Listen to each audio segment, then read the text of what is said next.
All rights reserved. Any reproduction and/or rebroadcast without the express written consent of the Louisiana State University Athletic Department is prohibited. The following is a Tiger Vision presentation.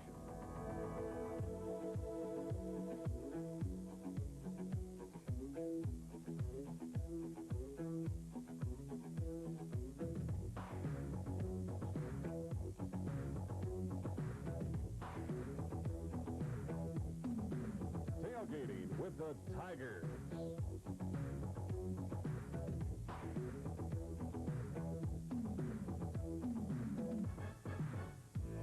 Now, here's your pregame host, Jordy Hultberg.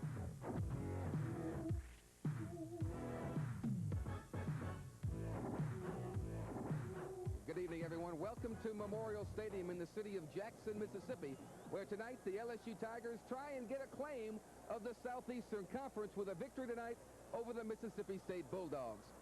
If you could go over this series over the past 10, 15 years, I guess the series in the state of Mississippi would have to be referred to as something called the Mississippi Blues. You have to go back to the year 1971, where in Jackson, Mississippi, the Tigers came away with their last win here. Over the years, the Tigers have had a record of 1 win and 6 losses, the last 2 being in the city of Starkville. This is a big game for the Tigers, obviously. They can claim at least a tie for the Southeastern Conference Championship.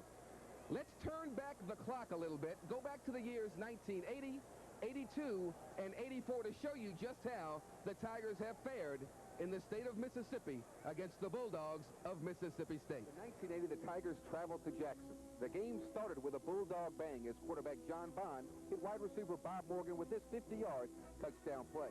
The Tigers then attacked when quarterback Alan Risher found Lionel Wallace for the first LSU score. With the Bulldogs ahead by 2 touchdowns, the Tigers were hoping to gain some momentum in the second half.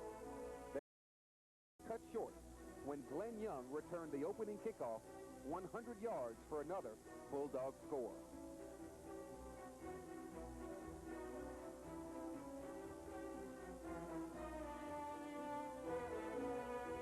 Running back Gene Lang tried to put the Tigers back in the game with a 10-yard touchdown run. When it was all said and done, the Tigers suffered one of the first defeats ever to the Bulldogs, 55-31. The jinx continued in 1982 when the Tigers visited Starkville to face the Bulldogs in a nationally televised game on ABC. The 2 teams were even at 17 all until the Bulldogs broke the ice in the fourth quarter with a 64-yard touchdown pass from John Bond to Danny Knight. LSU soon countered with Mike Mont's 35-yard touchdown blast to tie the game at 24-24.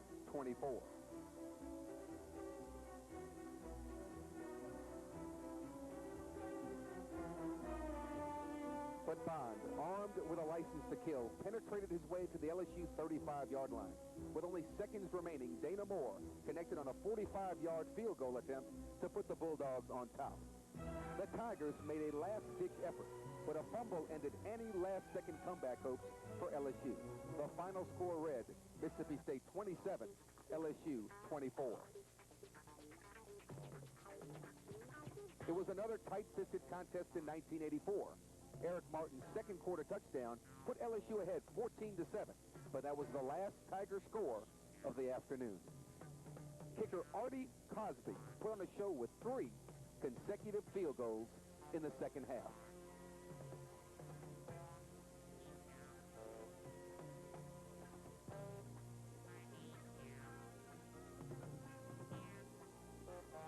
The Tigers missed a chance to seal the game when a Mississippi State fumble was recovered by the Bulldogs deep in LSU territory.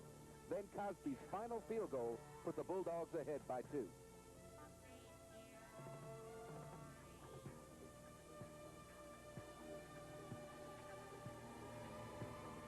The Tigers' Ronnie Lewis unsuccessfully attempted a 59-yarder with only seconds remaining. And once again, the Tiger squad falls short in Mississippi, losing 16-14.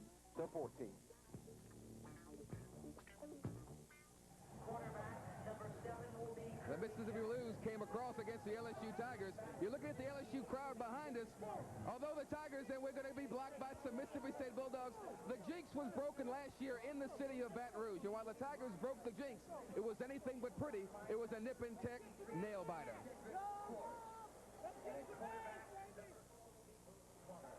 After 5 consecutive losses to the Bulldogs, the Tigers finally snapped the dreaded jinx last season. The Tigers were led by All-American Michael Brooks, who caused a fumble after sacking Bulldog quarterback Don Smith. The fumble recovery led to Ronnie Lewis's 25-yard field goal. Brooks was named Southeastern Conference Defensive Player of the Week for efforts such as this one. Then Jeff Wickersham organized this flea flicker to Raji McGee to set up the Tigers' first touchdown.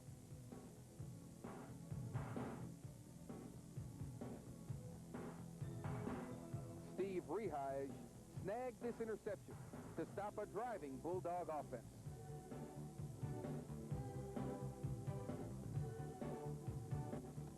Although the Bulldogs made a final drive toward the end of the game, the Tigers survived with plays like Dalton Hilliard's 33-yard touchdown run to post a victory and break the Mississippi State jinx. The final, LSU 17, Mississippi State 15.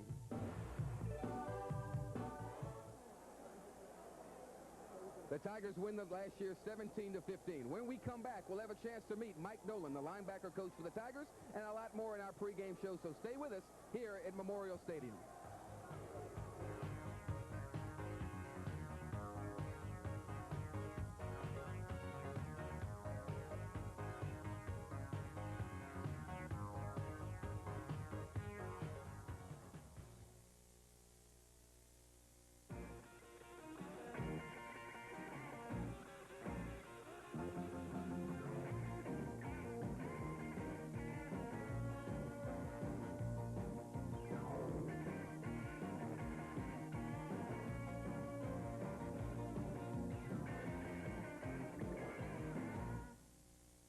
At Gottschalk's, Baton Rouge, Lafayette, Maison Blanche, New Orleans. Used to be, if you weren't part of a group, finding affordable health insurance was a nightmare. But now, Blue Cross Blue Shield of Louisiana introduces the Affordable Value Plus plan in the nick of time. Solid basic protection at a no-frills cost for individuals and families. Blue Cross Blue Shield of Louisiana. You can depend on it. As is our common practice here on the pregame show for Tiger Vision, I'd like to introduce you to another member of the LSU football coaching staff, Mike Nolan. Mike is in charge of the linebackers, and welcome to Tiger Vision. Thank you for joining us. Thank you. You kind of have a storied background. We talked about it, but the talk last week was Mike Shula and his father. Now we got to talk about you and your father. You kind of had a football background, so to speak. Yeah, I have. Grew up around it, and so forth, and it did have something to do with me getting into coaching naturally, being around it all those years. But your father, Dick Nolan, yes. Former coach of the Saints, now with the Dallas Cowboys. Yes. So he's been all over the place. Yes, and we have to follow him, so, so I guess we've been around a little bit, too. Talking about your position, what at the beginning of the year was a very deep and talented group, through injuries and all, has become a less deep, but still a very talented bunch. So you consider yourself a linebacker and a physician at this time, or what? Just a linebacker, Coach, but we've had injuries, and we've lost some of the players throughout the season, just if not for the whole season, but for a week or two. Michael we lost for the season, but Toby was out a week or two, and we've had to go down to the people who backed him up, which are the younger players with less experience, but they've done a good job, and we've been fortunate to have those players there. You returned so many players from a year ago. You lost Sean Brooks to the NFL draft in the Washington Redskins. He was your emotional leader, your kind of guy that picked everybody up when they were down. Was there any concern about that, someone taking his position during preseason drills? We did have to find someone who had the same characteristics about them, and being a team leader and taking charge of the defense, knowing the defense, and being able to make adjustments and so forth. And with Nicky Hazard and Darren Marlborough, both have come through good in that way. They're both intelligent and have done a good job. And when Michael Brooks went down, there was such a sigh of grief around this town. What a great player he is. But then all of a sudden, a guy by the name of Toby Caston comes up and has the game of his career the following weekend. It just goes to show you, I guess, there is talent there. Maybe Michael was overshadowed or undershadowed, whatever, but there is some talent in that group. Yes, there is. They're a good, talented bunch, and it's just, you know, Toby did. He came through, and I think he took it upon himself to be that, you know, that leader and so forth, and he's tried to do the same since, although he's missed a game because of his injury, but he's tried to do the same. You do require a lot out of your linebackers because of the defensive alignment that you have. How big is the transition from high school to college as far as reading offenses, coverage against the run, coverage against the pass? There's a lot to learn in a very short amount of time.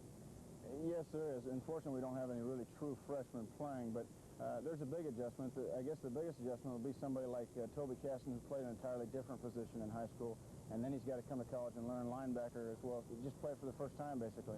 And we don't have a simple scheme in a sense overall. We don't get real complicated during games, or at least try not to, but it's tough for a true freshman to play. How would you rate this defense right now? How are they coming along as the season has progressed? They come along good. We've come along a lot better in the second half usually, but but I think we're getting better as it goes. It really shut down Alabama in the second half when it counted. Offense didn't put any points on the board, but the defense really hung together, caused some turnovers, and you had to be excited about that. Yes, we were all excited about it. And the kids, you know, they did a good job. Big game this evening against Mississippi State. Don Smith presents some problems for you? Oh, yeah.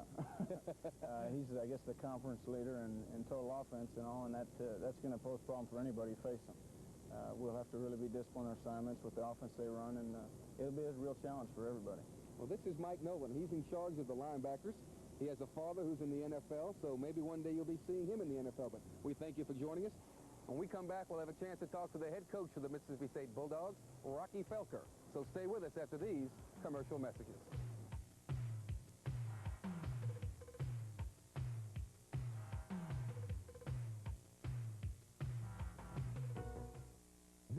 GSU is bringing in the power for 1,400 new jobs at Boeing's Lake Charles facility. A success story made possible in part by a unique GSU program. Without GSU's new jobs incentive rate, Boeing may not have come to Louisiana. GSU's new jobs incentive rates are going to play an increasingly important role in our ability to attract industries to Louisiana. GSU, taking positive steps toward bringing new jobs to Louisiana.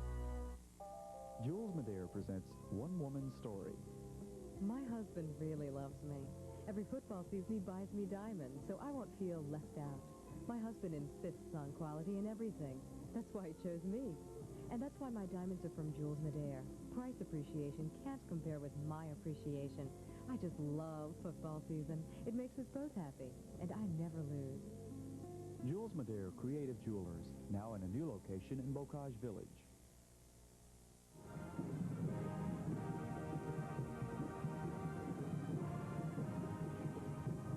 You see the Mississippi State band behind me.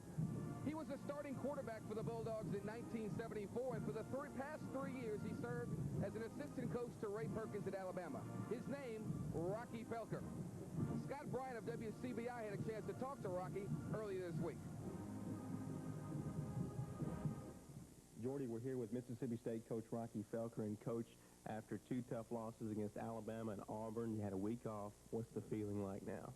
Well, I think our players enjoyed the week off, and it was good to get away from football. And, you know, we played 7 tough games in a row, and then we had Auburn and Alabama. So we've been fighting for our lives every week. And, the open date couldn't have come at a better time. Had a lot of injuries following the Alabama and Auburn games. How are you this week? Well, we're still beat up to a point. You were thinking open date you would be in good shape health-wise, but we had to go back to work and do a lot of contact in practice. And even though, I really believe most players will be there against LSU, we do have some bumps and bruises that need to get ready. Don Smith chasing the SEC total offense record this year. Had a couple of off games, I guess, against Auburn and Alabama. What do you expect from him tonight? Don's had real good practice, and, I think he's hopefully get back on track.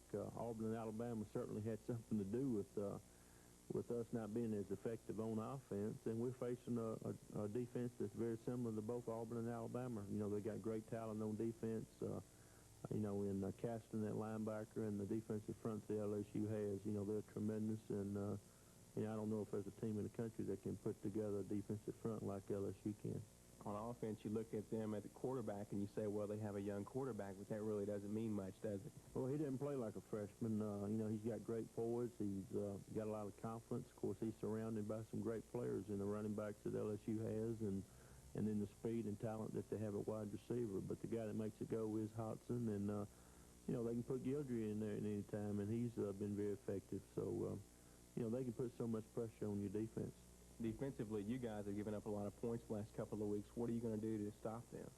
Well, we're mighty young on defense. We've got to just start playing better on defense and start getting off blocks and getting around the football like we were early in the year, and what helped us get to 6-1 before we played Auburn and Alabama. And we've had good practices, and hopefully we'll play a lot better on defense tonight. This is a big game for the Tigers. I guess if you look at it, this is their last step for at least a tie in the SEC this year, but it's a big game for you guys, too. Started off with a bang, and big bowl hopes are alive. This game could have the big bowl game on the line. There are a lot of teams right now that are 6-3, 7-2, 5-3-1, and you know, this is a big weekend for the bowls, and you know, also in the conference race, you can't tell what's going to happen in this conference. You know, it's from top to bottom, it's you know, very balanced.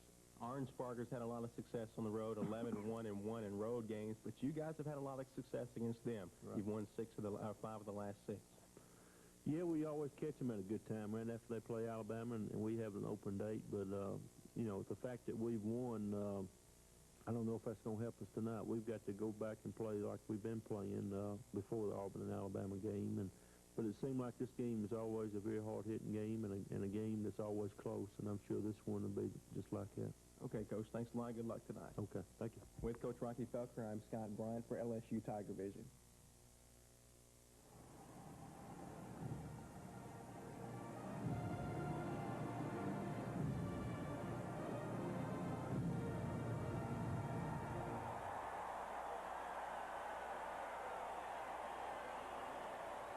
Here we have one of the sights and sounds here in Memorial Stadium. He's going for the 10-point landing at midfield. He's close. He's close. Bingo, missed it by about 3 yards. Rocky Felker, the youngest coach in the Southeastern Conference. He's turning things around. There's a packed house here in Memorial Stadium. At this time of the year, the schedule becomes tantamount. Let's look at the results of this afternoon's ball games. And as you look in the graphic, you see Alabama in a non-conference game beating Temple 24-14. In what must be considered the upset of the day, and maybe the upset of the year in the Southeastern Conference, Kentucky in Lexington beats the Florida Gators 10-3. In a game of utmost interest to LSU fans, Tennessee with a major upset, 22-10 over the Ole Miss Rebels. Vanderbilt, having a tough year, goes out of conference, loses to Virginia Tech 29-21. And in the other pivotal game of the evening, Georgia and Auburn.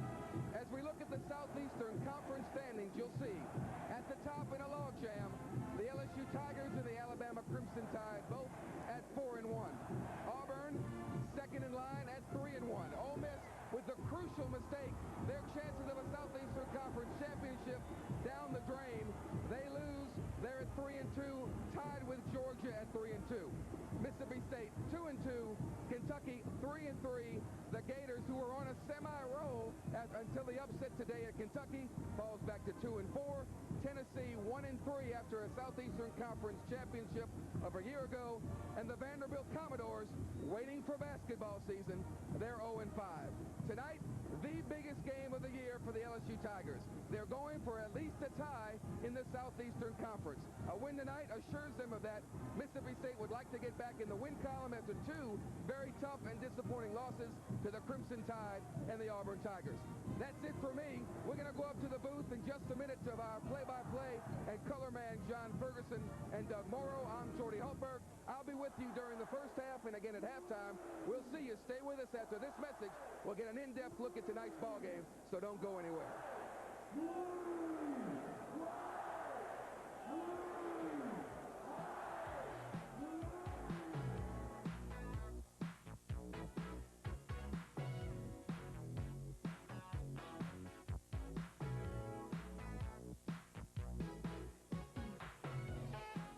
Be a part of the LSU team. Become a member of Tigers Unlimited, LSU's athletic fundraising organization, and help the Tigers in their quest to have the nation's best overall athletic program.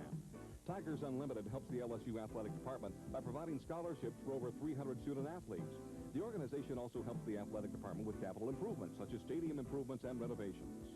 Last year, Tigers Unlimited contributed over $800,000 to the athletic department and played a key role in the overall success of the athletic program. It also allowed the athletic department to make a sizable donation to the university to be used for academic projects. Tigers Unlimited memberships began at the Spirit Club level with a $100 donation. Presently, there are 16 Tigers Unlimited chapters in Louisiana, Texas, and Mississippi. For more information concerning Tigers Unlimited chapter memberships, contact the chapter president in your area or call Tigers Unlimited at 504-388-6606. Get involved with the Tigers today through Tigers Unlimited. All the exciting moments of the LSU Fighting Tigers on video with the amazing LSU Tiger Tales. From the National Championship of '58 to the Dalton James Gang of '85. The greatest games, greatest players, record plays, and more for just $39.95 and $4 shipping and handling. If you love the Tigers, you'll love the amazing LSU Tiger Tales. Call toll-free 1-800-626-4444 and order yours today. 1-800-626-4444 and get the Tigers by the tails. I place a lot of confidence in this young man to make the right decisions on the field and off the field. Thanks, Coach. One of the best decisions I've made is to say no to drugs. I get my kicks from football. If you're not into sports, get into some other activities, but not into drugs. On behalf of the football team and the coaching staff, I urge you to say no to drugs. Tiger Vision presents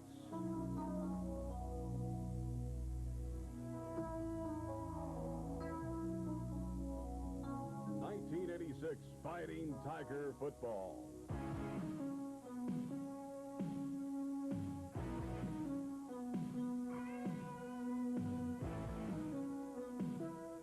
Brought to you by Blue Cross Blue Shield of Louisiana.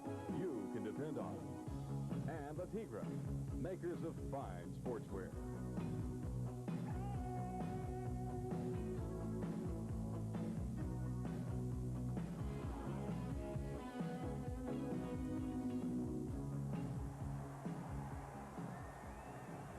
From Butch Lambert Field in Jackson, Mississippi, a Southeastern Conference football game between the LSU Tigers and the Mississippi State Bulldogs is about set to go. The mascots meet on the field. The players have had their warm-ups. They've gone to the dressing rooms, will reappear on the gridiron in just a moment or two. And, Doug, we're expecting to have a big Southeastern Conference battle in 60-degree weather here in Jackson. John, this is a game that LSU always comes in as a big favorite, but as we'll discuss in a few minutes, seldom does it come out that way. Well, in the last 12 years, the Tigers have had tough times, losing 9 and winning only 3. So it's a game LSU, which is heavily favored, cannot take lightly. Mississippi State has a lot at stake in the game. Here's what's happened to the Tigers after beating Texas A&M in the opening game. LSU has lost to Miami of Ohio and narrowly to Ole Miss, while winning the other 6. The Tigers are 6-2 on the season, while Mississippi State has compiled a record of 6 victories and 3 defeats, beating Syracuse, beating Tennessee, losing to Southern Mississippi, losing to Auburn and Alabama in their last 2 games. The Bulldogs have given up a lot of points. The record for Mississippi State, 6-3. So in those senses, the two teams are comparable and in size comparable.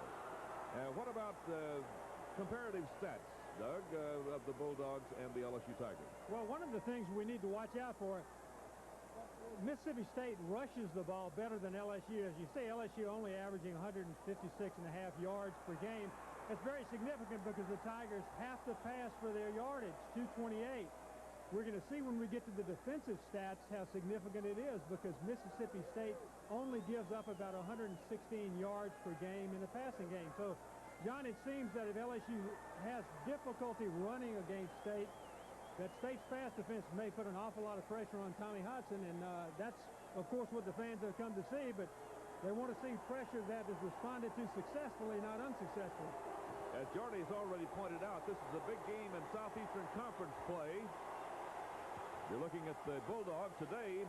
Here, Tennessee beat Ole Miss to eliminate Ole Miss from the conference championship race. The score in that one was 22-10. And Auburn and Georgia are playing tonight. And Auburn has one loss in conference play, as do Alabama and the LSU Tigers. So we have a lot at stake in that sense in this big ball game tonight. The series, we were talking about that earlier. I mentioned the fact in the last 12 years, the Tigers have won only 3 games, and this is how tough the Dogs have been in the state of Mississippi. Well, you know, LSU always comes up here being a favorite, and they've done so being a big favorite in the last several years. Mississippi State always comes up with a tremendous effort. They have an open date before LSU. They have the type of offense LSU has had difficulty stopping, and you've got to expect the same thing tonight. They've got to find quarterback, the kind that really puts an awful lot of pressure on LSU. Well, the Tigers have a great receiver, number 1 receiver in the conference with 62 receptions as you look at the scene at midfield, and that gentleman's name is Wendell Davis. He's one of the premier receivers in college football today. He'll be the Tigers' big offensive gun in the game, perhaps. And he matches up against Bruce Plummer, who is a fine cornerback. Mississippi State plays a lot of man-to-man coverage, and if LSU is unable to run the football, they're going to have to be able to beat these corners one-to-one. So you can take a good look at Wendell Davis and see how he performs this evening. The Hazard and the second Wilson of LSU. Plummer, number 4, another man for Mississippi State. As the toss of the coin is about to take place, the referee is Astor Sizemore. The crowd numbers about 40,000. We mentioned the temperature is about 60 degrees and dropping. The wind is 6 miles an hour from the south, which will be roughly to our right. Apparently the LSU Tigers have won the toss, and the Tigers will have to decide whether they want the football or whether they want to defer the decision until the start of the second half. I would think LSU would want the football to keep it away from Don Smith, although you never know. LSU has decided to take the football. Don Smith is the one who's going to put a lot of pressure on LSU's secondary. The Tiger perimeter is what is going to be tested. By that I mean the option play, which is run by Mississippi State, is the type of option play that forces the defensive secondary to come up and make the tackle.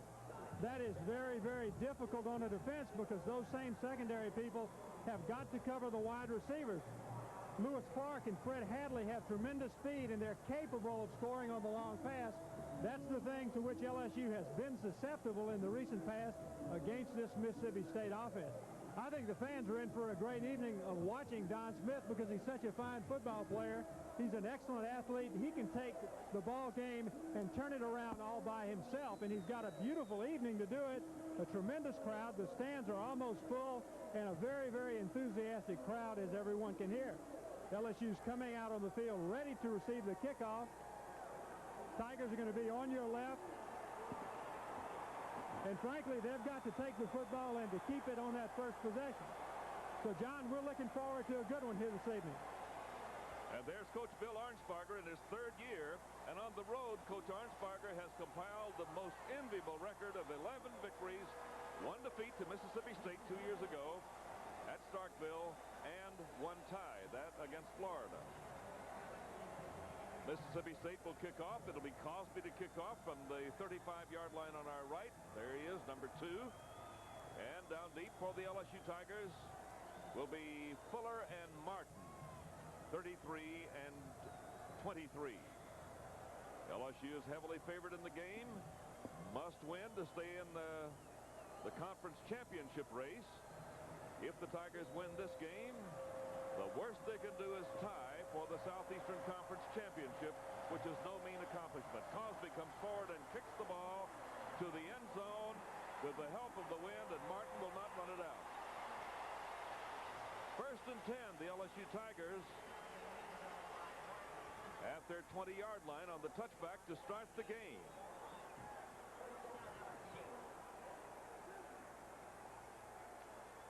Tommy Hodson will be the quarterback, number 13.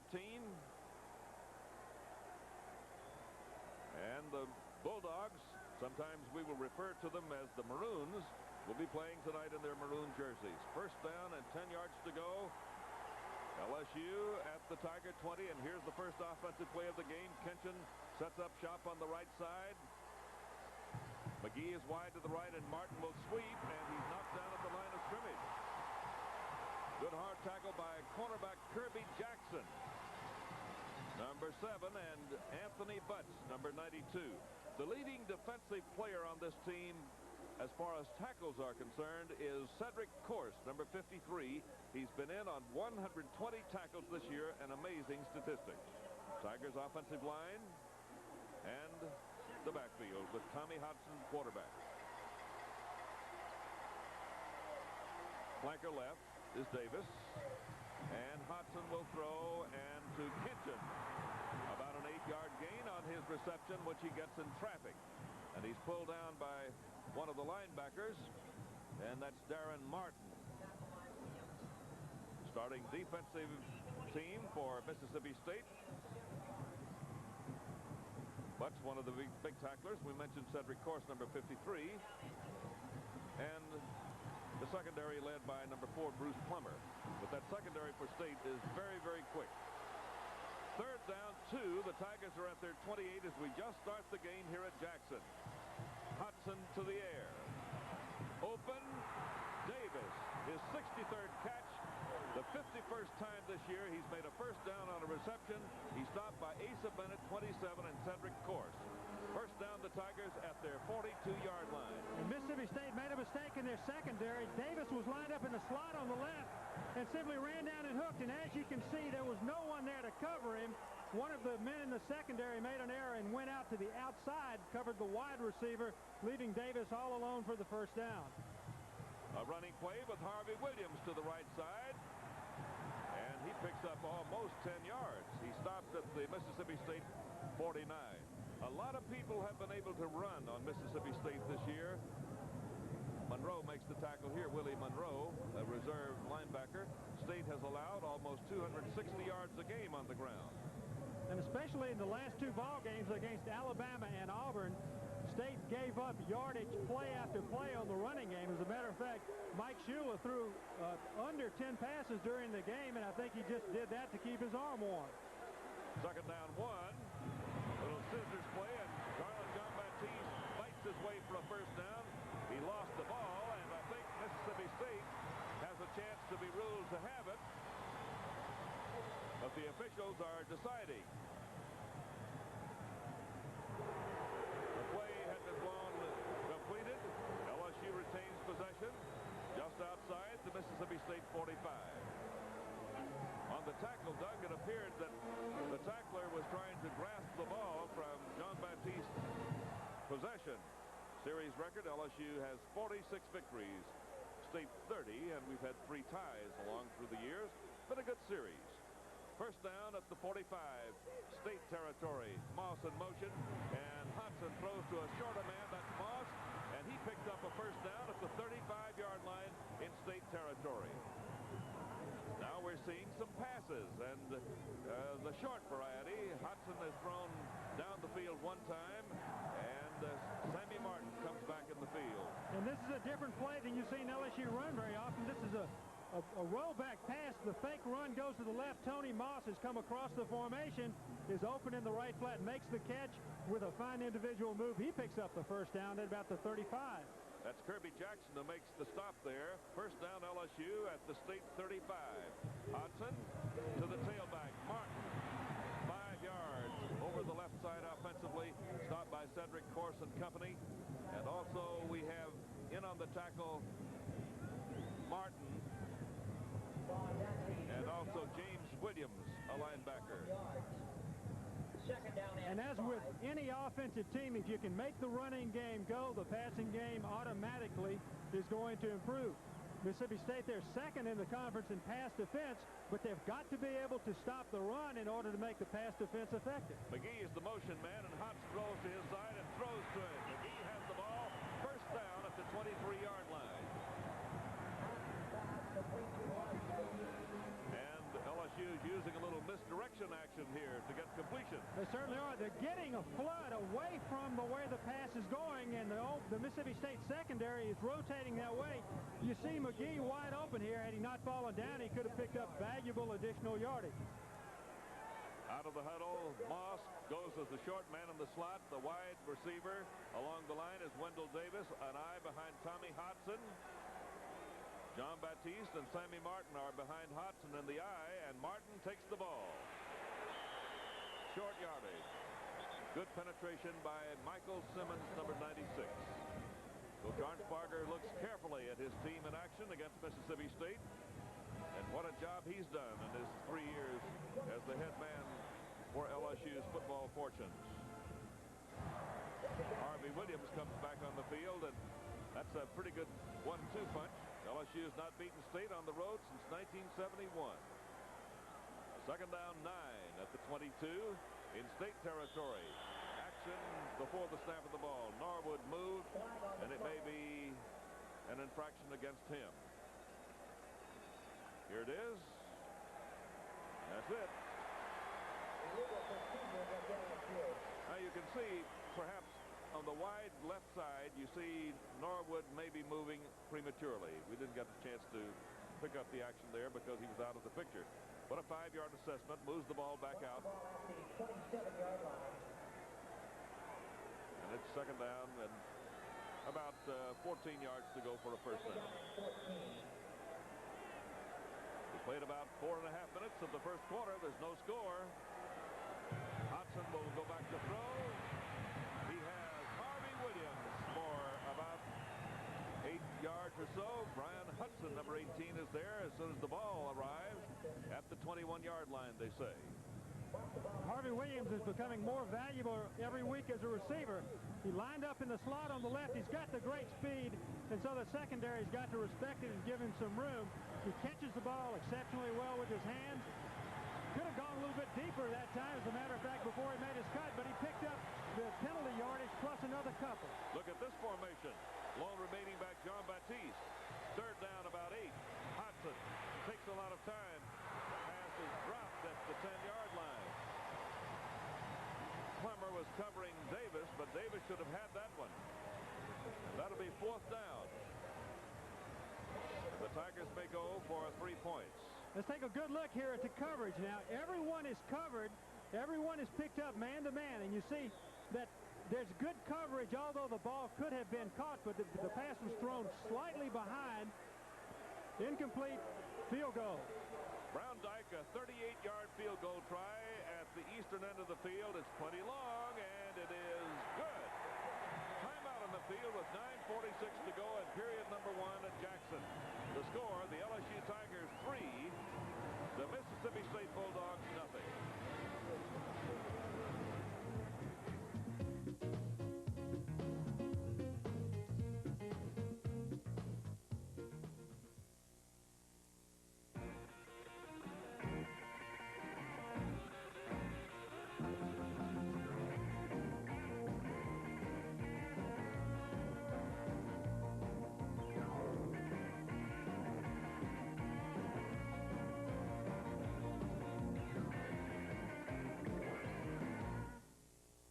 At Gottschalk's, Baton Rouge, Lafayette, Maison Blanche, New Orleans.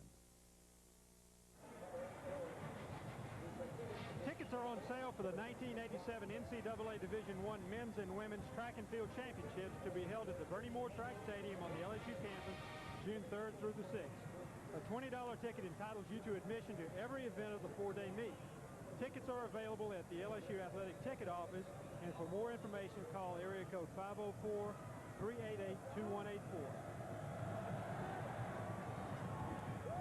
Ronnie Lewis kicks off inside the 5, and Michael Robinson runs it back out. And look at the hit on him.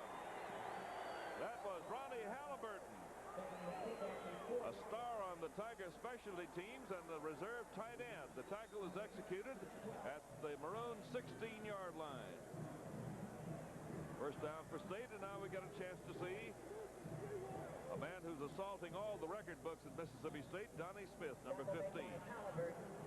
The 3rd time this season, by the way, the Tigers have scored on their first drive. An eye behind Smith, the option. He has the ball, pitches out. And Rodney Peters runs out of bounds about 5-6 yards up the field. He's pushed away by Jimmy Pearson. Starting offensive team in the line. Tom Good, another in the long line of famous football players in State, anchors the middle, and the backfield is led by number 15, Don Smith. Second down, about 5 yards to go from the 21-yard line. Tight end is in motion, and handoff goes to the first man through, and Michael McAlpin is the man who runs the ball. Stopped by Toby Caston about 2-3 yards up the field. Let's see where they spot it. Hazard assist. The ball is spotted at the 23-yard line. And John, that starting defensive LSU will have the opportunity to shut the option down. Those front people have to stop the lead back, and if they can stop him, they can shut the option down, as Alabama and Auburn did against Mississippi State. But the secondary is the one that's going to be responsible for coming up and making the tackle on the quarterback and on the pitch man. The LSU inside front has got to make the stop on the fullback. Smith drops straight back to throw. He's being chased. They're going to get him back there. Wilson, the force is made by Barbay. And Wilson makes the stop. And a sack is recorded for the Tigers back at the original point of the start of the series, the 16-yard line. Well, as good as he is, he's not that good. Watch all the people come in. Henry Thomas, Carl Wilson, Roland Barbay. And Wilson keeps excellent leverage. Eric Hill coming from the backside, and they just had too many people for Don Smith to outrun. The kicker will be Greg James, a 40-yard average. Up the field, Norman Jefferson. And they almost block it. Gets a nice kick away, however, back to the 36-yard line. Jefferson with the ball is going to be smothered there. Good hard driving tackle by Johnny Guscio. First down, the Tigers at their 36. And it looks like it should have been blocked. There were enough people back there. They just missed the football, but at least they avoided roughing the kicker. That certainly would have been a serious error. Fine rush, though, and LSU had an outstanding defensive series and has a pretty good position to start this drive from. Harvey Williams with the ball. Has some moves. He picks up yardage to the 40-yard line, and it'll be second down and 6 yards to go. And credit Gary Frank, nose guard for State, with the tackle, and that's his 72nd of the year. The Tiger offensive line has been intact all year and has played almost every down except for Frigo and occasionally Rodrigue. Cubics on occasion. But generally, it's been Malasa and Hazard on the right and Andolsek and Norwood on the left to play most of the time. John Baptiste with the reception and a first down. He's knocked down at about the 47.5-yard line by James Williams and Bruce Plummer, and the Tigers are throwing on Mississippi State, and that's been a hard thing for other teams to do against the Maroons this year. And an awful lot of rolling out also. Hodson has run some bootleg action, some play action passes, which he rolls away from the formation. That time, he rolled out into the direction at Garland John Baptiste out in the flat. First down play and a pitch back to Harvey Williams. Stopped by James Williams and sails ahead up to the Mississippi State 48-yard line. We've said most of the year that Harvey Williams, who's a real showman in his own right, is just that much from going all the way on a lot of occasions.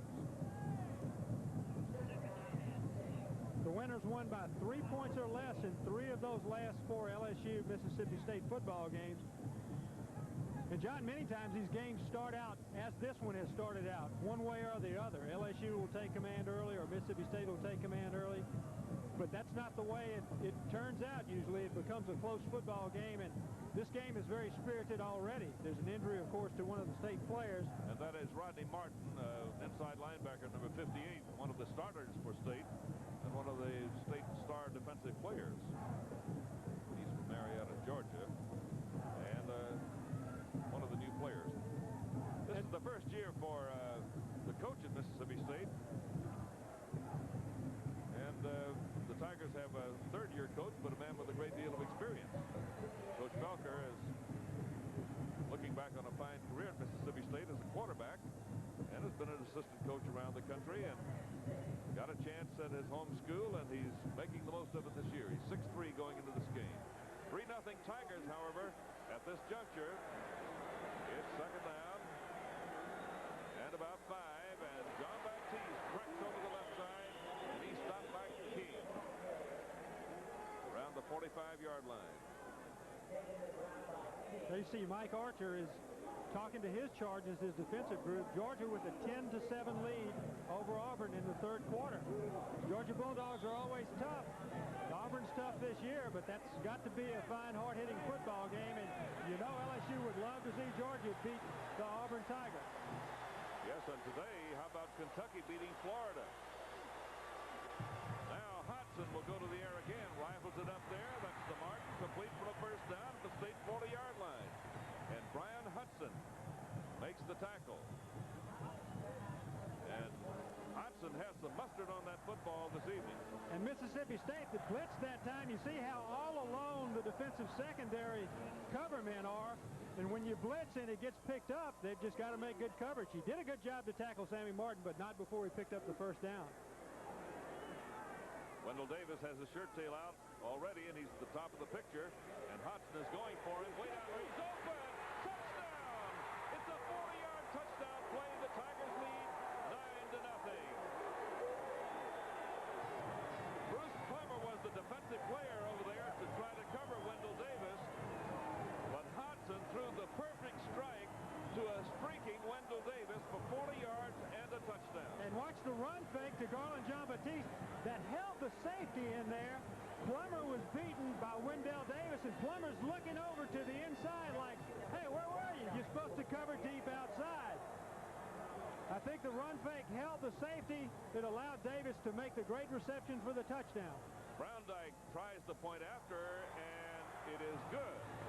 Another timeout here with 6:22 to go in the first quarter. The LSU Tigers now lead the Mississippi State Bulldogs by a score of 10-0, and we'll be back to Jackson in just a moment.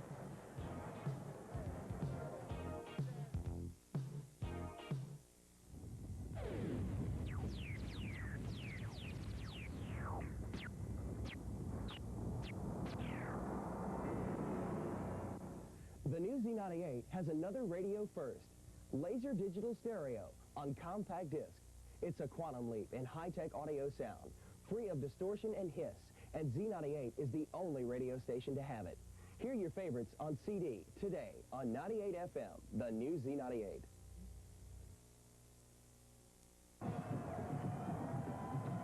The greatest moments in LSU football history from 1958 to the present are captured in a one-hour videotape, Amazing LSU Tiger Tales. Available for only $39.95, the tape includes the biggest games, the greatest plays, and the most outstanding players. Our own John Ferguson discusses the history, highlights, and mystique of LSU football. Ronnie Lewis kicks off. Now that one I think is going out of bounds. He'll have to do it again. And John, incidentally, at halftime, we'll have the originator and creator of that amazing LSU Tiger Tales videotape, Gordon Regan.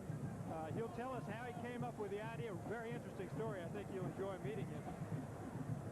Those tapes can be ordered from the LSU Athletic Department, Post Office Box 93008 in Baton Rouge. And there's a fella that's pretty happy. There's no reason not to be happy. He had kind of a down week for him last week, although he scored a touchdown pass against the Alabama Crimson Tide. But he started out like a house of fire with a big play in the first drive.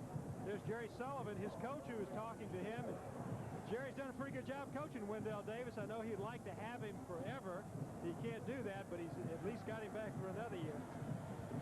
Ronnie Lewis will kick off from the Tiger 30-yard line now. 5-yard penalty. That's Michael Robinson standing back at the state 5 to receive.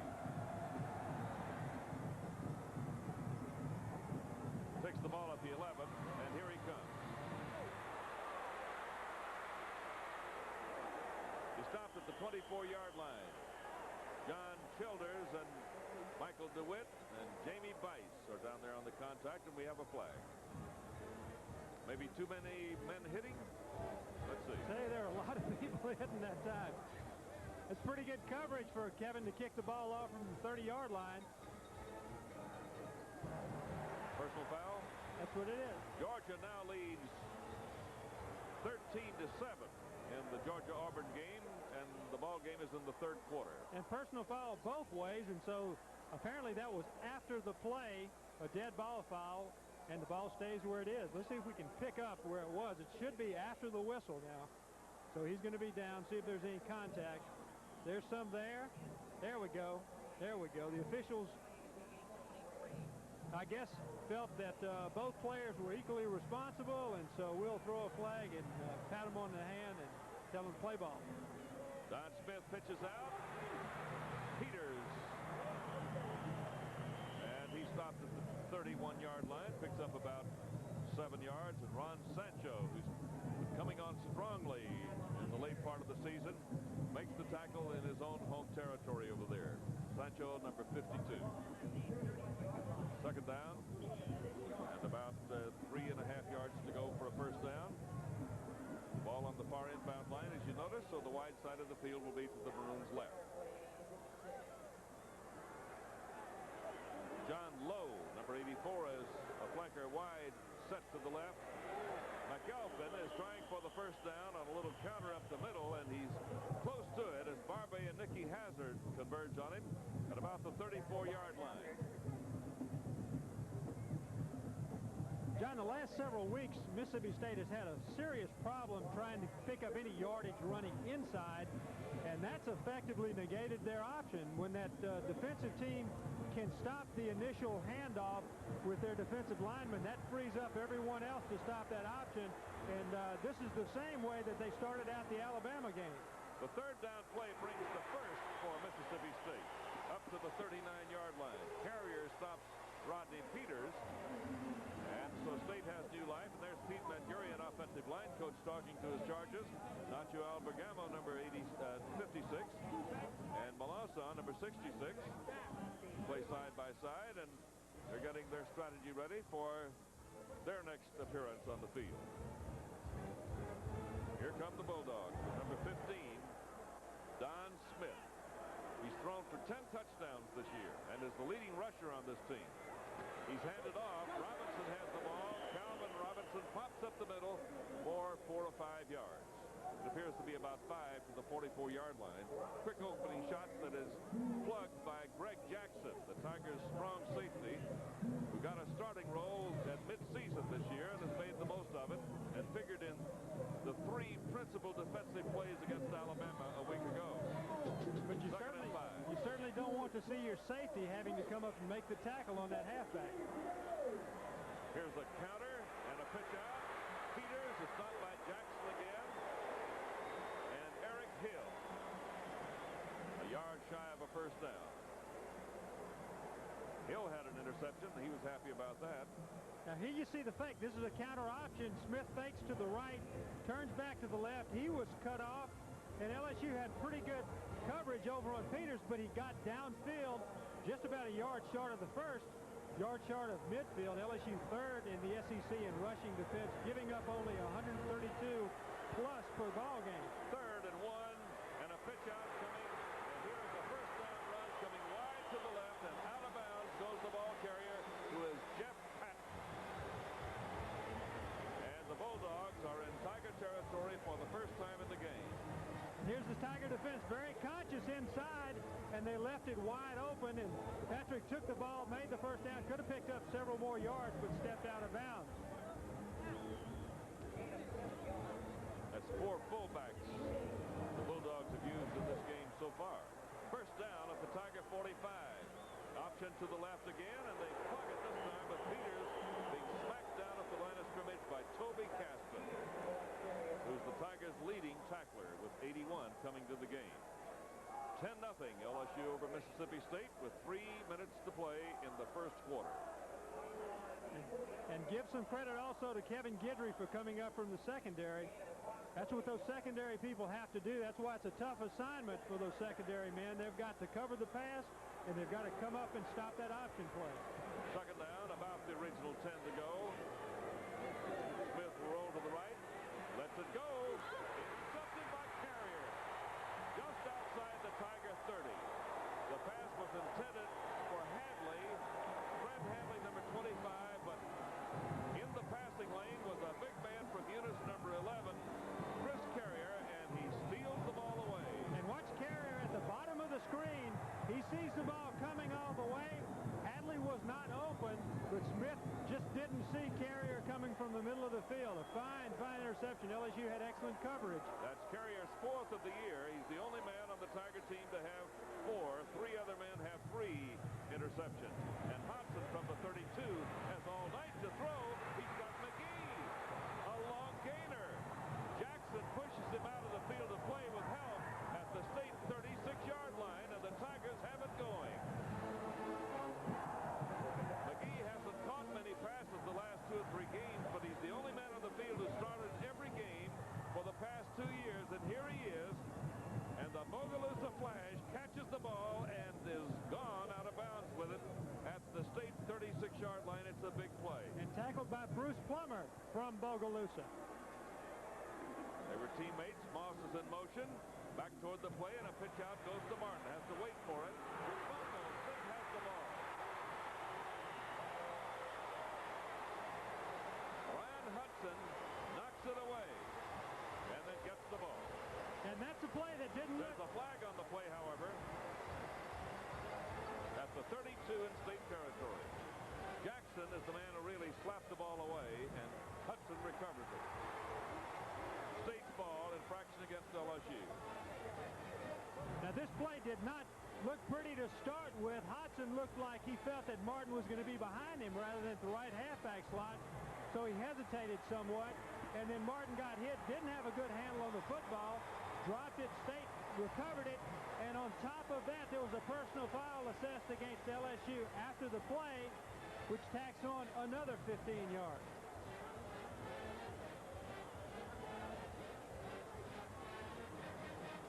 So a couple of quick turnovers, and State ends up with the ball. 1st and 10 at its 47-yard line. Down 0 to 10. Hand off to Calvin Robinson. He fights his way forward over right tackle to the LSU 49. Hit by Henry Thomas. It appears that everyone wants to play in this game already. It's a hard-hitting football game. Sammy Martin discouraged there because of the fumble. I'm sure it's something he'd rather not do, but those things happen sometimes, and just got to forget about it and go back next series and play. 2nd down. About 6 to go at the LSU 49-yard line. Fumble. Smith dives for the ball and recovers for about a 1-yard gain. Now, sometimes this happens. Smith takes the ball, he puts it in the stomach and then tries to pull it back out, and sometimes the fullback doesn't know that you want it back. When you run a true option series, the fullback doesn't know that he's going to get the football until you leave it there, and Marvell McElphin looked like he wanted to keep it and pick up some yardage. 3rd and about 5. Smith throwing out of bounds. The pass was intended for split end Lewis Clark. Coverage by Norman Jefferson of LSU. And so State will have to punt. It's 2nd time in the game. Jefferson is back at the 10.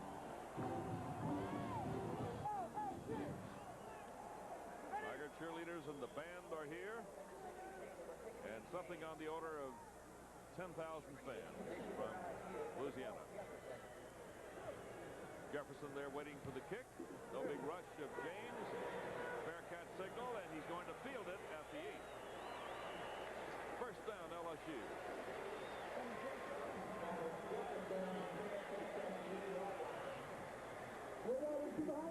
I think if Norman knew where he was, he probably would have let the ball bounce, John, but it was an excellent punt, and the punt kept drifting and drifting, and I don't think he realized he had backed up inside the 10-yard line. Don't know that it made much difference because State had excellent coverage and probably could have downed the ball before it got in the end zone anyway. Hodson is 9 out of 10. Touchdown in the game. LSU leads 10 to nothing during the end of the 1st quarter, and that's Harvey Williams with the ball. Too big a crowd for him to get through too far. And King and Frank make the tackle. The ball is 4 yards up the field. 2nd down and 6 at the 12. 40 seconds to play in the 1st quarter. If LSU wins this game, the Tigers will complete their conference season with 5 victories and only the Ole Miss loss, and can do no worse than tie for the championship. There's the carry to just shy of the 20-yard line. And he is stopped by Willie Monroe and Anthony Butch. Here are those Tigers. And this state defense seems to be the most successful against the running game in the wide plays where they can pursue and run the ball down. They have been hurt when people run straight at them and run off tackle with power-type plays. Someone said those were the real Tigers, but they're only the Golden Girls. First down, Hodson. Fading shot up the field to Raji McGee that's too low for him. Hodson had a furious rush by Mississippi State to encounter, and he got the ball away as best he could. Second down, just shy of the 20-yard line. LSU in the lead, 10-0, and that's the end of the first quarter here at Jackson, Mississippi. And the teams will line up the other way, and they'll go in quarter number 2 in just a minute. The score after one period here in Jackson, Tigers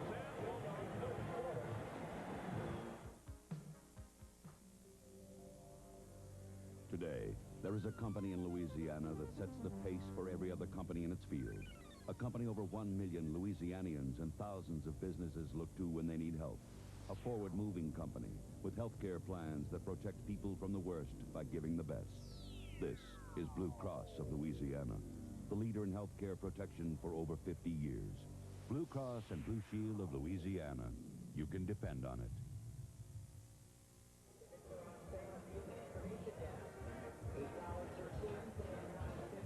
The end of the first quarter, LSU 10, Mississippi State 0.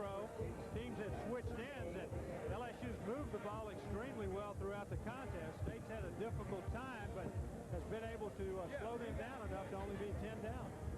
In fact, LSU's total offense in the first quarter measures 157 yards and State's 37. LSU has a 10-0 lead. Hodson to throw.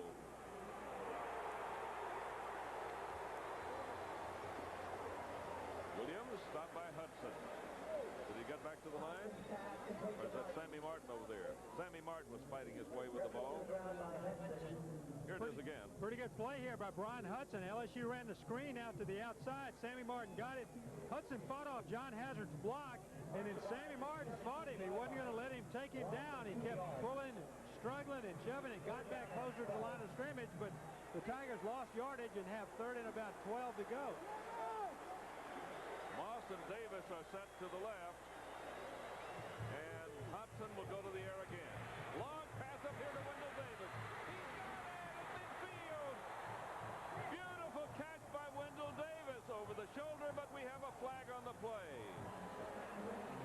Bennett was the defender, but what a gorgeous catch by Wendell Davis. And it's going to be a penalty against LSU, but it cannot erase the ability that Wendell Davis has. This is about the most difficult catch that you can have to make. We'll get a good look from ground level here. Wendell Davis runs a corner pattern. The ball comes over his opposite shoulder, and he falls away from the ball and still has to make the catch at the same time, knowing that the safety's coming over to put a pop on it. That's about as fine a catch as you're ever going to see. Wendell Davis, John, has got to be as fine a receiver as there is in college football at this time. A 10-yard penalty will be coming up here, but it'll be half the distance to the goal line because the ball is inside the 20. And so Mr. Sizemore places it at the Tiger 8-yard line. That's about the point from which the Tigers started in this possession. We're a minute deep into the second quarter, and my, what a catch that was. It will not be in the record books, but we have a record of it picture-wise, and I'm sure that one will show up in a lot of the Tiger highlight films this coming season. Hodson will go to the air again, third and long, and he's got Kinchin, who drops the ball at the 25-yard line. He had some problems fighting off Asa Bennett, but the pass is incomplete, and Matt DeFrank comes in to try on his first punt of the game. And Matt DeFrank's punting average is 42.5 per kick. Ball is at the 8-yard line. Milton Smith is up at his own 45-yard line. Waiting for DeFrank's kick. Nice boot. Look at this one. He dropped it. Big battle for it. The Tigers have it at the state 40-yard line. Chris Carrier, who snapped the ball back to Matt DeFrank, bites the receiver away, and he didn't handle the ball properly, but Carrier does. And Carrier now with an interception and a fumble recovery is a defensive star up to this point of the game. And watch the way Chris Carrier does it. He sticks his inside shoulder underneath, and he takes the ball away. That's a picture-perfect method of recovering a fumble. You take that lead shoulder and tuck it up underneath the body of the other player, and that picks him and lifts him up away from the football. Carrier did exactly that, came away with the recovery himself. And Matt DeFrank got 52 yards on that one. So from the state 40, here's a double reverse, and here comes Salisbury with the ball. He's at the 30, the 20, the 15. He's out of bounds at the 13, 14-yard line. Good play by the Tigers. And Derek Salisbury starts out this drive kind of the way that he started out early in the season against Texas A&M. On the reverse. Watch him take it from Sammy Martin. He used his speed. He gets good blocking. Tommy Hodgson and Brian Kinchin both got good blocks. And then he makes a move to pick up another 5 or 6 additional yards. A 26-yard play, which ends up on the state 14-yard line. And the Tigers bid fair to increase a 10-0 lead. McGee is in motion. And Hodgson gives the ball to Harvey Williams. They gang up on him. And Williams, who up to this game had lost yardage on only one of his carries this year, suffers that fate again. Gary Frank and Jesse Anderson make the tackle of him at the 16-yard line. So he has lost 2, and it's second down. And now 12 from the 16-yard line in state territory. LSU leads 10-0. Early in the second quarter, John Baptiste is the up back, and Harvey Williams is the eye dotter. Receivers widely spread. Hodgson barks out a long count. That's Williams. Loses yardage again. James Williams. And LSU ran the option play that time. Bill Ornsbarger put in the option last spring, and they've tried to run it a few times this year that have not been very successful with it. As you recall, against Ole Miss 2 weeks ago, they tried to run it down on the goal line and lost about 3 yards and had to end up settling for a field goal after having first and goal inside the 1-yard line. We have plenty of time to talk about it, but the Tigers have a redshirt quarterback who is really a master at running the option. Hodgson back to throw to the end zone to Davis. Little too far for him. Incomplete. That brings up 4th and will bring Matt David Browndyke. Browndyke is 8 out of 10 in field goals. 8 out of 8 in points after since he took over the place-kicking chores. Todd Tomlinson will be the spotter at the 25-yard line. Therefore, it's a 35-yard field goal try from the hash mark on the other side, just like the one he missed in the Ole Miss game. This one is good. Timeout of the game with 11:36 to play in the first half. The score now, the LSU Tigers 13, the Mississippi State Bulldogs nothing.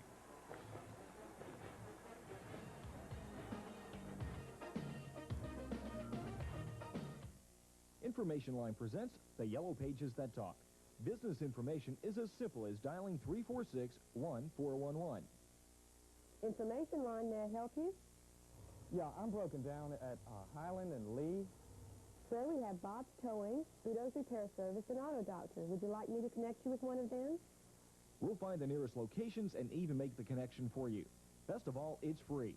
346-1411. Let our fingers do the walking.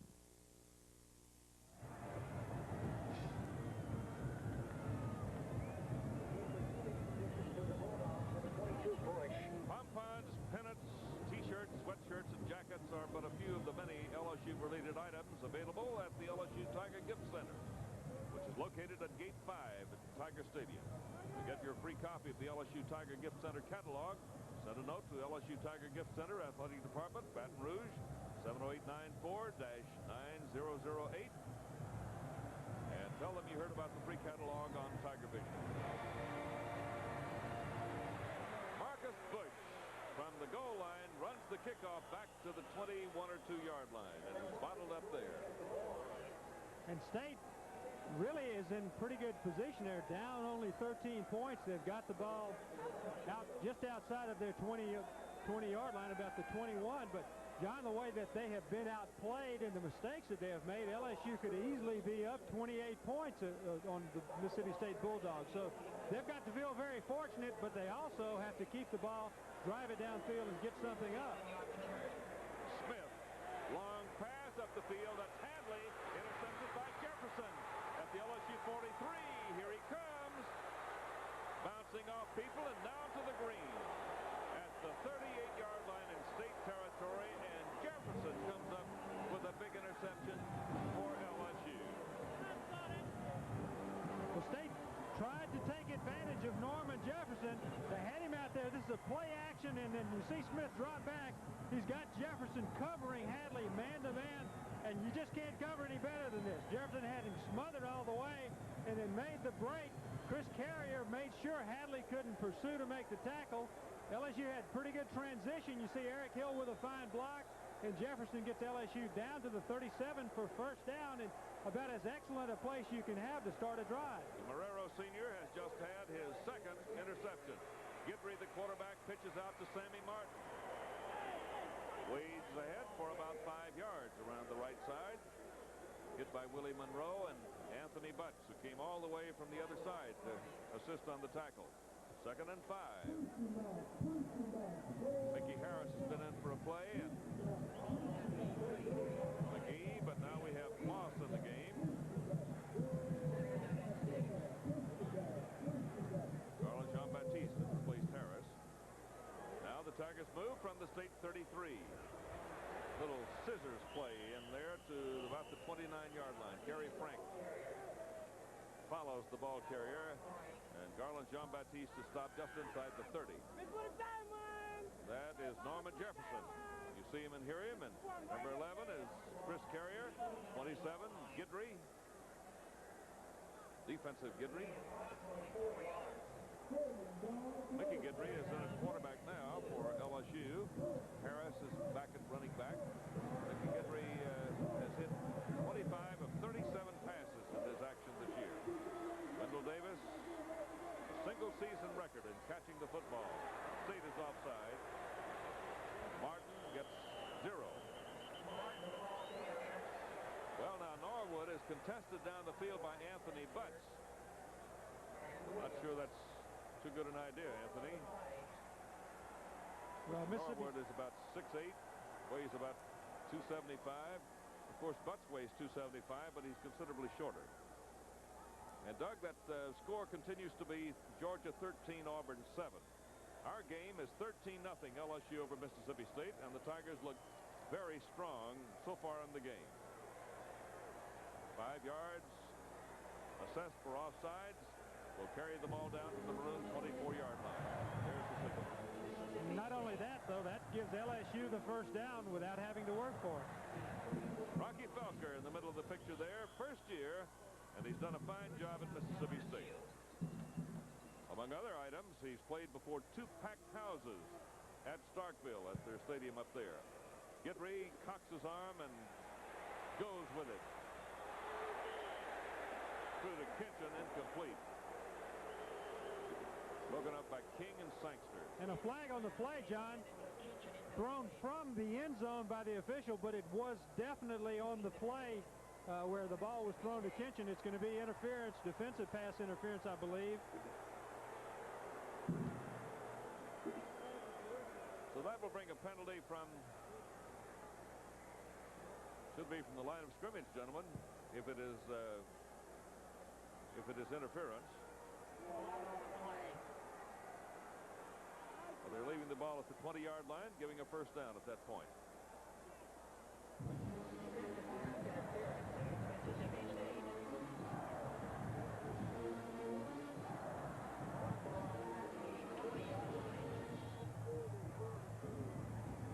Williams and Harris are your running backs now as McGee breaks the huddle and goes to the right, and Wendell Davis is split to the left. side of Norwood.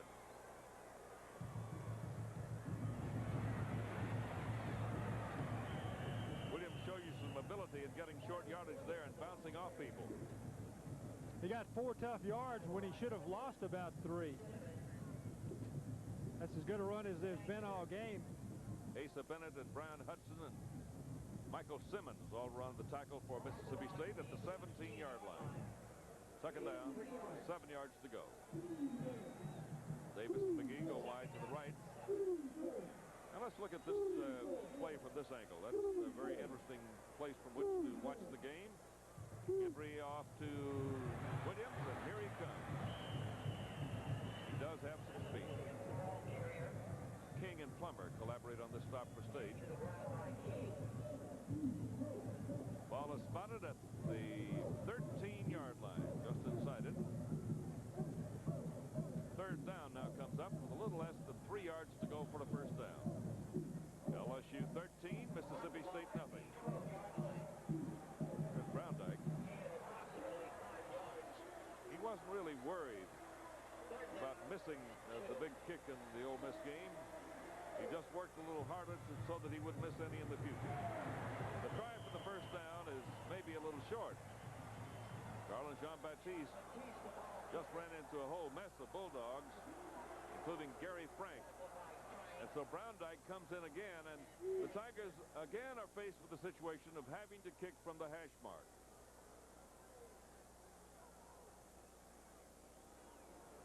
This one will be from the 18 and will be a 28-yard try. John, I think the thing that has to concern the Tiger coaching staff more than anything else is that they've not been able to convert these opportunities into the touchdowns. They're having to settle for the field goal. Browndyke kicks it, a 28-yarder, and it is good. 7:32 to play in the second quarter. The 28-yard field goal by Browndyke increases the Tigers' lead. It is now Tigers 16, Mississippi State nothing. Doug? Well, LSU's been in complete control of this ball game, but Mississippi State has given them opportunities. The Tigers have moved it, but just can't get the touchdown. So we'll see if that comes back to haunt them as the game develops. Tickets are on sale now, though, for the 1986 Coca-Cola NIT Classic basketball tournament game next Friday night in the LSU Assembly Center as the Tigers host the Texas Christian University Horned Frogs. Tickets for the NIT game are $11 apiece and may be purchased at the LSU Athletic Ticket Office. It's open weekdays from 8:15 a.m. to 4:15 p.m. Come on out and support the LSU basketball Tigers next Friday night in the Assembly Center as Dale Brown's crew looks for the opening game win against TCU. After that, who knows? Maybe another Final Four appearance. And by the way, John, we'd like to wish the best of luck to Ricky Blanton as they try to diagnose his injury. We hope that he has a speedy recovery and is able to return soon. John Moore is down deep to receive Ronnie Lewis' kick, and he's going to run it out. Delayed a little bit right there, bounced off, and he's tackled at the 12. And by Jamie Weiss, number 40, a freshman from Lake Charles. Weiss came to LSU as a tight end prospect and has turned into quite a defensive player. And Jamie Weiss can play a lot of positions. Let's see if we can get a good look at this. He's always around the football on the special teams, and that's about as much around it as you can be. To be inside of the 15-yard line and make that tackle, he's going to get another angle of it. Weiss just comes down the field, makes contact about the 10, and the ball ends up at the 12. Don Smith wants to get his team rolling, and here he comes with it. That's his biggest play of the game, out to the 20-yard line. An 8-yard scamper that is punished off by Toby Caston and Steve Rehage. Good to see Steve Rehage back in action. And John Smith is down on the field. Now, it may be that Coach Felker didn't want to use him running on the option any more than he had to for this very reason. Smith apparently got hit in the back of the head. Here's the counter option. He finds a little opening, makes his cut. He gets hit there, and he has a lot of people land on him. Certainly hope he's not seriously injured, but that's the type of risk you run when you run that option play a lot. And State has been successful in this ball game running the option, but when they've gotten away from it, they've made the mistakes that has given LSU their opportunities. Don Smith star quarterback for State, who's on the ground there, has rushed for 1,698 yards up to this game and has passed for 5,098 in 37 games he's played at State. He has accumulated 2,048 yards in total offense this year and leads the SEC with a total offense average of 227 yards per game, and he's going to be replaced by Michael Davis, number 9.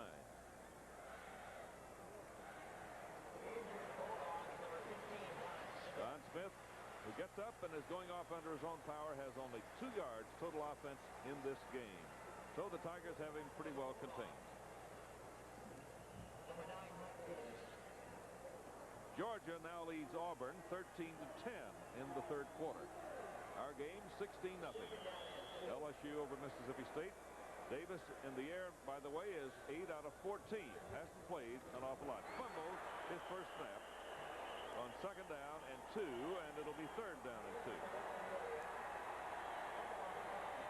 There's that Georgia-Auburn score in the third quarter. If Auburn wins, Auburn still has only 1 loss in conference play. A Georgia victory in that game would eliminate Auburn from the conference championship race and leave LSU and Alabama. Alabama still has Auburn to play, and this is LSU's final conference game of the year tonight. Third down and about 3, as it turns out, from the 19. Fullback pop up the middle by McElphin is stopped by Hazard short of a first down. So now State is at the 20. So on figuring the length of the punt, it's 30 yards to midfield, and then you add to that. The kicker is Greg James. Rocky Felker, there you see, same age as John Ferguson at 33, the youngest head coach in Division 1A college football. That's the way to go, Doug. Great kick that's going back to the 35-yard line taken by Norman Jefferson. Gets nowhere. And so that's a 45-yarder. Rocky Felker has really done a fine job with Mississippi State. This team has a lot of talent, but most of it is very young. His defensive team only has 2 seniors, and those are the starting cornerbacks, Kirby and Plummer. Everywhere else they're young, and they make an awful lot of mistakes, but as you've seen throughout the course of this ball game, they will hit you. McGee right, Davis left, Hodson back in at the down-under position. Looks at a 4-man line. Hodson rolls out here and throws to Davis. Good catch in traffic. Plummer makes the tackle from behind, just at the 50-yard line. Well, Plummer's getting a workout in this game. Well, they feel that he's a fine athlete and cover a lot man-to-man with him, but he's up against a pretty good man that he's trying to cover. Hodson throws the ball right in there. Plummer had him covered about as well as you can cover someone, and still Wendell Davis, as he often does and almost always does, makes the catch. The Tigers at their 49. First down. Slot formation to the right. Sammy Martin has the football. Good run. Weaving his way among the Bulldogs, and Jerry Sangster and Brian Hudson finally get together on the tackle.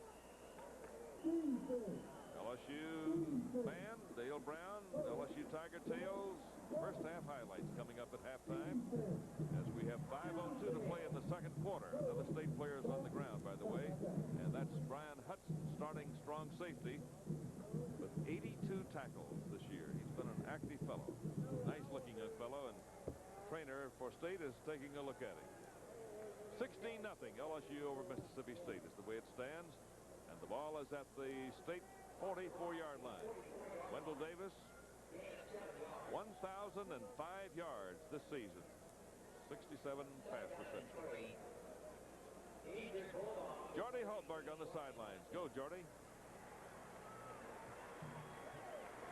John and Doug, they took Don Smith into the locker room. He had his bell rung. They asked him a couple of questions. He really wasn't sure where he was or how many fingers were held up. He may sit out the rest of the first half, expecting to come back at the start of the second half. We'll be keeping updated with this as the game goes along. Second down at the State 44-yard line. 3 yards to go for a first down for LSU. waist down, as they call it, but they're going to run it right up the middle. Garland Jean-Baptiste barrels ahead for a first down. He stopped at the state 29 by Asa Bennett. Let's take a good look at the blocking here. You see the big gap open. That's because of a fine block on the left side of the line and by the center, Nacho Albergamo. And Jean-Baptiste just picked that hole wide open, ran straight up the middle inside of the 30. Wayne Banks also in on the tackle for state. First down for the Tigers at the Bulldogs' 29-yard line. Sammy Martin with it. Got him. A flag is thrown on the play. And that's a face mask. Willie Monroe was the tackler. And I think that Sammy Martin really took a hard smash there as just grabbed the wire in front of his face. There it is. Penalty will be against state. You can see it right here. Let's see if we can get a good look. Monroe is going to grab it. I don't think he grabbed it intentionally when he got a hold of it, but then he wouldn't let go. As you can see, he pulled Sammy Martin all the way down to the ground. You can feel that thing immediately upon making contact. And I don't think that he went to grab it to start with, but once he grabbed it, he didn't let go of it, and he dragged Martin down to the ground. The penalty carries to the state 14-yard line. And it's first down LSU. 4:19 to play in the first half. 16-0, the Tigers over the Maroons. We're watching a championship team here in the white jerseys. Hodson to Garland Jean-Baptiste to gain 66 yards a game ago, and he's smashed down by Andre Harris, number 72, on the way through right guard. Van Pyle at the 11. 2nd and 7. Baptiste is finally maturing to the situation, Doug, and carries here to about the 11-yard line. And he's running very hard, breaking tackles, falling forward for additional yardage. 7 rushes for 37 yards. Had over 5 yards per carry last week against Alabama.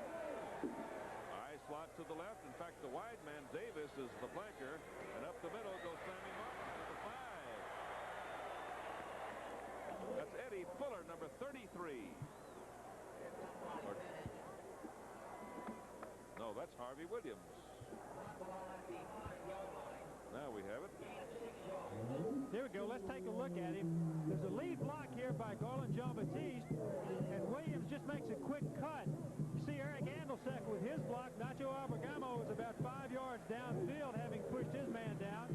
And they've got 3rd and short yardage, about inside of 1 yard for the first down. There's Don Smith watching on the sideline. So Williams carries to the 5, and Garland Jean-Baptiste gets the first down. Now the Tigers are trying to get the 6 points. They've been denied on a number of occasions. 3 occasions, and had to go for field goals, all of which have been kicked by David Browndyke. The ball is at the 3. First down goal to go for LSU.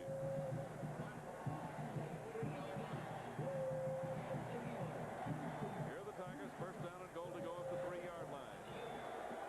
Wing formation. That'll be a legal procedure.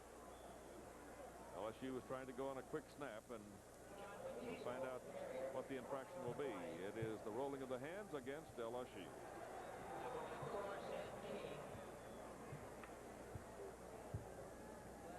I noticed that Asa Bennett, number 27 for state, who was injured earlier, is coming back on the field. We haven't seen Brian Hudson reappear, nor Don Smith.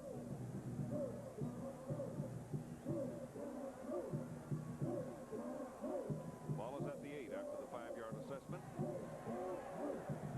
2 minutes and 26 seconds left to play in the second quarter. There's Coach Arnsparger. Under him, when the Tigers score is first 15, and Tigers scored first in the game. LSU 15-2. Well, I'm not sure I understand that too much, Arthur. Williams again fighting his way ahead. Down to about the 7.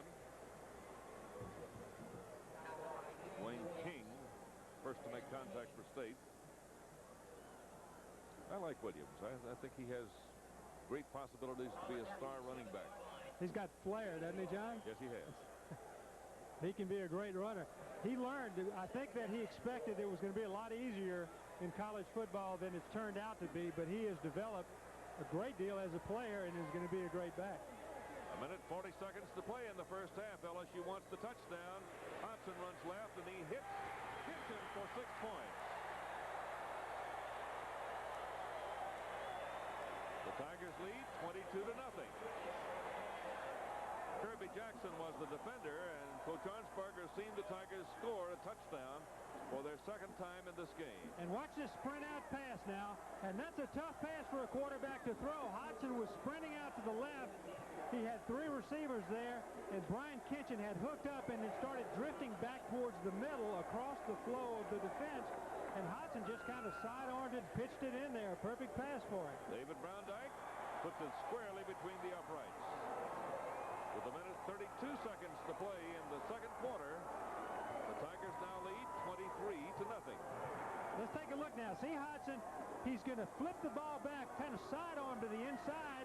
There's Brian Kitchen, who had drifted back to the inside to get himself away from the fellow who was covering him. That was Wayne Banks, and he was wide open and just fell on into the end zone for the touchdown.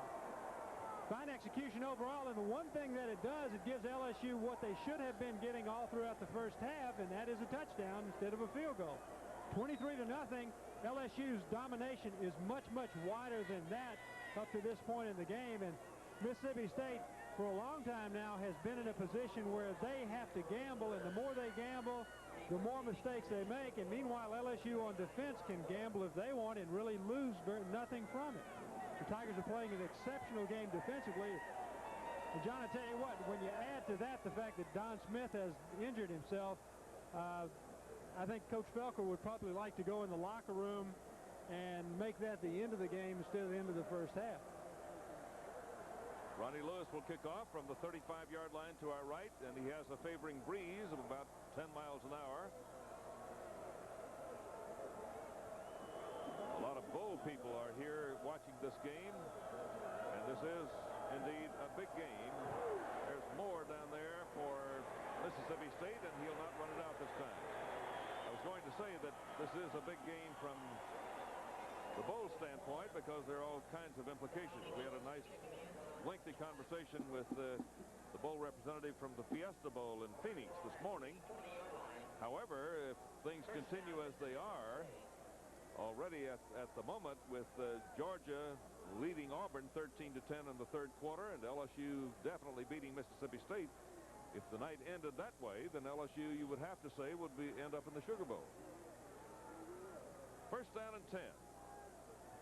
Mississippi State at the maroon 20-yard line.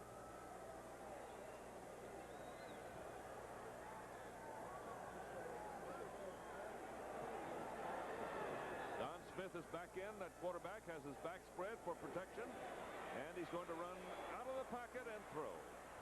Hadley, nice reception. He's out of bounds with the ball at the 40-yard line. That's State's longest play. Rehage was the defender there. It was a good pattern and a scrambling throw by Don Smith. And watch this. This is planned now. Smith drops back and then rolls, and Ron Sancho got kind of caught inside. He's supposed to have outside responsibility. And a well-thrown ball. Hadley was over on the sideline. He got that foot down just barely inside. I guess that was because of a tiptoe rather than the whole sole of his foot. At any rate, it's a first down at their 40. And that's also State's first pass completion of the game. Smith, a long throw down the way. Look out! Incomplete. John Lowe, number 84, not expected to play very much, is well covered by Mike DeWitt and Norman Jefferson. And there's that offense that has had a lot of fun moving the football tonight, but very little fun scoring touchdowns. They're over there. I know that they've put in a lot of hard work so far just in this ball game. Brian Kitchen with a fine touchdown catch, and I know he's excited about that. Eric Andelsek, who almost always gives an outstanding performance. Smith again takes the ball and he's going to be chased down. Look out, he's going to be hit as he throws.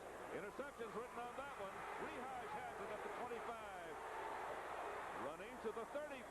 Can't get away from a defender over there. That's going to be McElphin, who makes the tackle of Rehage. And Steve Rehage coming back after knee and convalescence makes a very good interception. Don Smith was hit right as he threw the ball.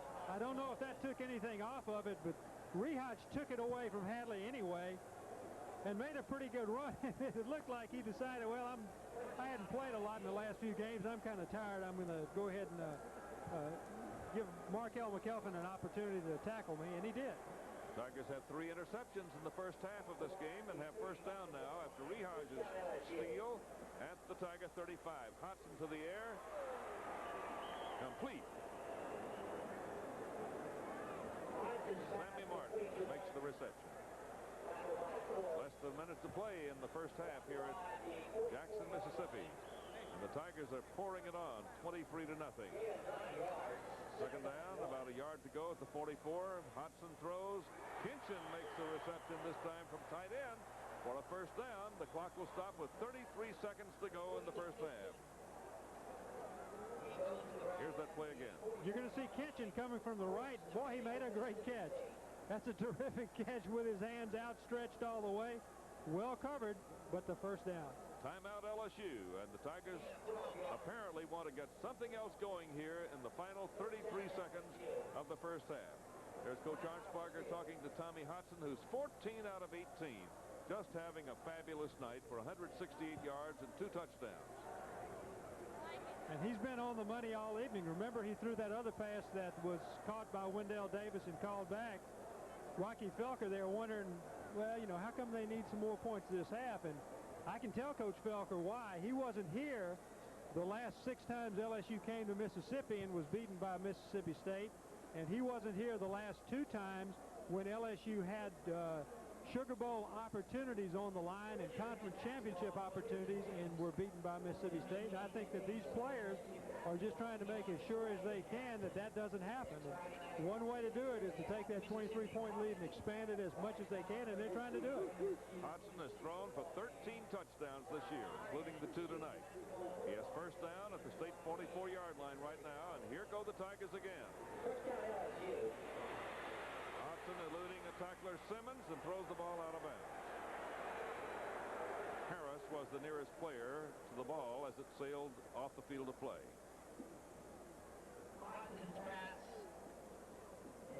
Michael Simmons is the man who's back there harassing Tommy Hodson, number 96. And this is just a pretty good rush, and Hodson did the right thing.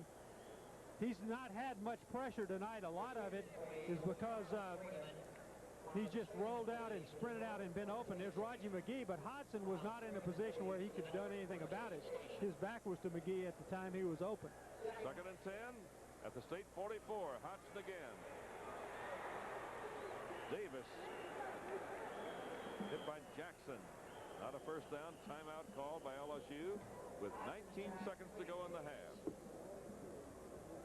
Hodson travels to the sidelines to talk to the Tiger Brain Trust over there, and he'll come back and with Raji McGee replacing Tony Moss. There's that previous play. Just a short hook pattern. Wendell Davis was there. He was covered by Kirby Jackson, but you just can't stop the perfectly thrown pass, and particularly when you have someone like Davis who catches the ball so well. LSU takes advantage of that. Tommy Hodson is having an excellent night. He didn't have a particularly sharp night against Alabama, but one of the things that he does and the dimension that he's added to this team is that even when he's not on his game completely, he doesn't make the kind of mistakes that hurt you. If he misses a pass, he's not throwing the interception. He's not fumbling the ball. He's a fine leader. A case in point last week, because he was really not at the top of his game throwing the ball, although he did have 2 good passes, one for the long gain down close to the Alabama goal line, and then the one in the end zone to Davis. But a good point. Third down, about 2.5 for a first down. Hodson throws. Incomplete. Broken up by Cedric Course, intended for Wendell Davis.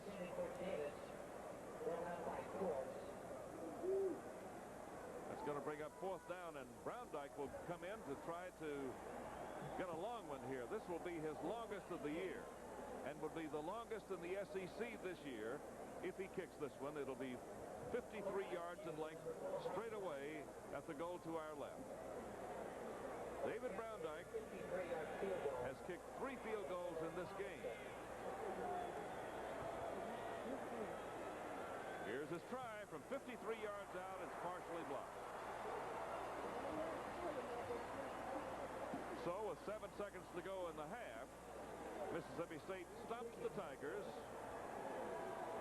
who maybe got a little hasty, and State will put the ball in play back up the field. And let's see Browndyke. It looks like he hit the ball trying to get the extra distance. He just didn't get it off the tee quite high enough. The middle of the state line made the block, and the ball rolled on into the end zone, so it comes back out to the point of the down, to the line of scrimmage, about the state 37. Mississippi State first down at the Bulldog 37-yard line. Again, we tell you that these people are known as Bulldogs and also the Maroons, as they were known as for many, many years before Bulldogs were thought about. Long Hail Mary pass from Don Smith. Well, may be intercepted. It's incomplete. Several Tigers were after it. And the first half is over. Well, it's been an interesting and a spirited first half. All LSU. No threats by Mississippi State. The Tigers have had a bunch of field goals by David Browndyke and a couple of touchdowns thrown by Tommy Hodson. But it's a convincing Tiger lead that is taken to the dressing room by the purple and gold. It's 23-0 Tigers over Mississippi State. And we'll be back for our halftime ceremonies in just a moment or two.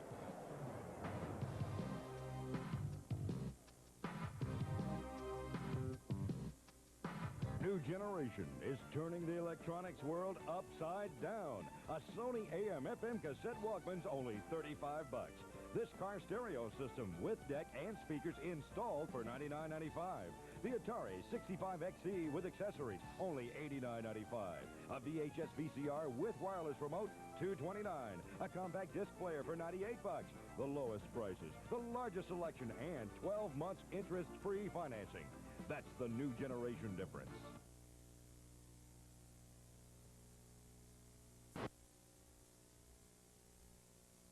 Empty promises. But at Fondren Chevrolet, you'll get a dynamite deal. $2,000 minimum trade on Fondren's 87 S10 pickup. $2,000 minimum trade on Fondren's 87 S10 Blazers. $3,000 minimum trade on Fondren's new 86 or 87 Caprice. $5,000 minimum trade on a new Fondren conversion van. Dynamite!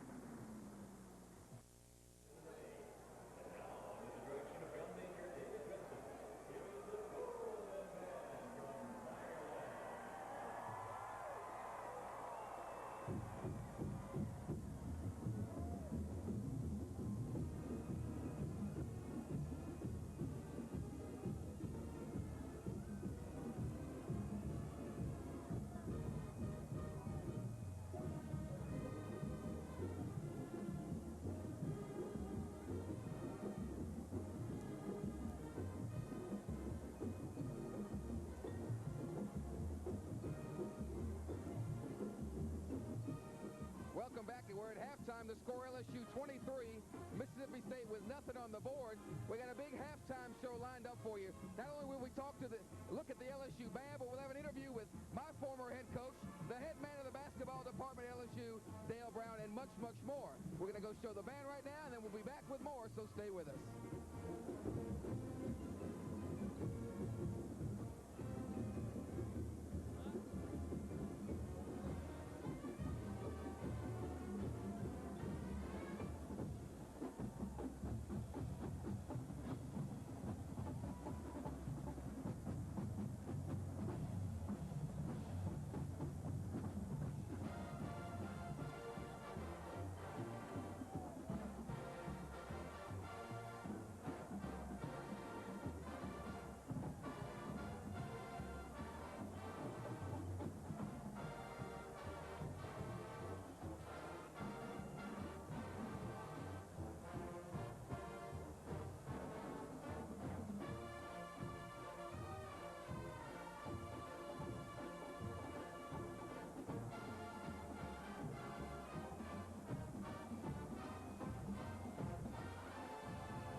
regarded as one of the controversial coaches in all of college sports. He's been at LSU 15 years. In that 15-year period, he's taken the Tigers to the Final Four twice, still chasing that national championship dream. He's the head man of the Tigers. Dale Brown, I had a chance to talk to him early this week as he prepares for this upcoming season. Pleasure to be here at halftime with Coach Dale Brown. And, Coach, before we start this interview, I think we ought to go back and, first of all, publicly congratulate you on a miraculous, wonderful season a year ago. Well, I'm a man of many words, and I will be brief. It was truly a testimony to the human spirit, Jordy, and you know what it's like. You were there when we dropped that flag. Yeah. It's a great feeling, and I hope the good feelings aren't over. Well, you know, it's another year now, and you lose people like John Williams to the NBA draft, and Don Redden, and Derek Taylor. A new year, new blood coming in. Let's talk about your team now to this point. How do you feel about it now going into this season? They're an interesting team. They have 5 qualities that I love. Number one, we have got some hard-nosed guys, Jordy, and there's some of them that may even have granite noses. Ricky Blanton starting out for 1. 2, there's no star. Nobody can use a freak defense on us. They don't know who to stop. There isn't any star. 3, they are hustling, scrapping, aggressive team. 4, there's really a good feeling amongst the team. I can feel it. You can see them hugging and holding each other and feeling good. And the 5th thing, they're about half angry. We've been to 2 Final Fours. There's only 3 teams in the country been more than us during the 1980s, and yet we're picked to finish 6th in the league. We're not in most top 40s. I am going to milk that. I'm not a farmer, but I'm going to milk that thing to death. We're the only team in the SEC to finish in the first division 10 straight years, and yet we're still picked to finish 6th by some. I think they're angered, and if we get them angered enough, we'll get them out of this dome and hope we'll get them in the dome in New Orleans. That's where the Final Four is. That's where it is. 19 feet 9 inches. That's the big slogan these days. This conference is not a very big conference. A lot of teams playing 3 guards. Your freak defense, we get so much success last year. Can you still afford to play that this year? I think you can. In fact, we were thinking of buying off a guard by the name of Jordy Holtberg. I know, Jordy, will that be enough, Jordy? $300? Okay. I don't know. The price is going I think if Jordy Holtberg, you would have been ideal for that. You would have been ideal. You would have been perfect for that. And I know you're getting high price now, so we can't. That's right. We can't buy you anymore. So we'll just have to go ahead and go with the guys we got. I like it. I like it for a combination of reasons. I like it, number 1, because it's a spectator sport, and I think they're going to like it. Number 2, why shouldn't a guy like Jordy Holtberg in the Louisville game in the Final 8 who put up so many outside shots, why shouldn't you be rewarded for a skill? A big 7'2" guy, all he does is take it up and flush it through. I think it rewards the small guy for his practice. I like it because defenses aren't going to be able to stay back inside. They're not going to be able to stand in a zone glued to the floor. I like it because of the coaching strategy. You're going to have much more strategy late in the ball game, 10 down, a minute and a half. You're going to set your offense up. I like it for the excitement. You better play defense because now you come back and sit and you're 3 points behind. You're going to be tied on us. That's right. I like it. Now, in a year from now, I don't know if I'll like it. I like it because we haven't lost or won a game yet. So let's talk about some of your key positions, some question marks. First, Zoran Jovanovic had that crippling knee injury a year ago. How's his recuperative process? There's 2 major problems, Zoran being one, and Nikita, I'm sure you're going to bring up the second one. Zoran is grown. He's 7'1.5". Milton Williams, our weight training coach at LSU, has done a beautiful job. He's 270. His knee is still draining. That's to be expected. It's the worst injury I've ever seen in a knee. Bernard King's knee looks like he got a hangnail compared to Zoran. He's a question mark. Nikita Wilson is the second one. The key to this team. He is a major key. He's Mr. Effervescence. He's a tough. I'll tell you what, I wouldn't want Ricky Blanton on one side of me and Nikita Wilson on the other side. The Vietnam War guys came back. Shrapnel isn't as bad as that. He's got to pass 12 hours of sea. If he does it, he can make it. And I won't talk about your first semester coming out of high school when you were a 4.0 student, Mr. and Mrs. Holper from De La Salle in New Orleans, and Jordy wound up. Does the Buckley Amendment still apply if I say a 1.94? Midterm.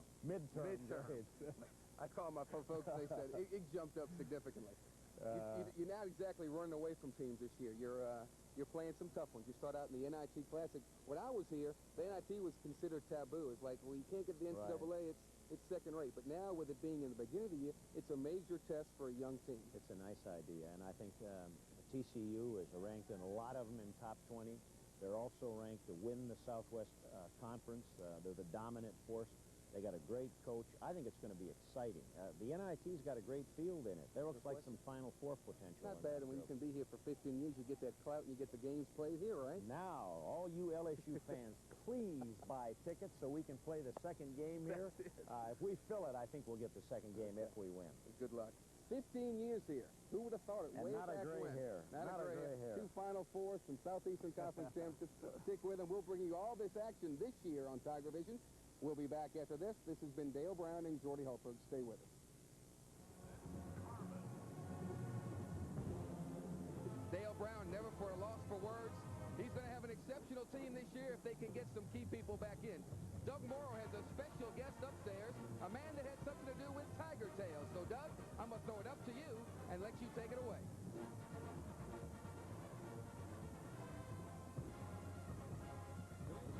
Brought to you by Blue Cross Blue Shield of Louisiana. You can depend on it. And La Tigra, makers of fine sportswear.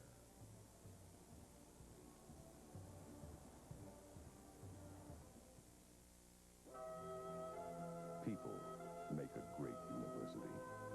Louisiana State University was built on this principle, and it shows in the eminent programs, the research, the progress, and in the enthusiasm, the warmth, the caring.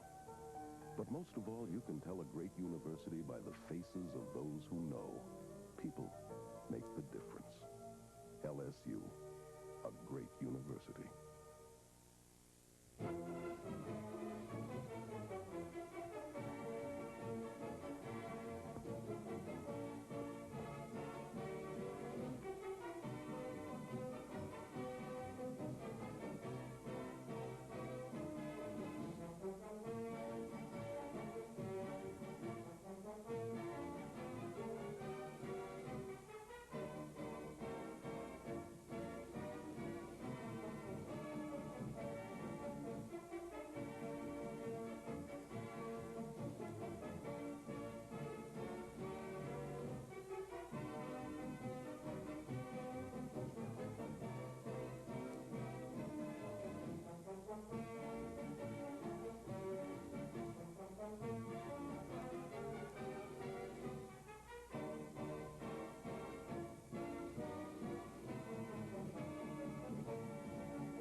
Tiger Vision salutes Delta, the official airline of the LSU Athletic Department, and Baton Rouge's most established air carrier. Delta gets you there, just as it transports LSU's athletes to sporting events throughout the nation.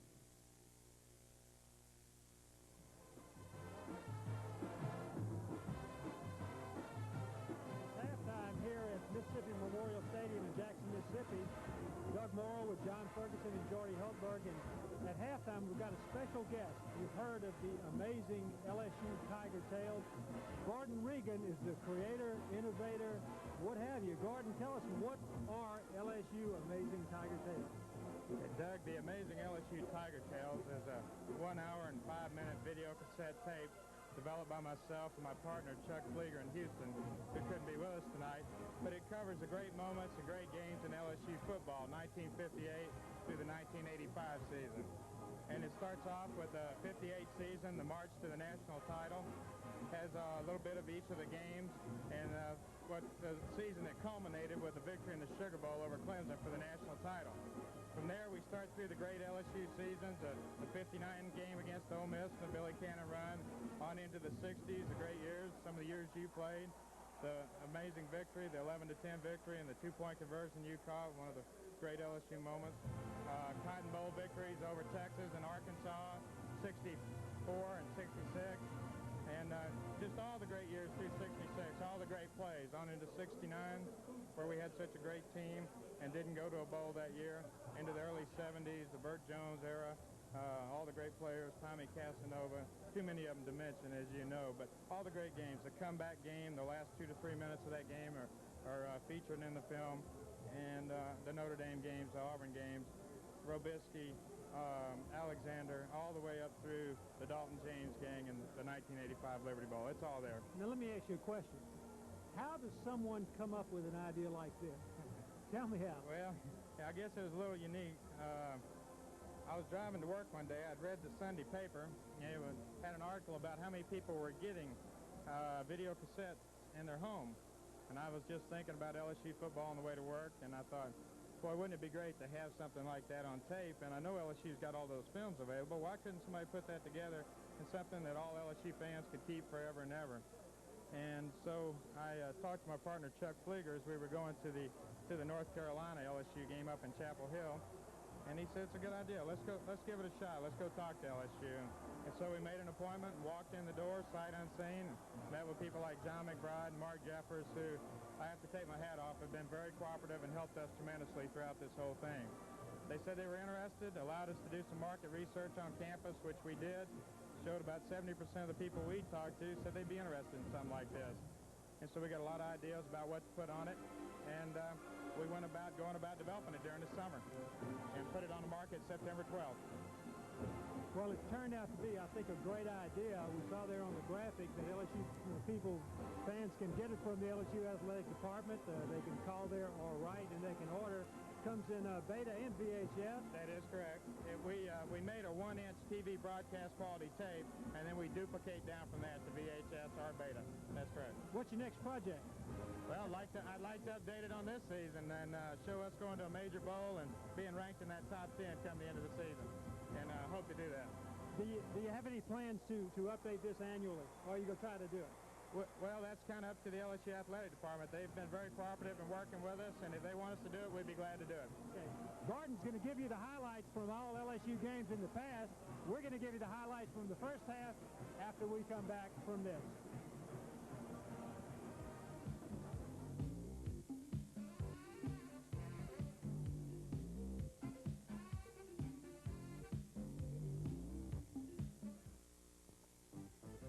Put creamy, delicious taste back into your low-calorie diet with nourishing Kleinfeeder cottage cheese. Kleinfeeder Delight. Kleinfeeder cottage cheese is available in 4 delightful varieties: regular, dry, low-fat, and Creole cream cheese. Kleinfeeder Delight. Whether you're on a low-calorie diet or just trying to keep fit and trim, Kleinfeeder cottage cheese gives you all the delicious, satisfying taste you expect from Kleinfeeder Farms Dairy. The taste you remember. From Classic Car Imports comes the Peugeot, a car with clean, uncluttered lines and a list of standard features that make other cars pale in comparison. Before leaving France, each car is road tested to ensure quality and durability. You'll find Peugeot exclusively at Classic Car Imports, your professional specialists in Peugeot sales and service. Isn't it time you experienced the Peugeot love affair? Only at Classic Car Imports, 15600 Florida Boulevard, just east of Flannery. Let's find a Chuck Yeager for AC Delco. Up here, power when you need it can save your neck. When you get back down to your car, it helps too. Today's smaller engines need extra firepower from a spark plug, and AC delivers. If you could look inside your engine, you'd see an AC spark plug delivering up to 30,000 volts, firing 30 times a second. Firepower when you need it. From AC Plugs at 688 Auto Parts, where we've sold more parts to more people than anyone in town.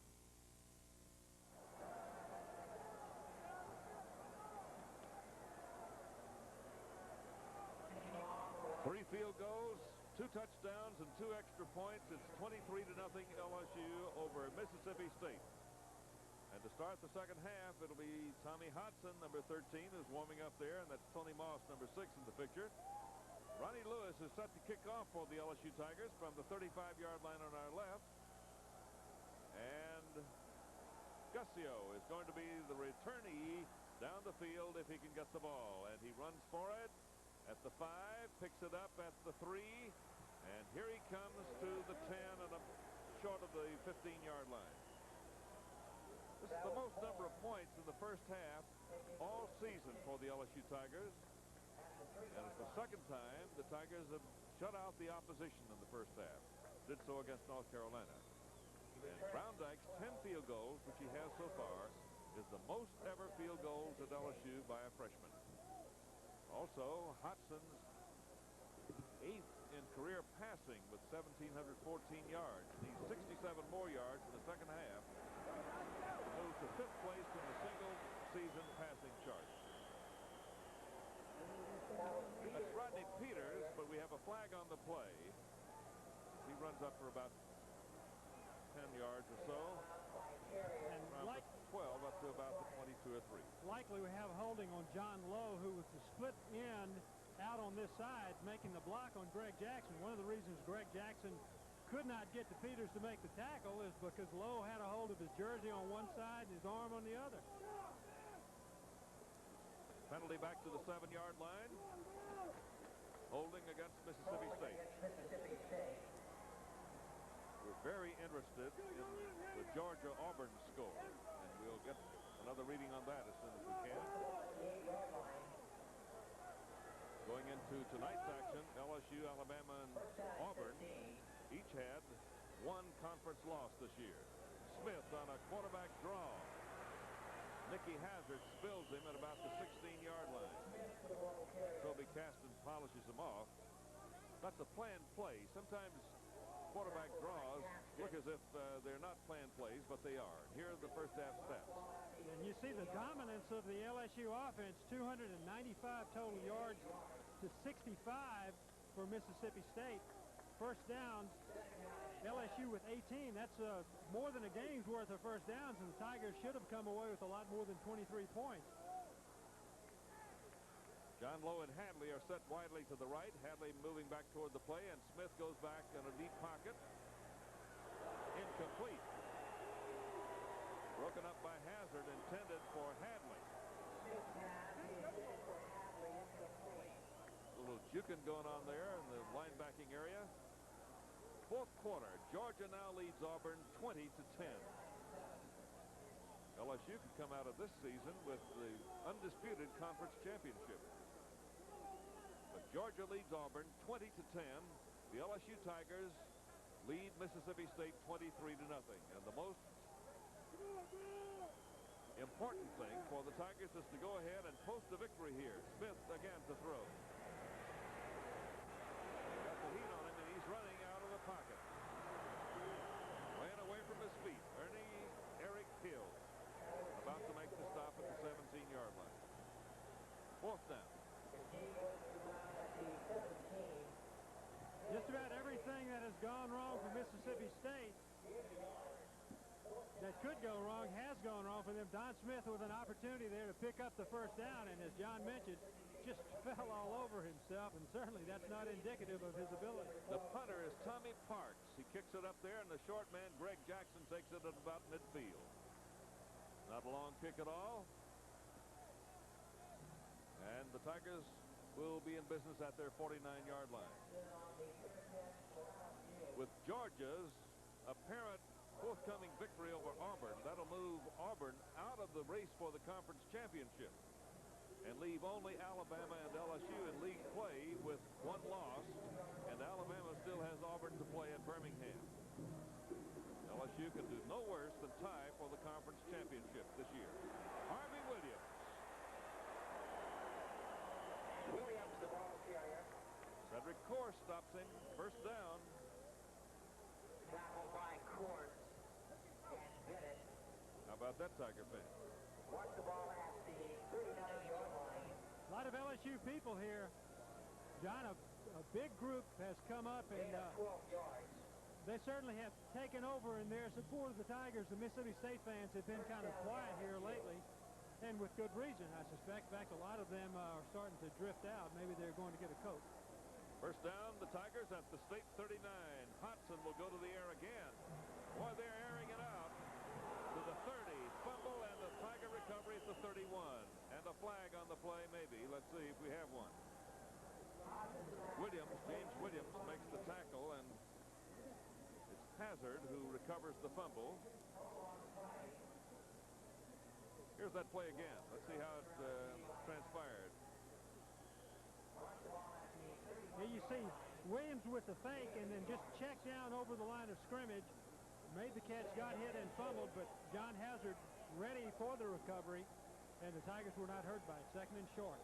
Second, 2 at the 31. State territory. LSU out in front 23-0. That's Williams to the 26. First down. Anthony Butts makes the tackle. LSU has just dominated Mississippi State's defensive line and also the secondary, Doug, in this game. And that's been very surprising, John, because as we mentioned before the game, State was very highly ranked in pass defense, and their secondary was one that stood to challenge LSU. The Tigers have just demolished that secondary, and also the running game has been effective enough to force that secondary out of their normal mode of play. That was McGee in motion, and they throw to him. He's got the ball inside the 15. Is that Wendell Davis? It's Davis, 82, who gets it at the 12. And that's another Tiger first down. First down and 10 yards to go at the 12-yard line. LSU moving and relentlessly against the Maroon defense. Hodgson is 15 out of 21.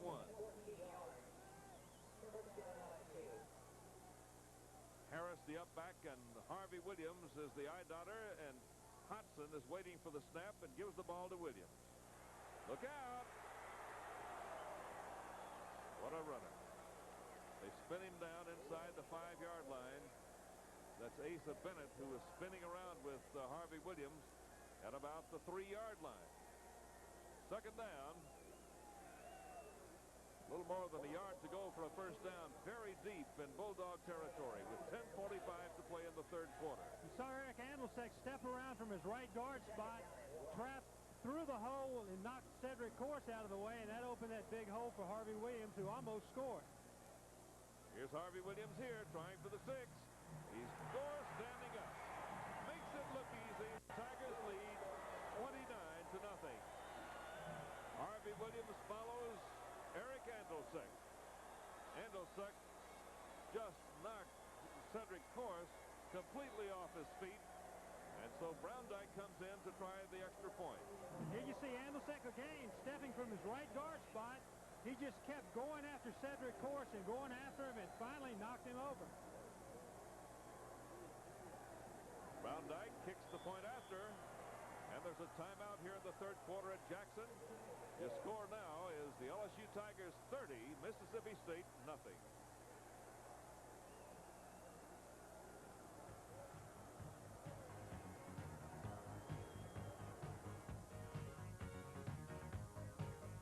All the exciting moments of the LSU Fighting Tigers on video with the amazing LSU Tiger Tales. From the National Championship of '58 to the Dalton James Gang of '85. The greatest games, greatest players, record plays, and more for just $39.95 and $4 shipping and handling. If you love the Tigers, you'll love the amazing LSU Tiger Tales. Call toll-free 1-800-626-4444 and order yours today.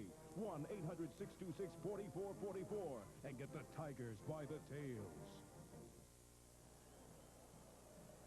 Ronnie Lewis will be kicking off, and we'll be checking with Jordy Hultberg on the sidelines about the attitude of the Tiger team as they're involved in their biggest runaway of the campaign. Temperature is well down into the 50s right now. It's dropping since the start of the game. That's Moore from the 10. 14, he recovers his fumble. Mississippi State is feeling a lot of the LSU pressure. They certainly are. I don't know that I've seen a team start out so deep in their own territory so many times, and it's due to LSU's fine coverage. That time it was helped mightily by Mississippi State's miscue, but LSU's had great kickoff coverage, and goodness knows there have been enough kickoffs already in this ball game for LSU, leading 30-0 here early in the third quarter. Smith. That's a lateral pass. He better pick it up. They are ruling it a forward pass. Rodney Peters dropped the ball, but I think that was a lateral pass.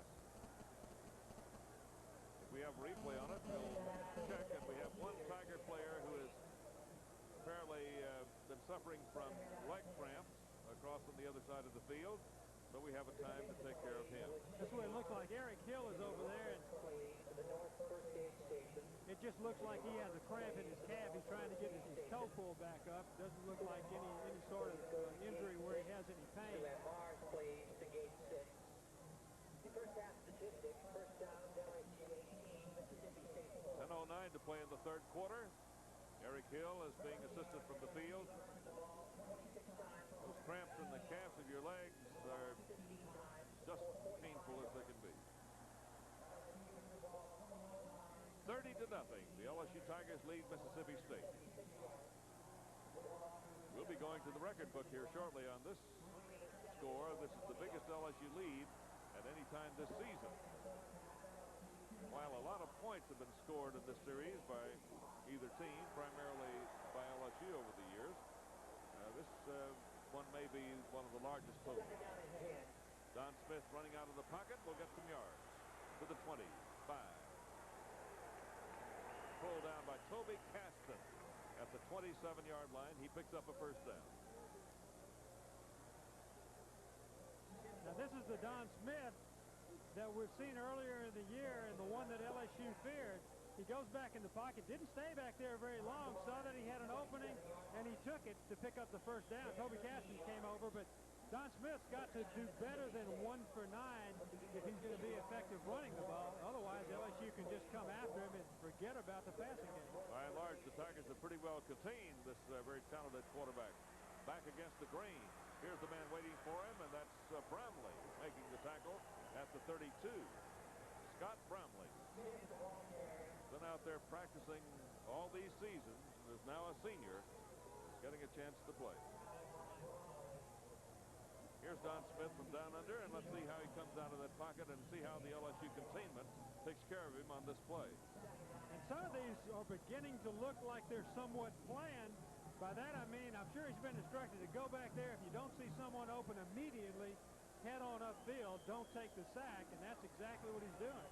2nd and 5, complete to John Lowe at the 40-yard line, out of bounds. Bumped away by James Pearson. Pearson has 3 interceptions. Going into this game, each of the 4 deep secondary had 3 interceptions. And of course, Carrier has had 1 in this game to boost his total to 4. Rehaj has had 1. Jefferson had 1. And the lick there that Pearson put on John Lowe is the kind that he'll remember. That pass was only for about 6 or 7 yards, but it's something that he's going to remember because he took good contact after the catch. Mississippi State calls timeout with 9:01 to play in the third quarter. And here's your score.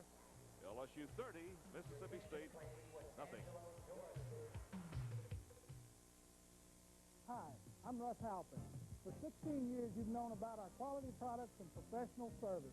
But many of you didn't know that we believe we have the best prices in town. Take this tough indoor-outdoor carpet home for only $2.99 a square yard. But try to beat this deal. We'll install one of these beautiful Salem plush or sculpted carpets with half-inch padding for only $8.99 a square yard. Shop Halpin. Halpin has it all. Halpin has it. Halpin has it all.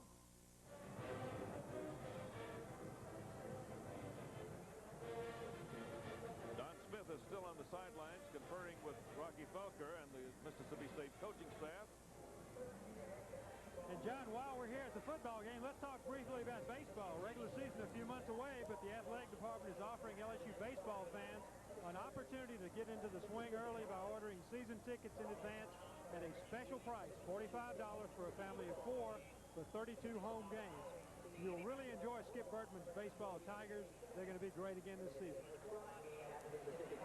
Peters is hit by Henry Thomas at the line of scrimmage. Maybe gets a yard. The Tigers Unlimited chapter here in Jackson, Mississippi, headed by Bill Halsey and John Gandy, is very active and very supportive of LSU. This group has a meeting every Monday night, especially dedicated to the LSU football fortunes as we watch some of the Tiger fans. And this afternoon from 2 o'clock until 5 at one of the local parks, the Jackson, Mississippi Tigers Unlimited chapter staged a big rib barbecue, and it was just absolutely excellent. About 400 people were in attendance. Smith, run out by Greg Jackson, picks up a first down on perhaps his best run of this game. He's out of bounds just outside the Tiger 45-yard line.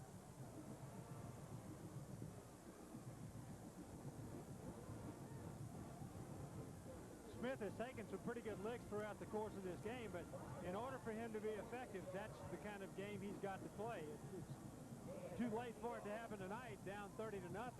LSU can gamble whenever they want defensively, and State just really has no hope of coming back, but that's the thing that State would have had to have done in order to stay in this game with this LSU team. I will check out Don Smith's strong arm. Throws it up the field. It's intercepted by Pearson.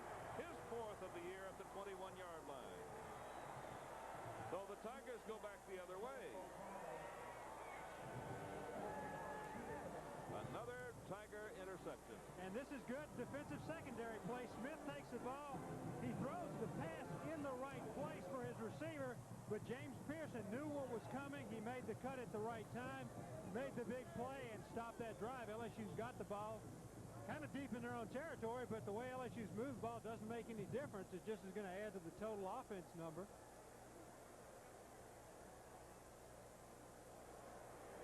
Now pitch out, handoff goes to Mickey Harris. He stumbles through the hole and is going to be cracked down shy of the 30-yard line by Course. And also one additional player who just come into the game for Mississippi State, Greg James. Brian Hudson is back in the game too.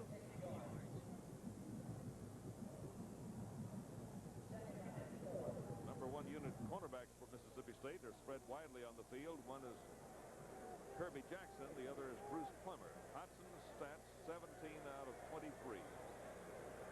Back against the green, rifles one out there to Wendell Davis, complete. He's down at the 40-yard line. Plummer was the man into whose territory Hudson threw. Hudson's been very successful on this same play. He makes the fake and then rolls left away from the flow. He's running combination and individual patterns over there, and Wendell Davis wide open. You can see that Plummer, after having been burned earlier in the game, is giving him all the room that he wants. Davis is having another championship night. Hudson fakes to Harris, throws down the sideline. This time, Davis can't make the circus catch. Hudson was the defender inside the maroon 35-yard line. John, that's the play that they scored the touchdown on. And you saw that time that Plummer had the early coverage on him, and then he released him to go to the safety, Brian Hudson. And Hudson came over that time and hit Davis. Earlier in the ball game, Hudson got caught inside on the run fake and didn't even get over at all. Davis made the catch for the touchdown. At right guard, Ruffin Rodriguez Jr., and at right tackle, Ray Brack. Up the middle goes Martin. Good change of pace. Almost breaks it for the distance. As it is, he gets to the Mississippi State 43. With Course and Plummer finally saving the touchdown run. And it all fits together. When the pass is going well, the run's going well. Look at Sammy Martin giving that fake and making the extra yardage. But that draw play is going to be effective when the pass rush has to concentrate on trying to get to the passer. And that's what happened. On the spot, they charge him a yard, so it's first down LSU at the State 44. Hodgson fakes the run again, rifles the pass up there. It's complete to Martin at the 25. Or is that going to be Harvey Williams? I think it's Martin, number 23. It is. Great receiver, stopped by Asa Bennett. And another Tiger first down has been recorded at the State 25-yard line. And Sammy Martin is another one who catches the ball very well with his hands. I mentioned that, and it would seem logical, but a lot of receivers catch the ball and cradle it into their body. Those that catch it with their hands have many, many more chances because they can reach out all around them. Sammy Martin and Wendell Davis are but two of the LSU players that do that extremely well. Davis is out, and Salisbury is in at wide receiver. And here is a broken play, and a loss of 2 yards results. Hodgson wanted to get the ball to somebody, and really nobody wanted it. And Hodgson eats it and loses a couple. Wendell Davis is taking a breather. Tony Moss comes in. So now your wide people are Derek Salisbury, number 28, and Tony Moss, number 6. Moss is going to the right. Brian Kitchen is flexed to the right. His father played on the 1958 championship team. There goes Sammy Martin to the 15, to the 10. His greatest run of the year. He is at the goal line. They don't give it to him. Inches away at the east end, and Sammy Martin's finest run of the year does not result in a touchdown, but almost. And we'll want to look at it again. It's a shame. Here's the draw play again. Same thing he ran a moment ago. He made a good move to get past the tackler. Another good move. And he got all the way to the goal line and got knocked in the air. And as he spun and came down, the ball came down outside of the end zone. Had he spun 1/2 more turn, he would have had the touchdown. Or if he'd spun 1/2 less turn, he would have had the touchdown. Plummer was tackling, and Jackson prevented Martin from getting to the goal line. And here's Martin cracking in. Touchdown. The Tigers lead Mississippi State 36-0. A Sammy Martin drive. And that drive is good for 79 yards and a touchdown. Let's watch Sammy Martin take it in. He deserved to have the chance to score the touchdown after gaining all the yards on the drive. Personal foul against LSU. The touchdown is going to stand. And we'll have the penalty assessed against the Tigers back up the field, ostensibly on the kickoff. We have 4 minutes and 54 seconds left to play in the third quarter. LSU is really making a shambles in the state defense now. David Browndyke, number 4. Really a fine young fellow with just one of the greatest attitudes. See Champion in there, number 71, is a walk-on player, and he's the snapper back on points after. And Tomlinson, also a walk-on, is the man who spots the ball for David Browndyke.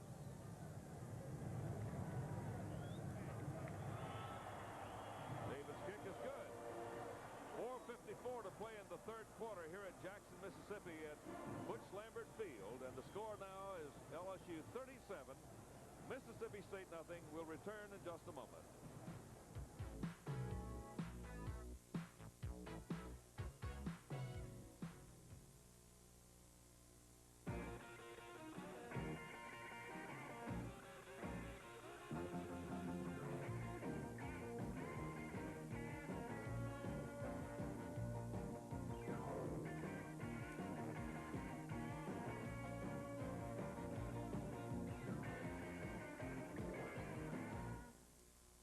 At Gottschalk, Baton Rouge, Lafayette, Maison Blanche, New Orleans.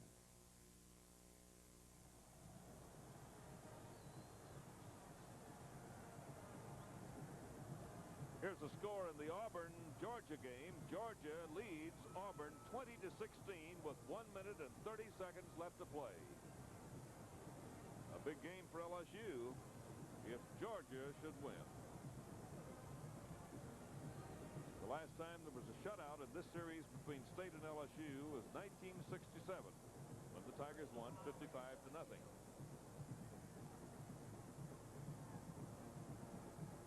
Mississippi State scored 45 points against LSU in 1983. There's Moore, Johnny Moore, and the Tigers have been penalized 15 yards back to their 20 for a personal foul on the touchdown run by Sammy Martin. Sammy Martin, there's Ronnie Lewis. Martin set up the touchdown plunge with his finest run of the year. Onside kick, look at that. All right.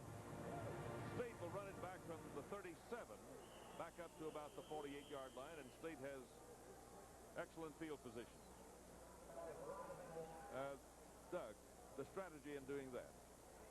There's the Georgia-Auburn score in the fourth quarter with 1.5 minutes left. Well, gee, I don't know. I guess I didn't think you would. You know, now, well, you know, maybe he didn't do it on purpose. That's always a possibility. Well, he couldn't kick the ball all that far from the 20 anyway, so I guess he figured he might take a chance. Option play. They missed the tackle behind the line. Marlboro had him in his arms and didn't complete the tackle, and Mike Merla comes in finally to make the tackle about 8 yards down the field at the Tiger 45-yard line.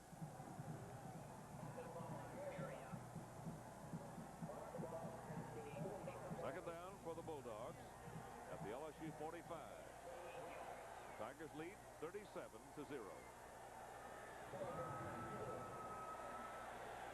Next week, LSU entertains Notre Dame, beaten barely today by Penn State. Here's Smith. They overrun him a little bit, and he throws a long pass down the way that's incomplete. Intended for Lewis Clark, the split end, number 82. Good coverage by Chris Carrier. We haven't heard from Jordy Holtberg on the sidelines in some time, and we'd like to get a report from him. See if he's thawed out down there. We'll attempt to contact him. 3rd down and 2 at the LSU 45-yard line.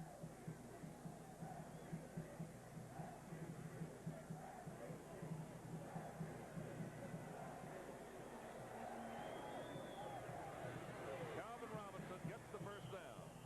Plunge over the right side to the LSU 41-yard line. The run is stopped by Greg Jackson.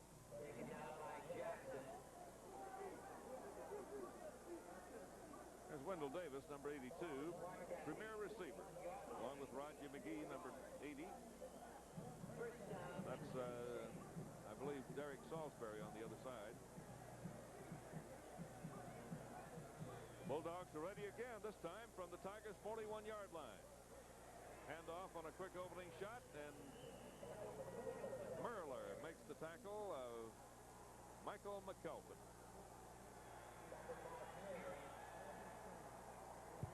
Ball is spotted at the LSU 35, so he gets credit for 6. It's 2nd down and 4.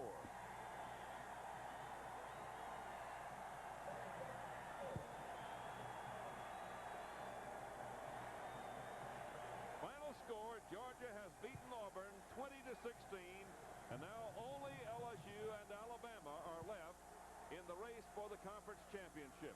Here's Smith trying to get out of the pocket. Can't this time. Darrell Phillips leads the Tigers from his nose guard position. A big game for LSU as Georgia has just beaten Auburn 20-16. Now, if you're the Sugar Bowl, what do you think?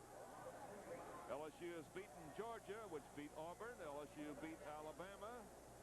Alabama still has Auburn to play at Birmingham in the final game of the year for those two teams.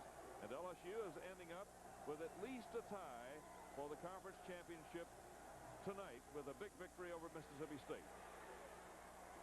Low catches and Pearson tackles, and that's not a first down. It's short yardage to the 33. So, Doug, things are beginning to get clarified, and if Alabama should lose to Auburn, then LSU will be the undisputed Southeastern Conference champion. But no worse than a tie for the conference championship, and it's, as I've said, no mean feat. And little did Bobby Humphrey know what he was doing when he fumbled the ball at the 1-yard line last week, helping LSU to that victory against Alabama. And just think, had the field goal against Ole Miss been good, of course, LSU already would have been the outright winner. Smith gets away from the tackle behind the line and almost gets away. They had him contained. Merler finally makes the tackle, but after Smith gets the first down.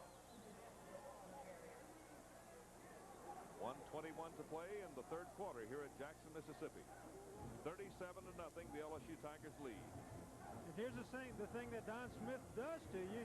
You see, he gets around the corner so quickly, and had he been more successful earlier in the game with that, he may have made it more of a game. Although, I tell you, the way LSU has played this evening, I don't believe Mississippi State stood a chance from the beginning. LSU really should have over 50 points by now. First down, pitch out goes to Rodney Peters. They've got him over there. Good tackle by Kevin Guidry.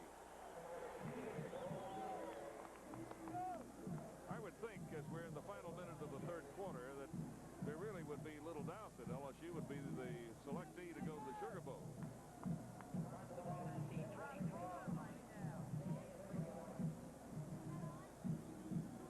In light of the records I've just related. 2nd down at the 23-yard line. 7 yards to go for a first down for Mississippi State. A half minute to play in the 3rd quarter. Smith going back to throw. Screen pass to Peters. First down. Down to the Tiger 11-yard line, and now the Tiger shutout is in jeopardy. Enriquez and Carrier make the tackle. And here's that. This is now the 2nd LSU defensive group that's been in there that drive. And you saw Oliver Lawrence rushing the passer. Mississippi State ran the screen play to take advantage of LSU's rush, picked up good yardage down to about the 11-yard line, and the Tigers have sent back in some of the starting people. Shutout would be very important to the Tiger defensive team, I think, and State is going to let the clock wind down to the end of the third quarter. But you can expect to see LSU at least put up a strong effort for that goal line stand. That's the end of the third quarter here at Jackson. 15 minutes to play, and here's your score. The LSU Tigers 37, Mississippi State nothing. Doing business in Baton Rouge these days has its ups and its downs. With the marketplace shaking out and repositioning, shifting consumer attitudes and loyalties, with certainly no lack of surprises. If you're ready for clear-eyed, rock-steady, realistic business banking, come to AmBank. We share your ambition.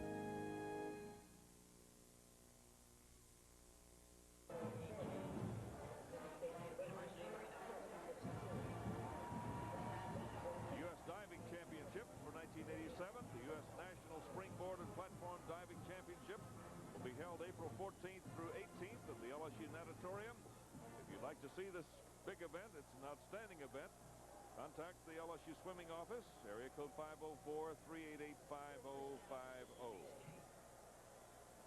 Natatorium, are you the one that made up that name for indoor swimming pool? No, sir, I didn't. First down, State at the 11-yard line, Tiger territory. Interesting version of the quarterback draw down to the 5-yard line with Don Smith carrying. He's hit by Chris Carrier. And one of the new people you see on the field for LSU, number 70, is Clint James. That'll be a name you'll hear a lot in the seasons to come because he's a very adept defensive end. He'll probably take the place of Carl Wilson next year. He's 6'6", weighs 235 right now, is a freshman from New Orleans. Clint James. From the 5, big defensive play as the Tigers stop the ball carrier, and that's Mike Merler with others. And so the carry is by Jeff Patton, number 30. Here it is again. And watch Darrell Phillips right in the middle. First he whips his blocker, that's Tom Cruise Jr., and then he steps over to make the tackle.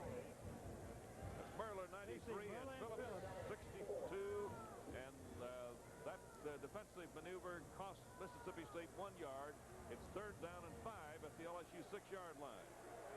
Smith is in trouble. They're going to get him, and he finally gets the pass away as he's going down. Peters receives, and he's down to the 3-yard line with Kevin Guidry hanging on. But Oliver Lawrence had him with help way behind the line, but Smith got the ball away. Peters is shaken up. And this is what having the ability to turn a broken play into the big play can do for you. He escapes the tackler there and then fights off Oliver Lawrence long enough to get the ball out to Peters. That play should have been about a 10 or 12-yard loss. Instead, it turned out to be a short gain, but a gain nonetheless, and gives them the opportunity at least to have a reasonable effort to make it on fourth. It's fourth down and 3 at the LSU 4 for Mississippi State. Smith rolls out to the right, throws to the end zone, incomplete. The Tigers hold and take over at their 4. Pearson breaks up the pass, and so Mississippi State's best drive of the game ends up with no points. The intended receiver was Lewis Clark to split in.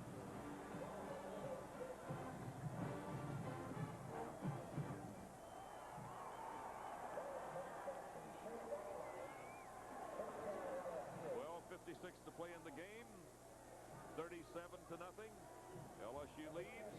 And here's what the Tigers have done with their opposition this year. The fourth quarter has been tough on the opposition for the Tigers, allowing only 6 points. Mickey Guidry is now the Tiger quarterback, number 10. Sets up an eye and hands off to the tailback. A short run up to about the 7-yard line.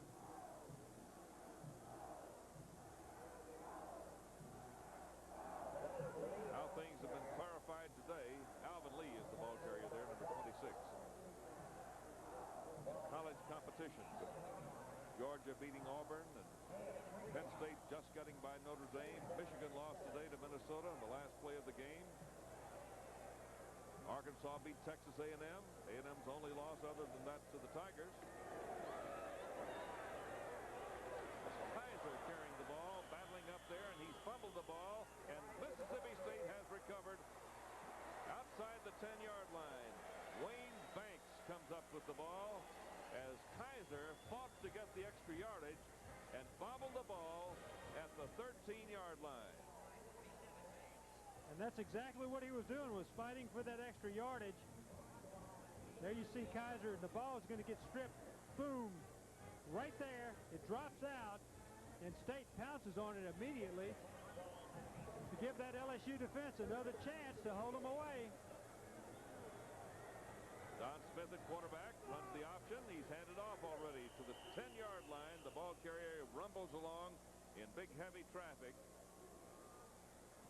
And there's a big pile up in there. There's Pete Jenkins, assistant coach. And Pete's the one that coaches those down defensive linemen, the ones who are rated by just about everyone they play as the finest group in the country. Pete has great confidence in them. Those players have played together for 3, some for 4 years now, and he feels that they are as fine a group as there are in the country. After Robinson's run, here comes a run around the right side that is stopped by Darrell Phillips for a loss back out to the 12, and that's Moore. Moore's been running back some punts in this game. Wears jersey number 39. John Moore is from Philadelphia, Mississippi. The ball is back at the 12-yard line. It's 3rd down and 9 for Mississippi State. All of this taking place after the recovery of a fumble by Wayne Banks at the Tiger 13, the fumble by Randy Kaiser. Smith will go to the air, maybe. That pass is going to lose yardage. A lot of Tigers were there. Clint James and Oliver Lawrence did the most damage, perhaps, with Nicky Hazard. And John Moore was cut down at the 14-yard line. And Cosby is going to come in and try to get 3 points to get Mississippi State on the scoreboard. The Tigers call timeout. A lot of new players are in the game for LSU. We'll try to name as many of them as we can and point them out to you. In the meantime, the book on Artie Cosby, number 2. He's a senior from Starkville. He's 11 out of 18 field goals this year. Has a very good leg. There he is. Provided the difference in that 16-14 loss LSU suffered at Starkville a couple of seasons back. The only loss suffered by a Bill Arnsparger coached team since he's been at LSU. And tonight's victory will be his 12th road victory in 3 years against that one defeat we mentioned and the tie against the University of Florida. He would like to have a shutout to make up for it, though. He's got his first group in there. That happens to be the group that works against the opposing kicking team. So all of his defensive starters have come back in the ballgame because that's the team that they play on. This is a 31-yard field goal try from near the hash mark on the far side. Mississippi State trying to get some points here. No good. Cosby, who didn't miss one in the pregame practice, misses from 31 yards, and the Tigers shutout is still in force. And it wasn't even from the hash mark, John. Timeout with 10:31 to go, and the Tigers are getting ready to start again. Very near the hash mark, Doug. And that ball is going to be spotted at the 20-yard line. Yeah, as long as you can see the middle of those goalposts, you'll be able to make them from wherever you kick it. I'm sure the Tigers are mighty happy, though, because they have so far preserved their shutout, but they've got to get it away from the goal line. And they've got an awful lot of youngsters in there. Jim Hubix, Chris Frigo is in there. We'll see if we can identify everyone as the play goes along. That's Lee carrying that ball way around the right side, run off the field by Kirby Jackson. Todd Coutee, number 60, Ruffin Rodriguez, who has played a lot earlier in the year anyway. He's from Thibodeau also, as well as Eric Andelsek. Let's take a look at the miss. Now, this is not a bad angle, and he got it, and apparently just outside of the post on the right.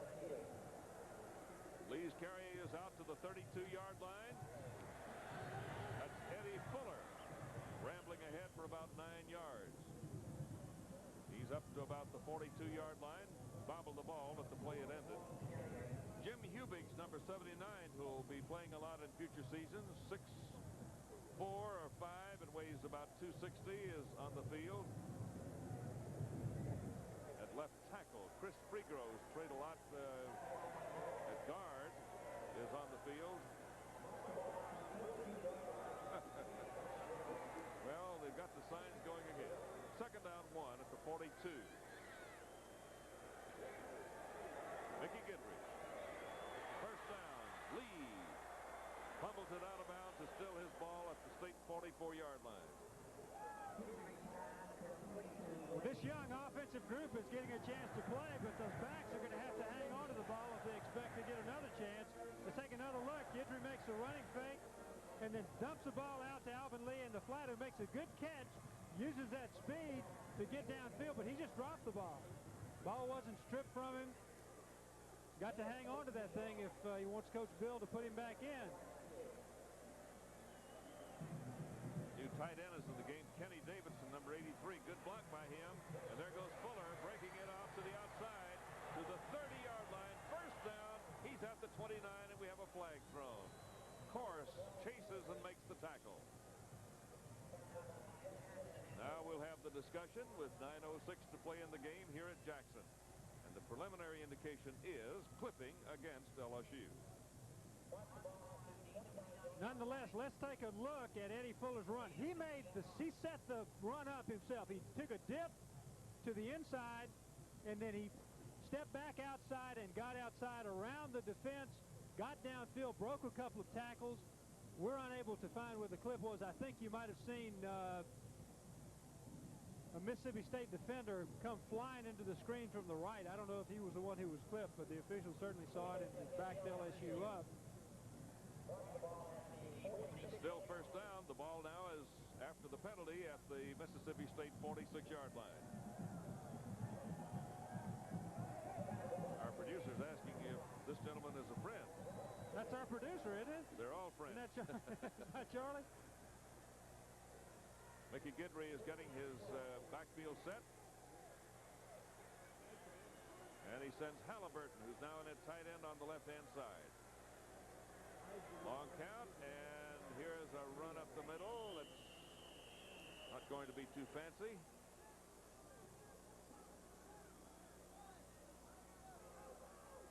Another one of the Tigers' new players, Jay Eglot, carries the ball here, number 36.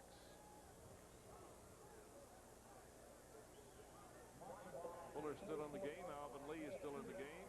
Tony Moss is in. Mickey Guidry is the Tiger quarterback. Second down, 10. Guidry fakes the run and throws. Complete. And Eddie Fuller makes the reception. Not a first down. He's about 6 yards shy of it at the state 40-yard line. Fuller certainly does exhibit a lot of ability, though. He runs the ball very well. He has a good feel for it, and he also makes quite a catch here. LSU's got Harvey Williams and Eddie Fuller, both fine young running backs, both of whom catch the ball extremely well coming out of the backfield, and that's a real plus for a running back. Todd Coutee is now the center for LSU. And here's Guidry throwing to Derek Salisbury. Got the ball at the 10-yard line. First down and goal to go. Derek Salisbury makes a great over-the-shoulder catch in Bruce Plummer territory. And again, the premier cornerback for Mississippi State is punished again. And let's take a look at it again. Same type of pass you saw earlier in the game. Guidry throws the ball perfectly. The coverage was not that bad, although Salisbury had beaten Plummer. Been a long night for Plummer tonight because he's gone against some pretty good people who have performed well. But Salisbury makes an outstanding catch over the shoulder. Eddie Fuller comes this way. Gets about a yard or two. Asa Bennett makes the tackle. 7 minutes to play in the game. LSU 37, Mississippi State nothing. And the Tigers, with a lot of reserves on the field, are threatening once more.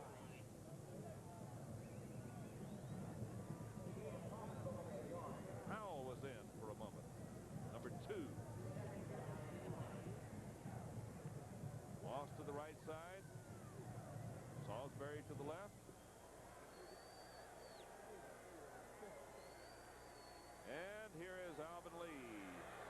Banks wraps him up at about the 8-yard line. He picks up a yard. Jordy Hultberg, we finally found him, and let's go to him on the sideline. Well, John, this presents an interesting situation for the Sugar Bowl committee. LSU Tigers, with this win tonight, is assured of a first-place finish in the Southeastern Conference, whether it be a tie or outright. With the loss by Auburn tonight, if Alabama were to defeat Auburn in the following weeks ahead, would the Sugar Bowl committee take the LSU Tigers, or would they take Alabama? If they take out LSU, they stand a chance of losing much gained revenue for the city. So a big decision for the Sugar Bowl committee up ahead. Gidry, incomplete. Intended for Derek Salisbury. And so, 4th down at the 8-yard line. Will the Tigers go for 3? Apparently so. And David Browndyke is going to be the man who's going to kick it again. He's had a big night. Tomlinson counts off the offensive players. And this will be a 25-yard field goal try from straight away. And Browndyke kicks it, and it's good. 5:51 to play in the game. The score is now the LSU Tigers 40 and Mississippi State nothing. We'll be back in just a minute.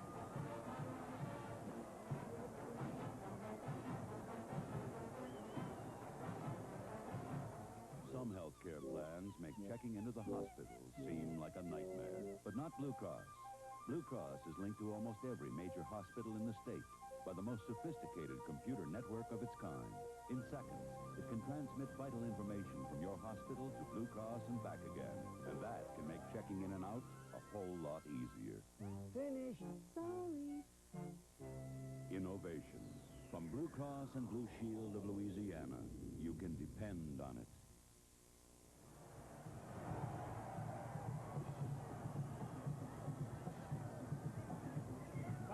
Remaining in the ball game. LSU ahead 2-0, 40-0, and it's been a completely dominant LSU team.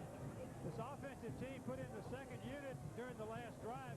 They suffered the same fates that the starters did early in the game. They drove the length of the field and were able to come up only with the field goal. But David Browndyke has performed extremely well kicking the ball. LSU's offense has moved really at will, and they have had a fine stand in the end zone. Gave up a fumble, let Mississippi State come back, and then another stand to keep State out of the end zone. This shutout, if it turns out this way, will be the biggest one since 1979, when the Tigers bested Colorado 44-0.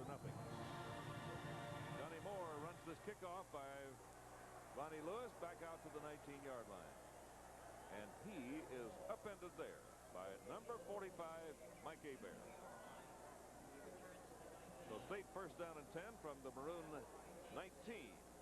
48,000 the attendance. When it comes out even like that, you know it's estimated. I think they counted all of them.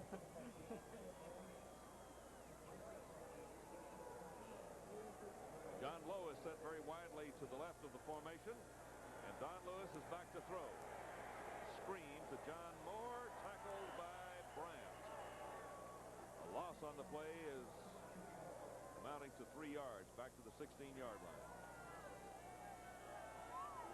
Don Smith's total offense has not been helped by the performance tonight. Got to give credit to a fine LSU defensive unit. I think they recognized that Mississippi State could move the football and remembered how much the Mississippi State quarterbacks had hurt them in the past and just made up their minds not to let that happen. 5 minutes to play. Not much for Johnny Moore. Tackled by Clinton James, number 70. We told you about him. He is such a big fellow. and a fine defensive player. Other new Tiger players coming on the field, number 98, who is Vern Osbury, linebacker. There's Henry Thomas, number 96. That chest of his is not all padding. He weighs 236 and is very well put together. Smith, running out of the pocket, is tackled by Darrell Phillips. And so in 3 downs, the Maroons have lost 1 yard. And one of the things that makes Henry Thomas so effective is that he has a more than adequate backup in Darrell Phillips. Phillips is a guy who comes in and makes big plays repeatedly. Coach Pete Jenkins feels very comfortable with him in the lineup, and so he can rest Henry Thomas when he wants to. He can switch him around, and they give the other team a real tough time from the middle guard spot. Tommy Parks kicks, and we have a flag. The ball is fielded by LSU at the Maroon 46-yard line. And Chris Cruz almost blocked Tommy Parks' kick. And the flag's going to be against Mississippi State, I feel certain.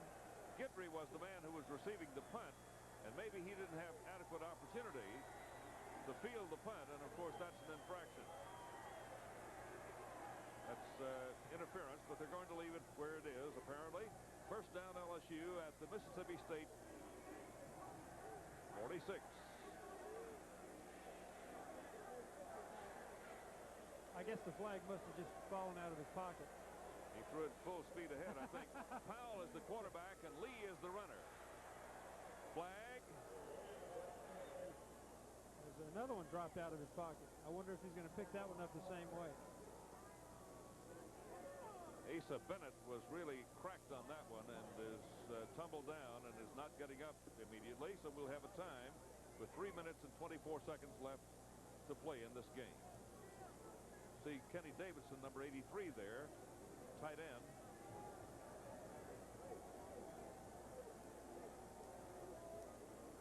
So Bennett is being attended to, and here's a shot from the field up to the press box. As we've watched a very interesting game here this evening, Doug, and it's really been... Wait to Jordy Hultberg down there on the field, see if he can spot us. How do you like Treva's banner? Isn't that beautiful? LSU Tiger Vision, and that one has been... handled quite a bit. It's been blowing around in front of our faces all evening. A penalty of 5 yards is stepped off against the LSU team for holding. Apparently from the spot of the foul, that would be penalty back to the 49-yard line in Tiger territory. 3 minutes and 21 seconds left to play in the game. I'm trying to delineate the new players from those who played some. And here's another new player on the field for LSU, Chris Petaway, who hasn't played a lot in this game, but he's a coming freshman. Will be a tackle. Weighs 240, stands 6'3 and a half. Eddie Fuller goes the other way on a pitch out from Powell. You know, it was Eddie Fuller who ran for a touchdown on his first collegiate carry earlier this year. He's almost the gainer of a first down, but he's about a half-yard shy of it around the Mississippi State 37-yard line. He's a slashing type runner. The only mistakes that he ever makes are those of indecision when he's not sure whether to go inside or outside. But once he makes his decision, he's on his way, and he's got such great quickness and balance. It's going to be a terrific runner. Doug Powell pitches out to Alvin Lee. Lee breaks inside, picks up a first down to the state 23-yard line. Blocking was supplied in advance of his run by Tony Moss.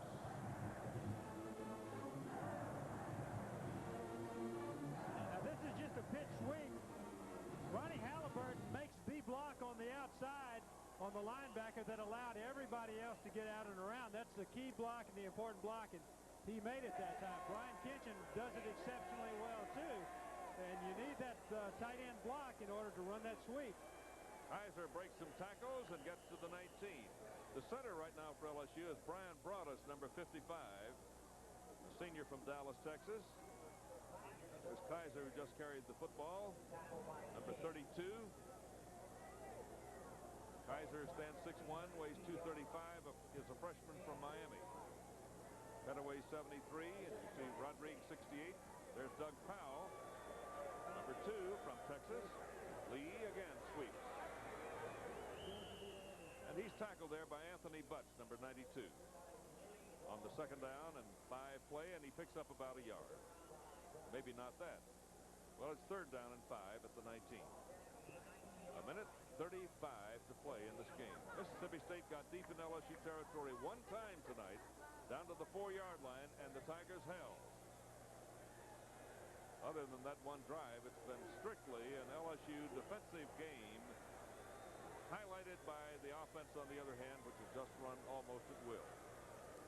Powell pitches and Fuller runs. He's going in, standing up. A 19-yard scamper for 6 points by Eddie Fuller.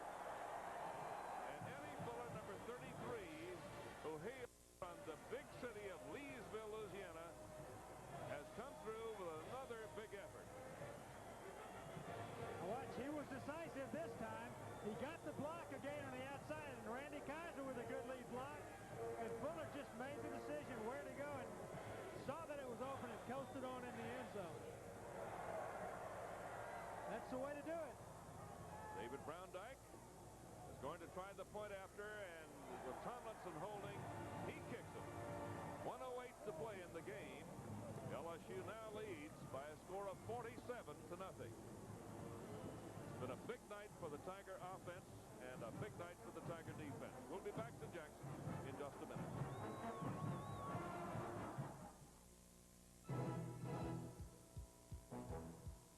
Power can be a dangerous thing unless handled correctly. With electrical tools, always check for proper grounding. Tools should be marked double insulated or else have a 3-pronged plug. And be certain your work area is dry and uncluttered. Move all electrical cords out of your way. Power tool projects should be fun, not fatal. A safety message from Exxon Baton Rouge refinery employees.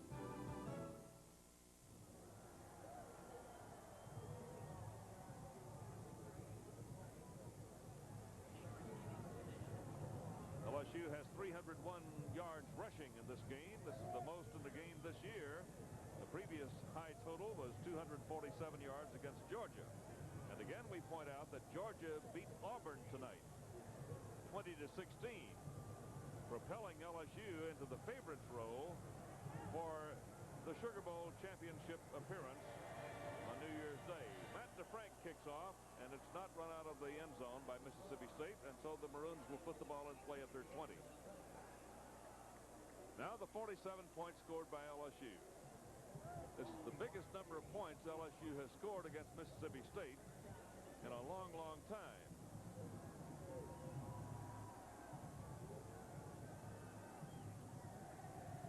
State scored 55 against LSU in 1980, and LSU scored 55 in 1967 and 61 in 1969. But it's been a big night for LSU. Don Smith runs the option, pitches out. That's almost a 10-yard gain by Jerry Myers, the wingback.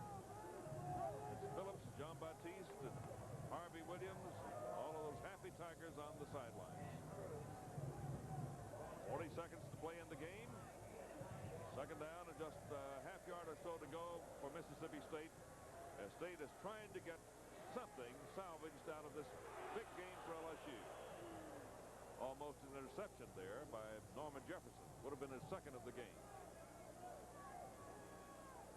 Smith has had his troubles. LSU has had his number all night. There's not much that he could have done. Just LSU's played exceptionally well. I think if I were State, I would go ahead and just run a couple of plays and let that be it. 27 seconds remain to be played in the game. LSU is on its way to its biggest shutout in this series since 1967. A flag is thrown as a run goes to the outside and out of bounds. The ball goes at the 30-yard line. There's Joe Yates talking to Coach Arnsparger. And Coach got that shutout that he's been hoping for. Hey, Mom, I love you. Oh, yeah. Hey, Mom. Greg Jackson.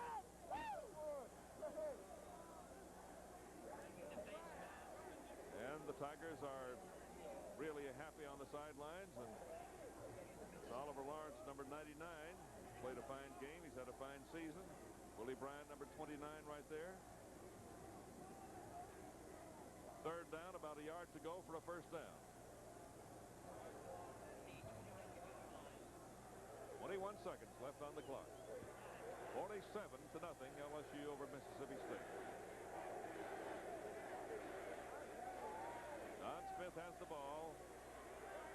Throws, and Hadley has the ball, and he's out of bounds after picking up a first down at the 38-yard line. LSU has won a share of the Southeastern Conference title, of course, at least, and that is dependent on what happens in the Alabama-Auburn game later. The final game of the season for those two teams. Should Auburn beat Alabama, LSU will be the undisputed champion. But as far as bowl appearances are concerned, LSU has beaten the team that beat Auburn tonight, that's Georgia, and also has beaten the other team that has one loss, and that's Alabama. 15 seconds left to play in the game, and Don Smith calls timeout. State really wants to get a score here of some type. They certainly do, and they were confused. They lined up in the wrong places and had only 6 seconds left on the play clock, and so Smith called the timeout. Nominations for the LSU Athletic Hall of Distinction will be received until Sunday, November 30th. Eligibility criteria can be obtained, and nomination forms may be picked up in the LSU Athletic Director's office or by sending a written request to the LSU Athletic Department Director's Office, Baton Rouge, Louisiana 70894.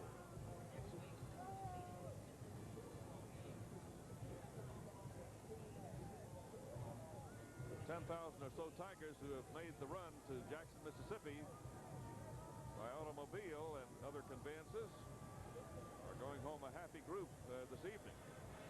LSU has been very dominant in the game and concludes the Southeastern Conference season with a record of 5 victories and 1 defeat and at least a share of the title. Moore in motion. That was James getting off sides, and Moore comes roaring out of the pocket. He throws about at the line of scrimmage. It's complete to Hadley for a touchdown.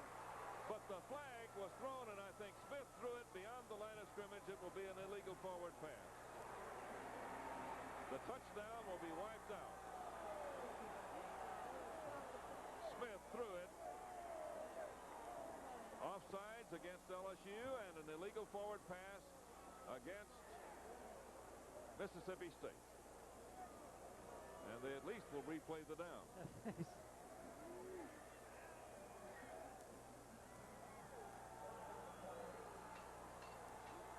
So they'll do it again. Some new players are on the field. You see Clint James out there and Carl Dunbar, number 63. There's Coach Arnsparger and Coach Archer on the left there. There's a cool man. He's happy. You ever seen him smile during a game before? We did get a smile from him. Well, he's done an excellent job and receives all credit for it. Deserves it. First down. The Bulldogs are at their 39, and Don Smith in the last 3 seconds of the game is trying to get something going for Mississippi State. He's hit as he throws. And there's Clark with a fine reception down to the Tiger 32-yard line. DeWitt makes the tackle with Hebert, and the game is over. The Tigers are uproarious in their support on the field for each other and the fans for the team. So Garnsparger is making his way to our microphone. Jordy Hultberg is trying to chase him down out there, and we'll try to have him on the air and see just what a happy Coach Bill Arnsparger can say about this game. He begins to wave his hat to the Tiger fans on the far side of the field.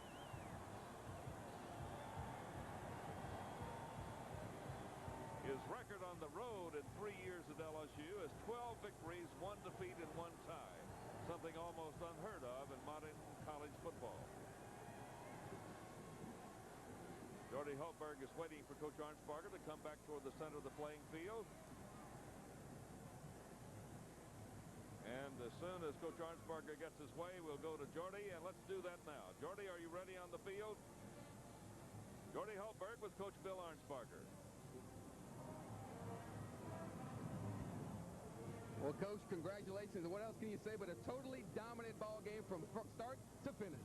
That's why you like to win a championship. I saw you jumping up and down when you wanted that shutout so bad. The last play had a little excitement, but just a great defensive performance kept you in the game, or got the big start early.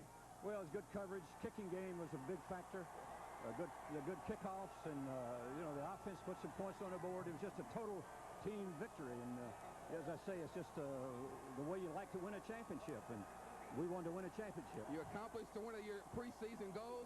What with the loss by Auburn today, it all comes down now to Alabama and Auburn, and then you may have a chance to win the thing outright. We've already beat Alabama. I know, but they have to play Auburn now. If you tie with, they play them again. No. Now, if you tie with Alabama, they get a chance to pick who goes to the Sugar Bowl. So okay, I'll let them pick them. There you go. But congratulations, Coach. We're going to be back after this. The final score: LSU 47, Mississippi State nothing. John Ferguson and Doug Moore will wrap this ball game up in just a few minutes. So don't go away.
Paul Horning, and football's been a big part of my life.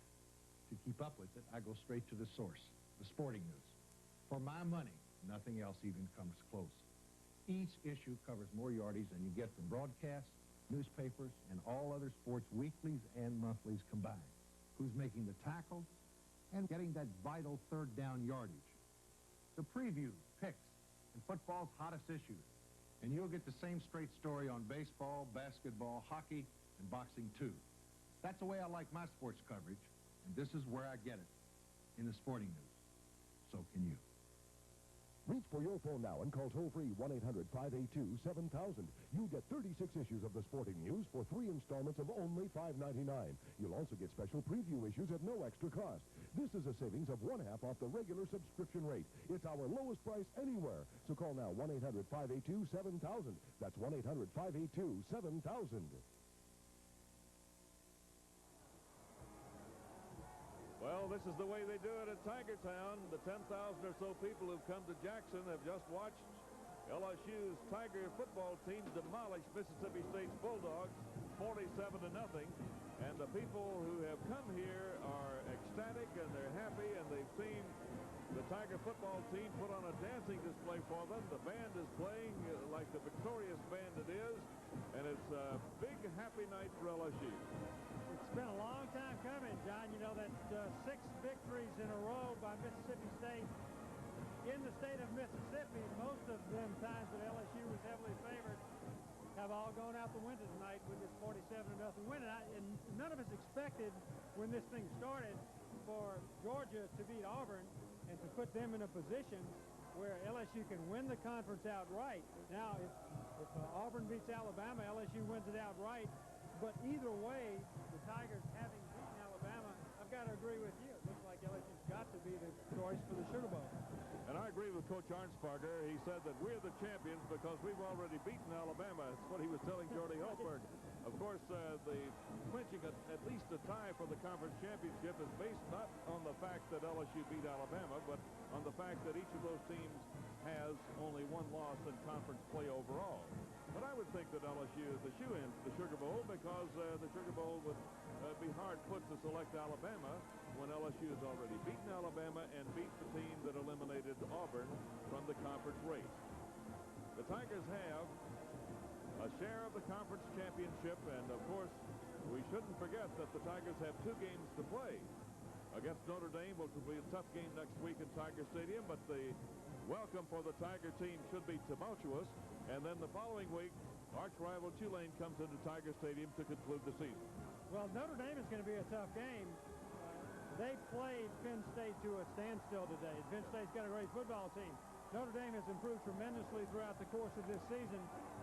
And Tulane, remember what happened 4 years ago, I believe it was, when LSU was a heavy favorite, went to the Orange Bowl, but got beat by Tulane.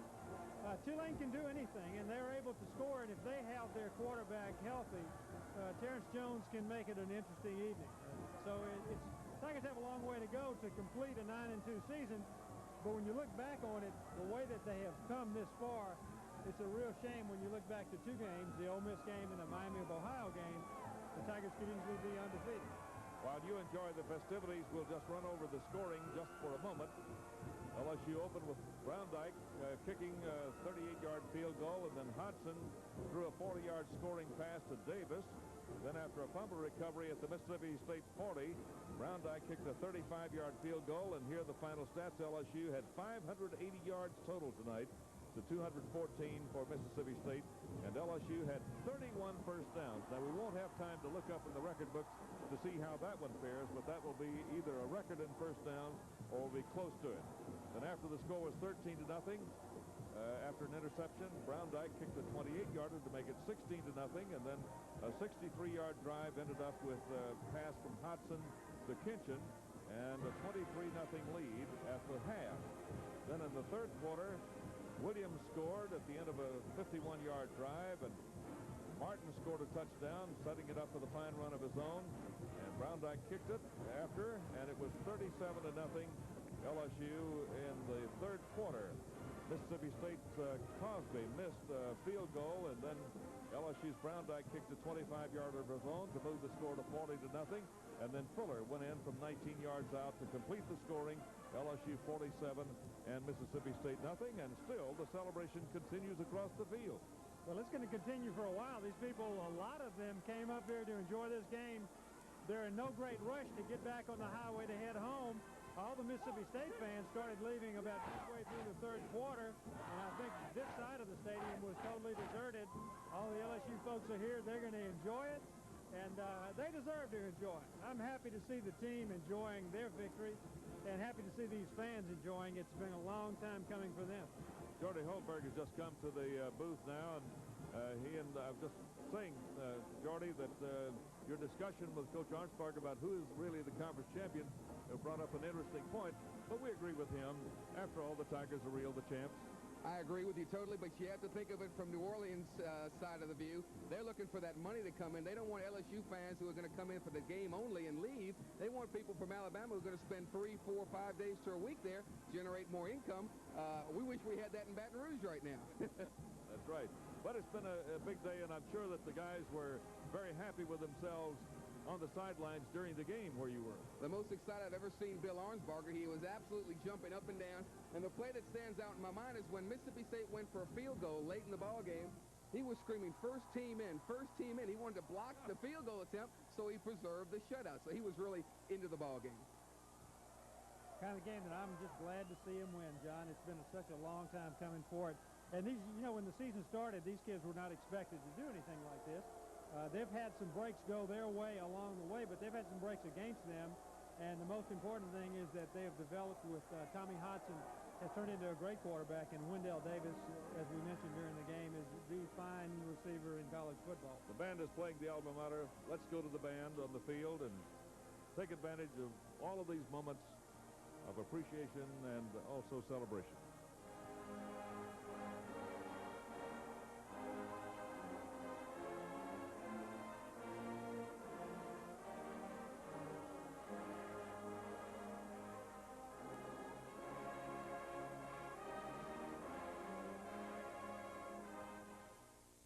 Get that all-American feeling with live college football on ESPN.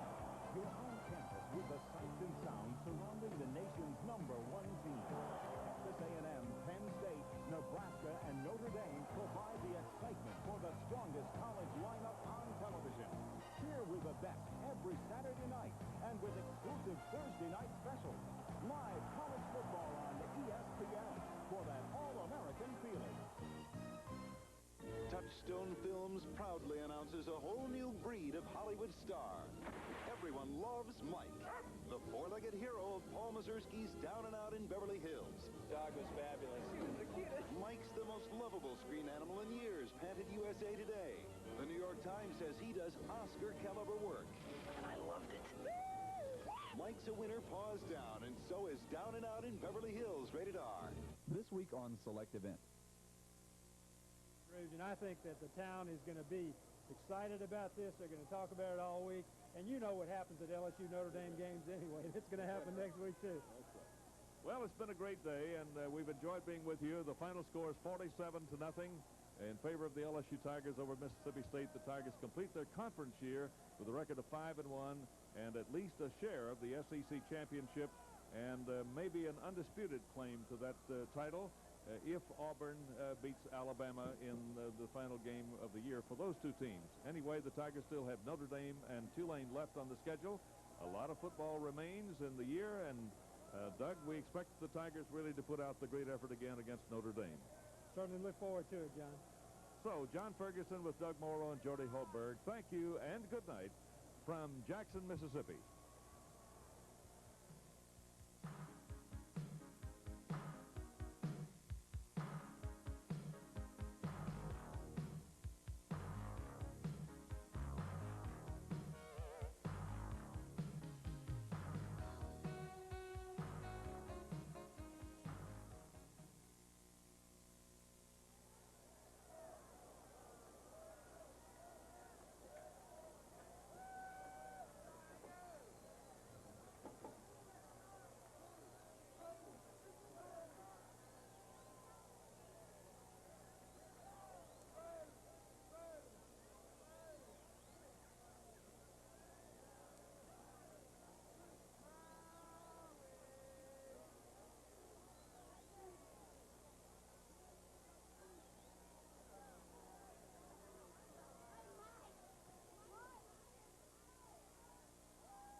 This is Channel 8 on Cablevision of Baton Rouge. We now join the following program already in progress. Okay, now if you're interested in subscribing, the phone number is 1-800-453-1212. That's 1-800-453-1212 for a fabulous offer of a complete year of penny stock news and they can for only $39. They can use their credit card. Okay, We accept credit card, Visa, whatever. MasterCard, American Express. Okay, let's go back to some questions up front. Your question for Jerry. My name's Dick, Jerry. I'd like to ask about how do you find a particular industry that in your paper? How would I go about finding something that I would like? Well, you can read the issue. We don't necessarily, we do have 4 or 5 issues a year that segregate into an industry. We actually specialize in industry like mining or finance or blind pools or medical or something like that. So you can actually wait for that issue, or you can write to us, and if you like a stock or an industry, we will write back to you and tell you what stocks or industries are in that if you are a subscriber. Our one-year subscribers do get a hotline number, so they can call us on every other week when the paper comes out. They will get our front page recommendation and our new issue buy recommendations and don't sells and too close to calls, as Howard had mentioned before. As a one-year subscriber, you'll have a special number. You'll get the same information as our printer does get. Or as someone Boy, that's fabulous, Jerry. I didn't even know that. Yes. You get it. It's right on the label. Last time you were on the show, you didn't have that. No, right. It's right on the label. You have a telephone number on there. You'll be able to call at 4 o'clock after the market closed the day we print. So that way, the printer who prints our paper doesn't get any more rich. And based right on then, your the next day, and that's where a lot of people are making their money is when we put out a buy recommendation. The next day, we see tremendous volume and a nice price increase. Well, for example, the headline article right there is a company that I have known the president of that company for a long time. He has been on this particular show. And it's a fabulous little company, and those buy recommendations I know have a real impact. Well, on this price went up to over $5 when the next day if you made a 25% gain in one day. Just like that. Yeah. All right. Once again, the phone number, if you would like to call, is 800-453-1212. That's 800-453-1212 for only $39 for penny stock news. And there are many people out there that have never considered investing in the stock market, and they find this is the best way to get started. Oh, definitely. You don't have your initial investment could be $300 or $500, $1,000. I mean, there are players who put up $20,000, but you don't have to feel bad. You're just dealing with your broker. When you call your broker, make sure if you want to buy a stock, you buy the stock you want to buy. Don't let him talk you out of it, because he wants you to buy a stock that maybe 10 stocks that he follows, and all his friends are already in it and he has to continue the momentum. You also give them phone numbers of brokers that they can use. There's people who advertise who want to do business with you. Okay, this has been Money, Money, Money, 1-800-453-1212 if you want to subscribe. This has been Money, Money, Money. Thank you for watching. Would you spend $39 to take advantage of one of America's best-kept investment secrets? For just $39, you can discover the amazing profit potential of penny stocks. Every day there are thousands of stocks selling for less than $5 per share, which have the potential to bring you fantastic returns for a very small investment. This is the Penny Stock News. There's no publication in the world like it. President and publisher Jerry Wenger is regarded as the leading authority on penny stocks in the nation, and his unique bi-weekly newspaper can help you spot promising companies before they make big headlines and while their shares are still penny stocks. The staff of editors and analysts of Penny Stock News are constantly studying the financial statements and SEC filings of little-known companies, searching for investment opportunities which offer maximum growth potential with a minimum of risk. As a Penny Stock News subscriber, you'll receive such valuable information as timely reports on low-priced stocks, in-depth profiles of emerging companies, specialized coverage of developing industries, insider trading, a complete list of stock purchases and sales made by company officials, more than 2,000 penny stock quotes, a complete listing of new penny stock issues, and much more. Plus, as a registered investment advisor with the Securities and Exchange Commission, the editorial staff of Penny Stock News can provide you with buy recommendations, also ratings on new issues on a scale of 1 to 10. As an extra bonus, you'll get an important telephone hotline number for buy recommendations and new issues ratings the evening Penny Stock News goes to press. No other investment lets you get in on the ground floor of emerging companies like penny stocks, and no other publication covers these investments like Penny Stock News. Order now. The regular yearly subscription is $50, but now through this special TV offer, you'll get the bi-weekly Penny Stock News for just $39 plus $2 shipping and handling. Call toll-free 1-800-453-1212. That's 1-800-453-1212.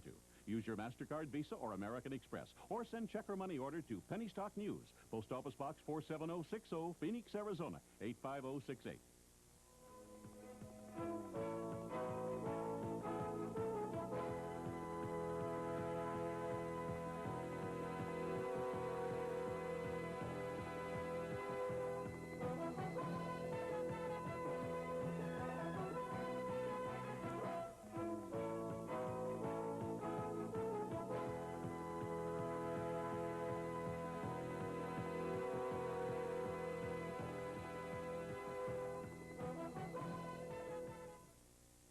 If you don't read the Wall Street Journal, you're saving a little time when you could be investing it. Call 800-527-9800 for this special introductory offer. 13 weeks for just $29.50 with a money-back guarantee. 13 weeks, $29.50. Phone 800-527-9800 now for the Wall Street Journal. Think that's true or false? It's puzzling. Why don't I know these answers? It's challenging. Let's see how much you know about showing off.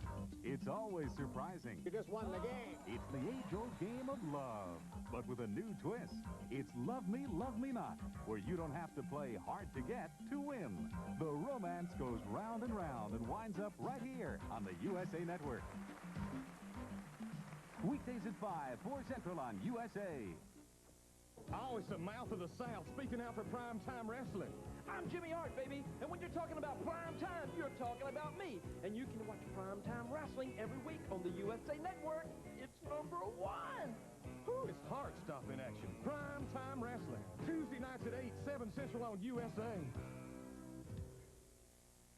This is USA, America's all-entertainment network. The program you are watching is a paid advertisement. The USA Network is not responsible for the claims and representations made by the sponsor.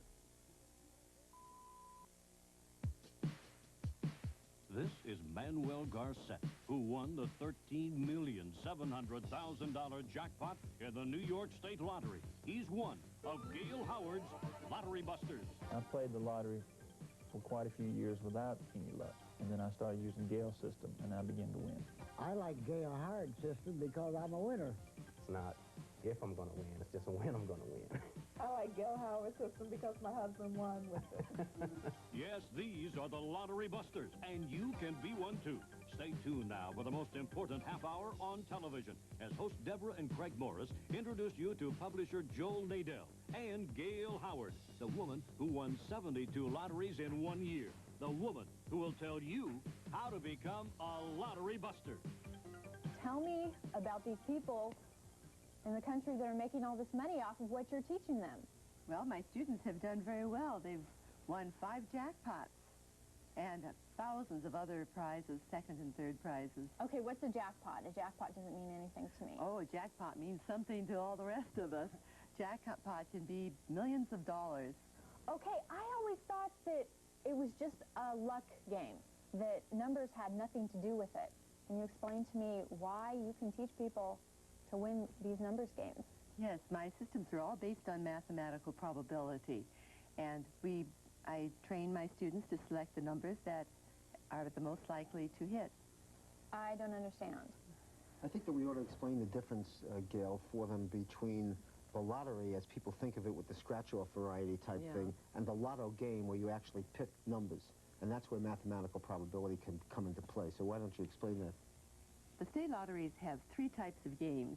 They have the instant game, which can be won only by dumb luck, the daily numbers, and the lotto game. And these games can be won with systems, the lotto and the daily numbers, because you choose your own numbers. Can you tell me why do you think you can guess if the numbers are picked at random? Okay, you pick out of 44 numbers, is that correct? Well, some states pick out of 46, pick 6 numbers out of 40. Some states you pick 6 out of 48. There's even a state where you can pick 6 out of 30. Well, let me see if I can explain it. Numbers tend to come up in certain redundant patterns, time and time again. And Gail's theories have been proven out that if you look at certain phenomena, they recur. Let me give you an illustration. Two numbers coming together, like 19 and 20, it's called a neighboring pair. For some reason, neighboring pairs tend to come up very frequently. How often does that happen? In 2/3 of the games. That you'll see a neighboring pair in the winning combination. Yes. Now, that's important. Then there are other little things, like people tend to play their birth dates.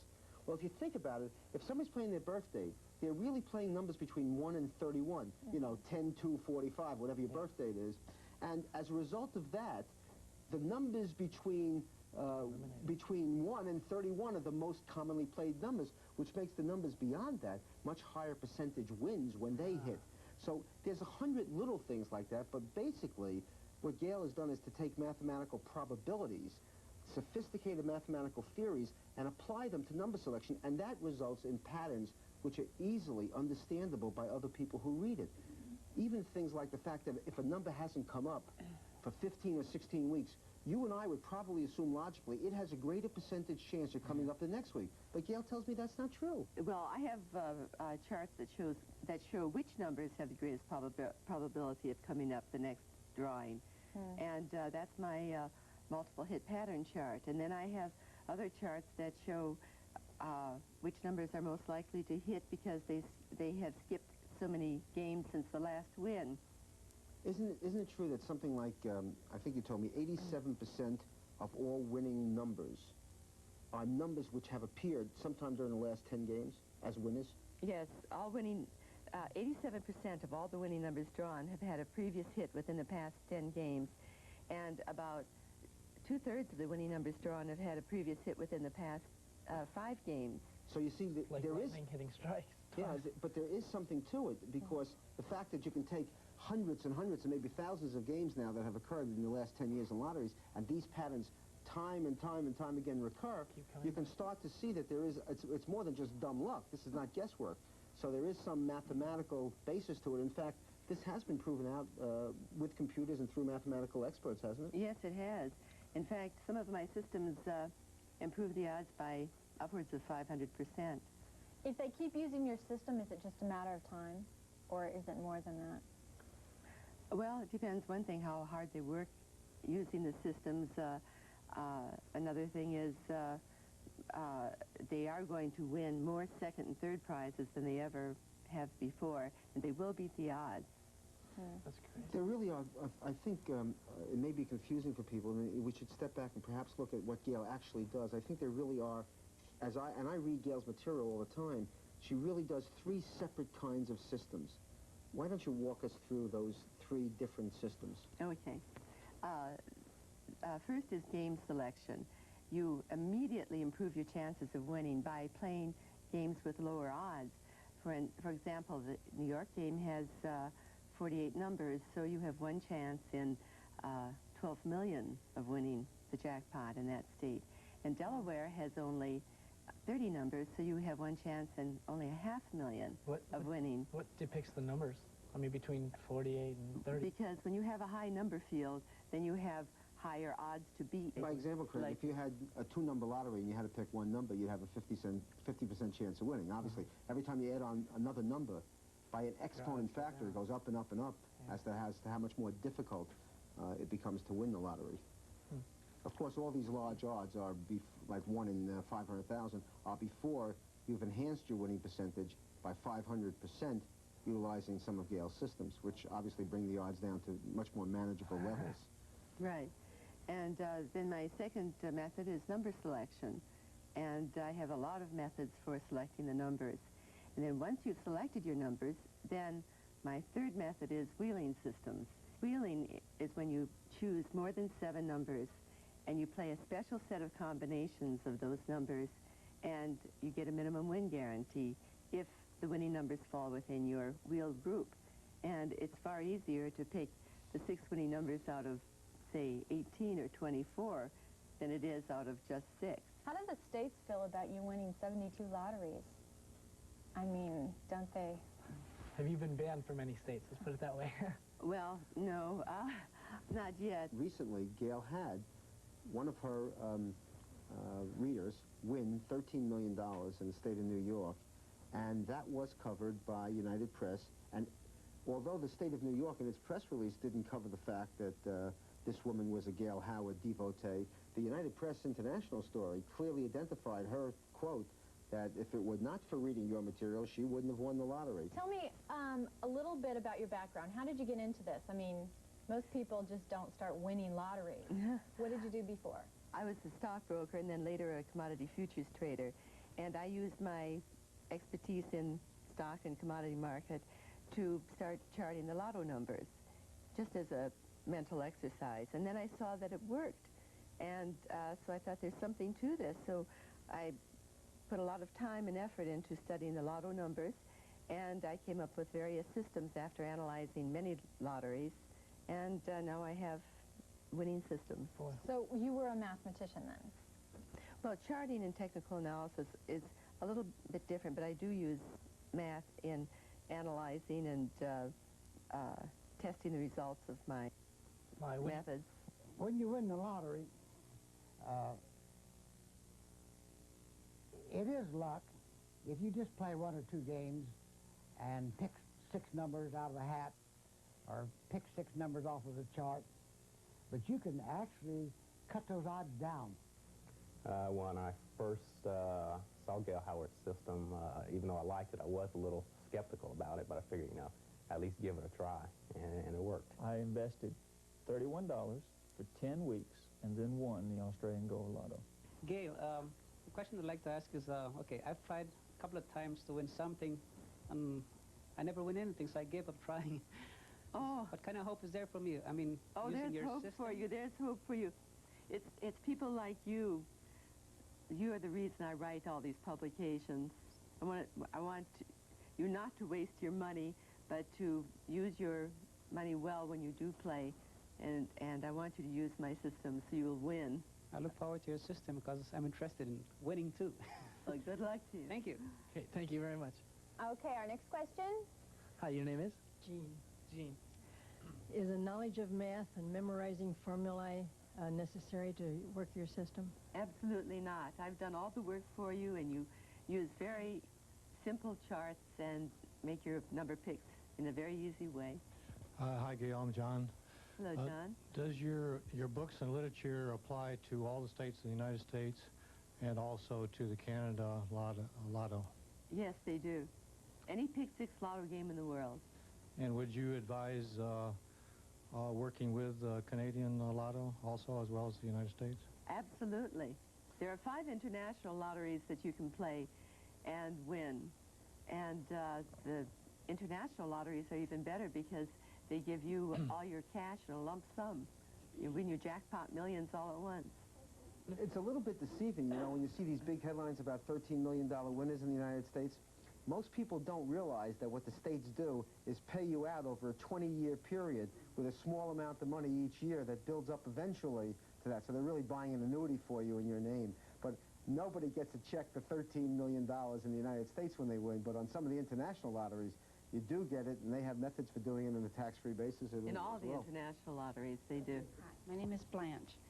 I don't want to appear too naive, but I've never played lottery at all. So where do I find out where the lotteries are at? Well, all my material tells you exactly how to play. You can play any state lottery by telephone, and you can play international lotteries by telephone, and all the information is available in this material. One of Gail's reports that she's prepared goes into real detail on the international lotteries and tells you how to play them, how to find out the winners, which ones are the better lotteries to play, and really walks you through it.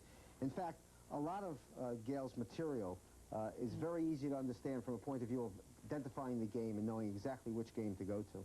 So how are the odds in, say, the other countries and so on? Are they better than the United States or different state lotteries?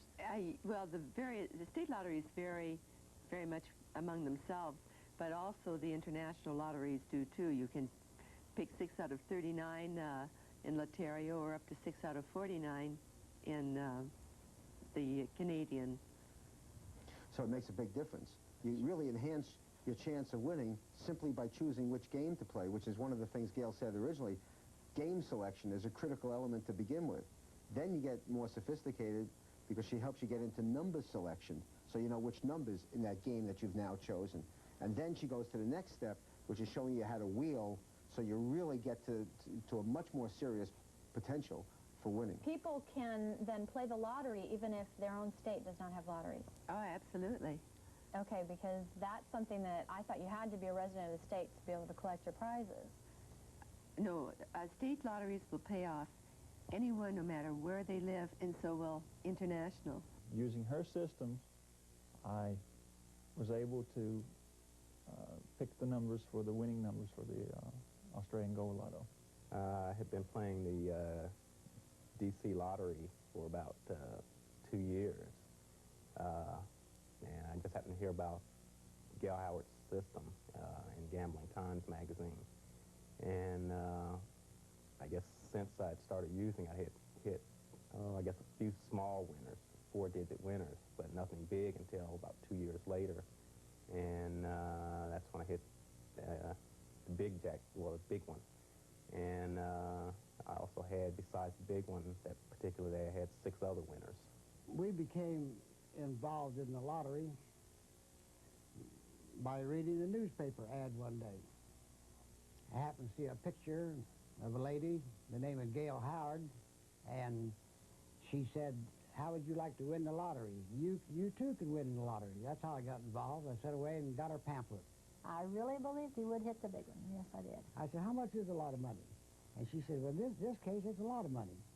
And then she told me it was $516,234.80, and I said, "Isn't that great?" Some people may think it's luck, but it's not luck. If you do your research and search it out, there is mathematical ways that you can beat the systems that they have. Now you can be a lottery buster. Yes, you can increase your chances of winning more and winning big by using the methods and systems presented by Gail Howard. There must be a reason why she won 72 lotteries in 1 year, and it wasn't just blind luck. Now Gail Howard shares her secrets of how you, too, can apply skill to any lottery game in which you pick the numbers. And these are the important tools you'll need to become a winner. First, this special report by Gail Howard, State Lotteries, how to get in it and how to win it. In this fascinating publication, you'll learn all about the various state lottery games, how to play lotto to win, tips on number selection, the percentage system, neighboring pairs of numbers, skip and hit patterns, wheeling systems, and much more. You'll also get this special report by Gail Howard on how to play and win foreign lotteries. From Canada and Australia to France and Germany, there are millions of dollars worth of lottery games worldwide that are simple and easy to enter from your own home by phone or mail. And you'll receive an issue of Lottery Advantage, covering vital information about the New York and other domestic lotteries. Gail Howard gives winning strategies for making your own number selections using the finest handicapping systems ever devised for Lotto. Millions have been won by people who have used Gail Howard systems in this publication. But that's not all.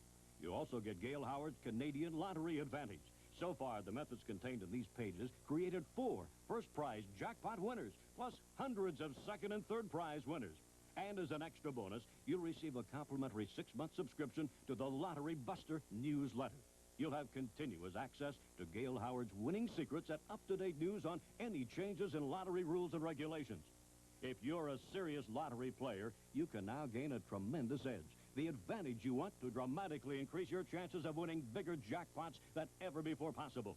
Gail Howard's complete lottery-busting materials can now be yours for only $39. Yes, only $39, plus $2 shipping and handling through this exclusive special TV offer. And it comes with a 100% money-back guarantee. Keep it for 10 days. If not totally satisfied, return it for a full refund. Order now. Call this toll-free number, 1-800-453-1212. That's 1-800-453-1212. Ask for the Lottery Buster materials. Use your MasterCard, Visa, or American Express. Sorry, no CODs. Call now toll-free, 1-800-453-1212. Or send check or money order for $39, plus $2 shipping and handling, to Lottery Busters, Post Office Box 26009, Phoenix, Arizona, 85068. Don't wait. Order now. I wonder if you'd be kind enough to tell me, on a situation like this, one always has to be prepared for what they call in the gambling circles a losing streak. So consequently, what would be your recommendation as to the minimum amount of money that one should have before one starts that? I think that lottery players should budget a certain amount for entertainment that they don't mind losing. And your name is? My name is Shelley, and my question is in regards to the tax situation. I know in Canada, if you win there and you keep your winnings there, you get no taxes. But once you take it out, you are taxed. Now, how is it are there other states in the United States where you don't have to pay any taxes, and how is it internationally, the tax situation? You get into complicated tax questions when you do this, and you really need to see a tax advisor if you hit a big jackpot, because there are lots of different ways you can handle it. But certainly if you win anything domestically, well, I think you're obligated to report it even if it's a $10 win, but over $600, they make you report your Social Security number at the time you win. But international lotteries, you really need a sophisticated lawyer, because I think that you're absolutely right. If you leave your winnings outside the United States and don't bring them back in, they're not taxed in the United States. One thing I do want to tell you all out there, and that is save all your losing tickets, because they're tax deductible dollar for dollar. And also if you play at the racetrack or any other form of gambling, if you have proof, you can deduct that against your lottery wins. So tell me about some more of your success stories. How many other people can you tell me about? The latest was Ken and Wanda Harrell of Indiana, and they played the Canadian lottery and won the first prize jackpot. I tell her the best part. Tell her how many prizes they won before they got to the week that they won the jackpot. Well, the first game they played in the Canadian, they won a bunch of prizes, and then the next week they won a prize, and the following week they won a prize. They did this for 5 out of 6 drawings. They won every single week for 5 out of 6 weeks in a row. They won prize or more than one prize during each of those weeks. And then the week just before they won the jackpot, they won nothing. But then the following week they won not only the first prize jackpot of $516,000, but they also won 8 other prizes. Because they wheeled their numbers, and when you wheel your numbers, very often you win several prizes all at once, not just one. How'd you like to win 9 lotteries in 1 week? My experience with the lottery is the last 3 or 4 years, I've played the lotteries on 2 or 3 games a week, $2 or $3 a week. Just dragging on and never did any good. Then I started Gail Howard Systems, and I played it for 7 weeks. 7 weeks. And I hit the jackpot, $516,234.80 in 7 weeks. And boy, that's a short time compared to 2 or 3 years. If you're going to play it, jump on the system. That's one nice success story right there. How about this guy? I saw a picture on this brochure here of you and Laval, this gentleman in Laval Carter in Washington, D.C. Now, Laval Carter was my other wheeling jackpot, and he played a system where he was guaranteed to win 1 second prize if the winning numbers fell within his wheeled group. And he spent $13 on lotto tickets, and he won the first prize jackpot, which is $606,000. Plus that, he won 3 second prizes, 3 5 out of 6 prizes, and a 3rd prize. I like Gail Howard's system, mainly because it kind of did the things that I was looking for in my computer program. It gave me certain combinations of the numbers that I liked, and instead of me trying to figure out every possible combination of those numbers, it just cut down on those certain combinations. And I think anybody that has favorite numbers, and rather than them trying to figure them out, this system does help. What tips can you give people at home that will be of immediate benefit to them today when they go out and pay the lottery? Well, I suppose the easiest tip to give is to play the balanced game. Many people play the number combinations 1, 2, 3, 4, 5, 6, and if their numbers came up, because so many people play these combinations, they'd have to share the prize with tens of thousands of other winners. And to play the numbers, a broad spectrum of numbers. I do give in my booklets the parameters that they should stay within for That's the critical element. I don't think that people can just take a couple of quick tips over the telephone, over the television, and be in a position to really go out and seriously play the lotto with a good chance to win. You really got to do this with some intelligence and approach it appropriately. You're the largest publisher of newsletters anywhere, and Lottery Busters is your bestseller. At the moment, and for the last couple of months, Lottery Busters has been the #1 area. And I'll tell you why I think that's true. You know, when somebody first came to us and asked us to do a lottery newsletter, I really was very skeptical. We've been known for serious stock market letters. We've been known for serious economic letters. And lottery just sounded to me like rolling the dice. Until I started to do some reading and understanding. I found articles about Gale in the Wall Street Journal, in the New York Times, in Newsweek, and now in USA Today. Gale's systems are real, pure, good mathematics, and it's really a question of taking the odds and beating them. It's almost impossible playing 1 or 2 tickets a week. You got to get a system that's been proven, then you got a chance, good chance. After I hit the lottery, I was talking to the PR people for the Lottery Commission. And at that time, they said, well, do you have a system? I said, well, I do have a system, and it's by a lady named Gail Howard. I was able to win the Australian Gold Lotto because of her system. On a $31 investment, I won nearly $250,000.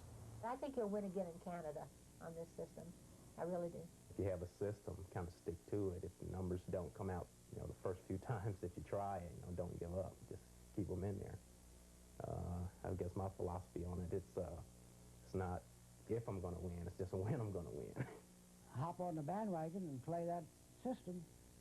Their chances are greater, and they're going to win. It's just a matter of hanging in there. And it's not dumb luck, it's not pot luck, it's facts.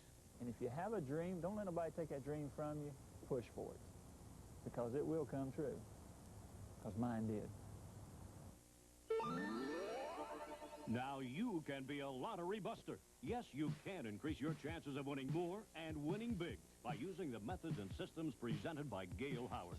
There must be a reason why she won 72 lotteries in 1 year, and it wasn't just blind luck. Now Gail Howard shares her secrets of how you, too, can apply skill to any lottery game in which you pick the numbers. And these are the important tools you'll need to become a winner. First, this special report by Gail Howard, State Lotteries, how to get in it and how to win it.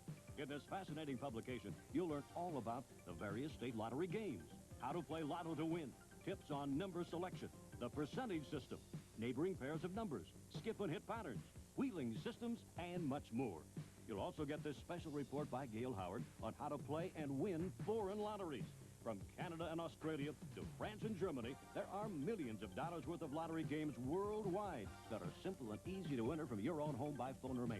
And you'll receive an issue of Lottery Advantage, covering vital information about the New York and other domestic lotteries.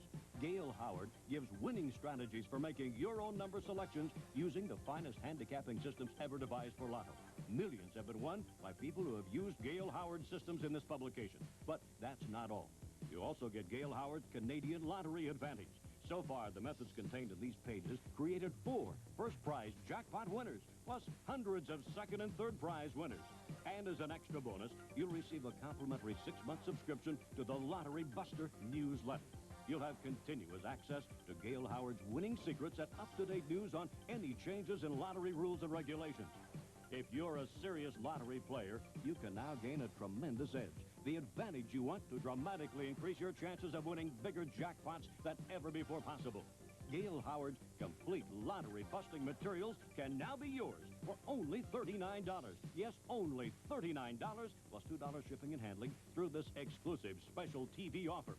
And it comes with a 100% money-back guarantee. Keep it for 10 days. If not totally satisfied, return it for a full refund. Order now. Call this toll-free number, 1-800-453-1212. That's 1-800-453-1212.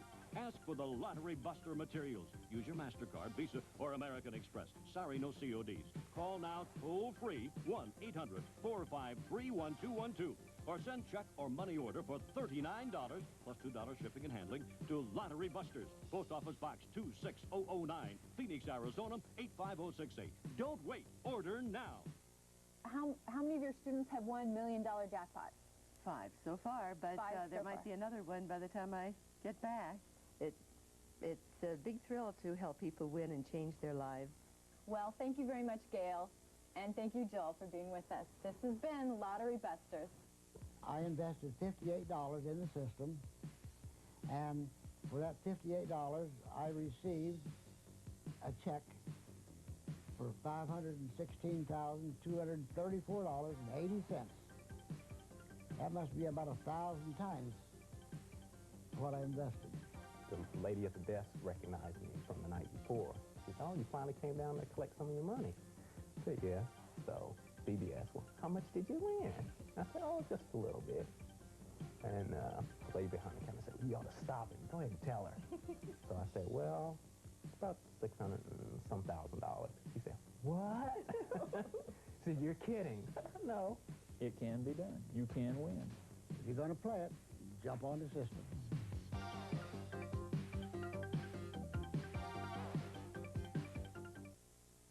Each day, an awful lot of paper lands on your desk. So should the Wall Street Journal.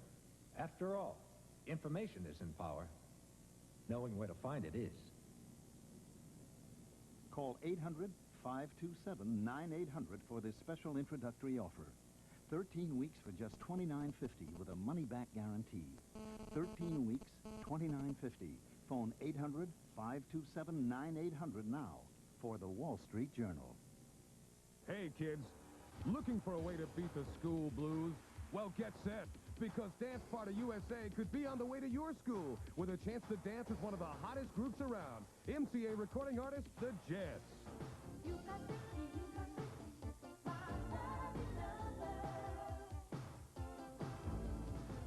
So put on your dancing shoes and watch Dance Party USA for details on how to enter and win your chance to dance. Weekdays at 5:30. Boys will be boys, We've got a briefcase full of money, a dead body, a killer. and some boys will be detectives.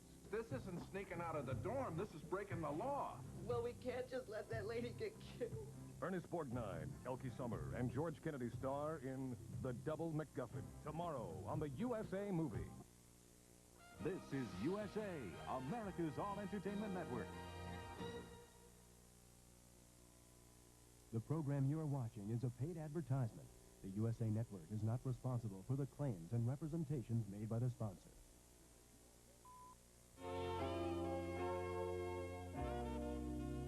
mountain, I'm coming. It's a climbing up day. I'm coming straight up as fast as I can. Nothing's getting in my way. And when I do, the whole world's gonna see that anyone can be what it wants to be, even someone like me. Hello, I'm Dave Delgado, and I'd like to welcome you to our weekly television show here in my backyard in beautiful Hawaii. We bring you this show every week in an effort to show you how you can at least double your income and better the quality of your life. And we do it from my home here in the islands, so that I can show you that impossible dreams can become realities. Living in Hawaii was my impossible dream, and now it's come true because I made it come true. And that's what this show is all about. Just stay with me every week, and I'll be showing you how you can make your impossible dreams come true. And let me assure you that anybody can do what I did, and that includes you.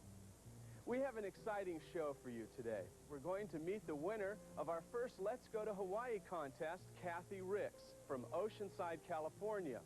Every week, we give away a free, all-expense-paid vacation to these beautiful islands that includes round-trip airfare, hotel, and many fun activities. And here's how you can qualify to win. At the end of every show, I'll be asking you a question about something that was said during the show. Simply write down the correct answer to the question on a postcard along with your name, address, and telephone number, and send it to the address you'll see flashed on the screen at the time I ask the question. We'll be drawing a winner from the cards that have the right answer. Now keep in mind that we'll be choosing a new winner every week, so enter as often as you'd like, and the winner from each show will be announced right here approximately 1 month later. So watch the show and pay attention. You're not only going to be learning how to make more money and better the quality of your life, we're going to give you the opportunity every week to win a free all-expense paid vacation to Hawaii. Please, don't miss out on your chance to win. On previous shows, I've talked to you about the fact that your life is exactly what you make it. No more and no less. We've also talked about the fact that you make your own luck. Today, I'm going to go one step further and show you how your life is really your garden, and that what you plant in it and how you care for it is really the only life you're going to have. We'll be right back after this message to talk about how your garden grows. During the course of this show, you're going to see my cash flow system, which is something I developed 5 years ago that has become the biggest selling money-making system in the country today. When you see my cash flow system, you're going to see a collection of informative books and tapes. I sell these books and tapes just like everybody else sells their products and services. It allows me to bring you this show. But I must tell you, I'm very proud of this cash flow system because I know what it did for me, and I know what it does for thousands of people across this country. And when I see this cash flow system, I see more than just books and tapes. I see people whose lives have been changed because they decided to do something for themselves. I see Chad Hazen, a young blind man who made $14,000 cash on his very first real estate transaction. I see Carol Rundle, who attended a real estate auction and made $28,000 in equity in one afternoon. I see Sam Primera, a registered nurse who has bought and sold over 70 houses in the past 2 years. Guy Kennedy, a businessman who paid only $60 for surplus aircraft parts at a GSA auction and sold them a week later for $11,000. I see Ron Johnson, a young karate instructor who has made hundreds of thousands of dollars in his first 2 years. I see Bob and Sharon Frank, who made $80,000 at government auctions their first 2 deals. These are people like you and people like me. And when the time comes later on in the show, while you're thinking about the books and the tapes, do what I do. Think about the people. Think about you.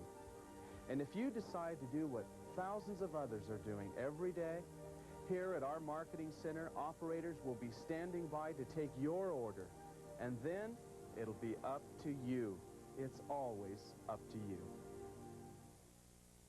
Well, folks, I'm excited today because we have the first winner with us today of our Let's Go to Hawaii contest, and I'd like to introduce you to Kathy Ricks. Hi, Kathy. How are you today? I'm fine. It's nice to have you here. Are you here with your family? Yeah, my husband came along with me, and we're kind of making this our honeymoon. Very good. And you have children at home? Yes, I have 3 children. Would you like to say hello to them? Hi, kids. Okay, that's great. Well, Kathy, it's nice to have you here. How do you like Hawaii? It's great. It's just like I imagined it would be. That's great. Well, we hope you enjoy yourself. How did you get involved in our Let's Go to Hawaii contest?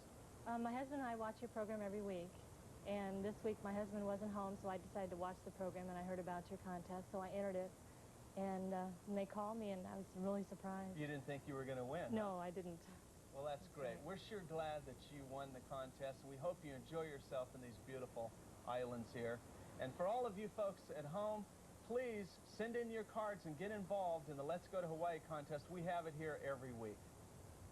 Well, now it's time for this week's segment on doubling our incomes. I hope that you've been progressing so far through the weeks on the things we've covered. Today's subject, I want to cover something that I have made a lot of money on over the years, and I learned this at a lunch meeting with a gentleman who is a multimillionaire over linguine. And I want you to, those of you who have my course, I would like you to turn over to the volume on how to buy tax sale land. And in that volume, I want you to turn over to page 41. Now, page 41 is a copy of a tax sale list. Now, first of all, folks, let me explain tax sales a little bit. When people do not pay their property taxes, the municipalities or the government agencies, generally through the county, try to collect those taxes. Now, when those taxes go unpaid for a series of years, then it reaches a point where the county has to put up those properties for sale. They sell those properties for the amount of back property taxes. Now, these tax sales occur all the way from here in the Hawaiian Islands, and by the way, in a few minutes I'm going to take you to one of those sales live, all the way across the United States, clear to the Virgin Islands. Now, these are very important sales, and this is one subject that most people know nothing about. What I would like you to do is contact your local county tax collector or treasurer, and I want you to find out when your next tax sale is in your county, in your area, in your city. And your county tax collector will send you a copy of the upcoming sale list that'll look like the one on page 41. What it will contain is a list of the properties that are coming up for sale, also where they're located, the addresses or the legal descriptions, and the prices that the bidding will start at. Now, how do these tax sales work? Let's say you and I went to one of these tax sales. If we were the winning bidders, now, by the way, folks, if you look at that list, the prices start very, very low on these properties. If you and I were the winning bidder, then we would either get a deed to the property right there as the winning bidder, or we would get a tax sale certificate. Now, if we got a deed to the property, we would own it right there for whatever we paid for it. Last year, I bought over 2,000 properties at tax sales across America, and it was just exciting for me.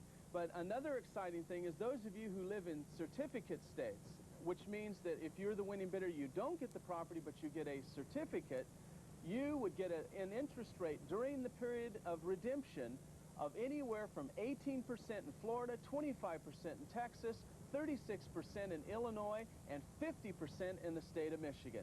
It's just an exciting, exciting concept. Well, let's go to that tax sale right now I promised I'd take you to. We're going to go there live where many of my students that you'll see in this tax sale here in the Hawaiian Islands in Hilo are there to purchase their first piece of property. Let's go there right now.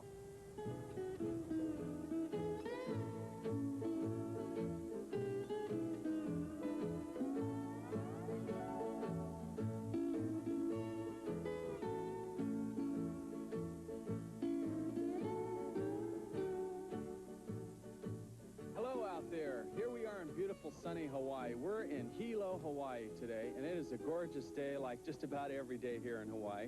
What we came to Hawaii for was to buy some beautiful land at a property tax sale. You cannot believe the prices that this land will be sold at today. Beautiful pieces of land in nice subdivisions. How do you find out about these tax sales? Well, right in the back of your local newspaper, your property county tax collector advertises each and every parcel of property that is going up for sale. $3,000. $3,000. Do I have any other bids? If not, going once, going twice, sold for $3,000. Bingo! You won the bid at $25,000. It was assessed at $67,040. Did you know that? No, I didn't. The lot should be worth $10,000 to $12,000 on the open market. $10,000 to $12,000. You paid $2,600. I purchased a 15,000 square foot lot in Hawaiian Shores for $2,300. An acre on the beach? What did you pay for it? $4,000. So, just to give you a little recap of some other things we forgot to tell you, please take a cashier's check or money order or cash or certified funds to the sale with you. Know what you're bidding on. As we told you, you can do research. All the records are available to you. You have access to these records right at your own departments, wherever you're at, whether it's in Maine, in Florida, in Alaska, California, wherever you're at.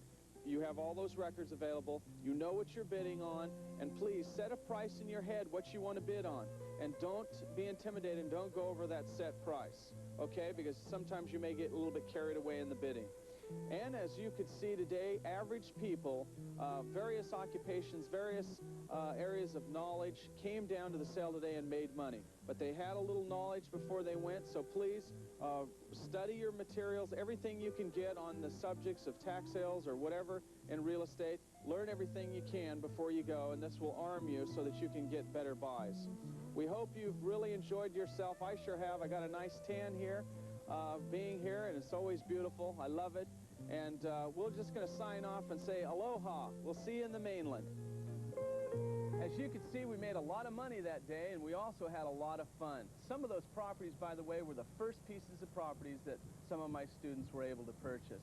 Please get involved in tax sales in your area by contacting your local agency that handles tax sales. If you need help with that agency, remember in the government auction directory guide that I've written for you, I have the name, address, and phone number of who to contact in your area to find out when your next tax sale occurs. Now it's time for a great feature of our show. I just love this. I'd like to introduce right now the beautiful Bonet and the Kit Sampson Band.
That was beautiful. We'll be right back after this. I used only 3 ingredients to achieve my dreams and goals, and you can do it the same way I did.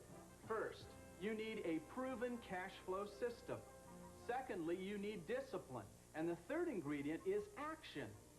You and you alone have to do something. How else is it going to happen? Believe me, nobody is going to do it for you, and I'm sure you know that by now. The money-making ideas you see in this show are not get-rich-quick schemes or personal wealth-building theories. What you see in this show are legitimate, official, documented money-making opportunities that go on in this country every day, and all sponsored by government agencies or legal entities. We cover many ways to make money in our show, but there are actually hundreds of solid cash flow ideas that I have researched, accumulated, and developed. Money-making ideas that work for me, that are working for thousands of my students throughout the country, and money-making ideas that will work for you now, today. If you're ready for a system, if you're ready for discipline, if you're ready for action, I'd like to show you the most extensive, realistic, uncomplicated, proven money-making home study course available in the country today. I call it my cash flow system. Volume 1 is the creative finance section that will teach you over 100 ways to finance property, including every way to buy a house with no down payment, how to get started in real estate, all the forms you need, how to put thousands of dollars in your pocket on your first transaction, Volume 2 is the equity sharing lease options volume, which shows you how to control real estate with no money out of your pocket, how to own property anywhere in the world, how to equity share real estate. Volume 3 is my credit course.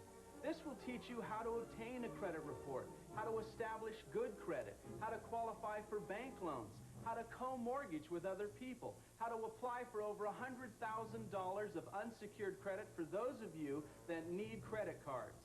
Volume 4 is the most effective and carefully researched foreclosure course in the country today, with hundreds of ideas including how to buy foreclosures before, during, and after the sale.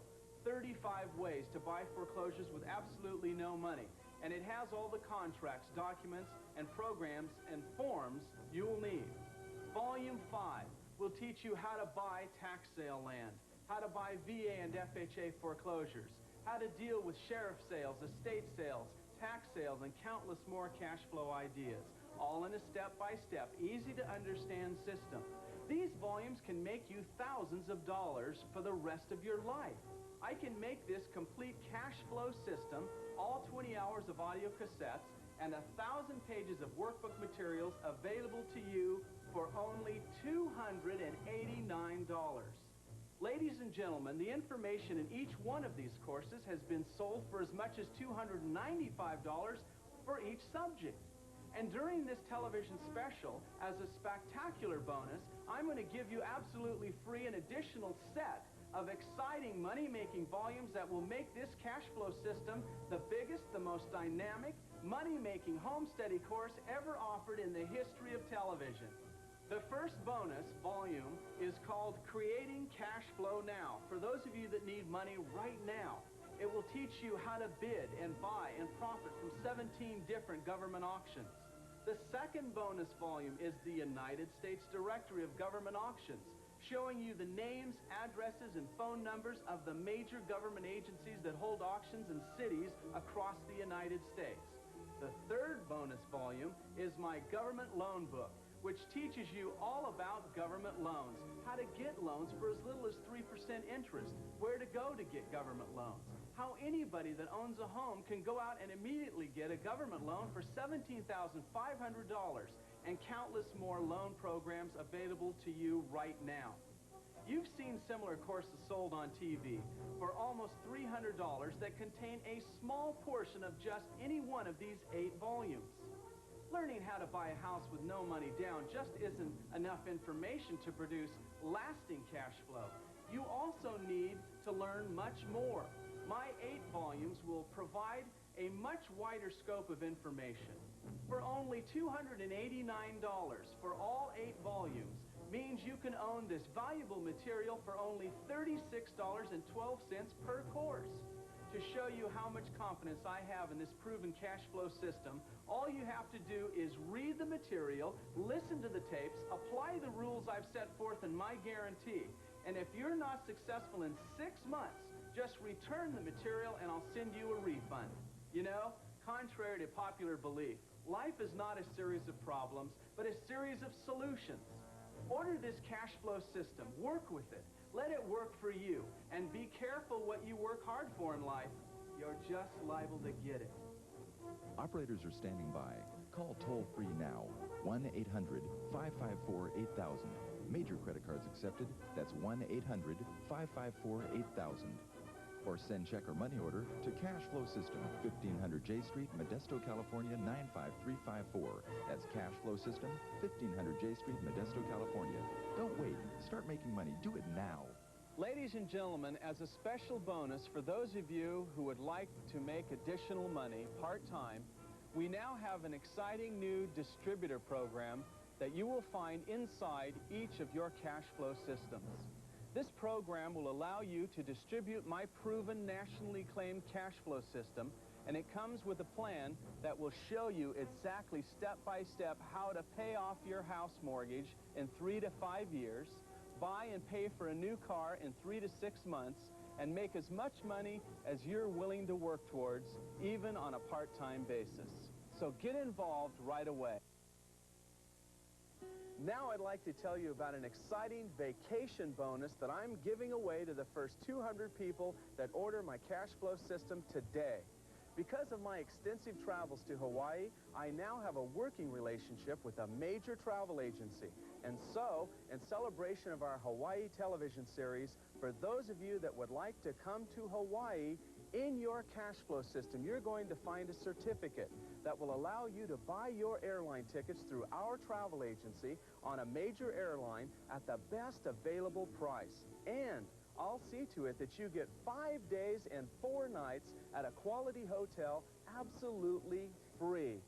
And a few added features like a sunset cruise, a Polynesian show, a Pearl Harbor cruise, and a few other surprises. Well, where is everybody? Pick up your phone now and come out to paradise. Growing a garden isn't a simple thing to do. Planning your life is not a simple thing to do. What these two things have in common is that they both produce results based on the work that was put into them. If you put proper ideas into your life, if you plan well, and if you work hard, you're going to have the things you want. You're going to live where you want to live. You'll have the car you want to drive. You'll have the health care protection you need. You'll take the vacations you want to take.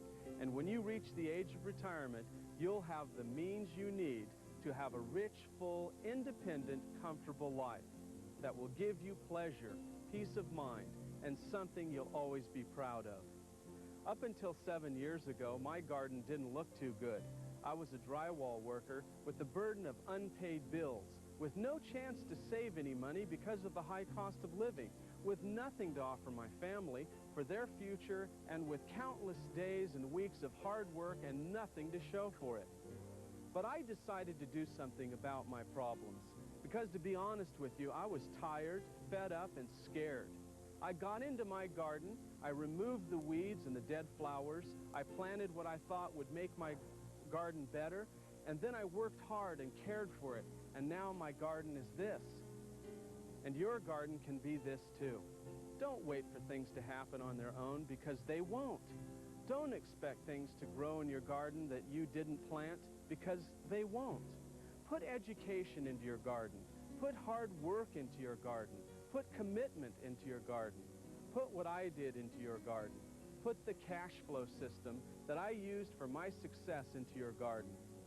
It's made money for thousands of people throughout the country, and if you work with it, it will do the same for you.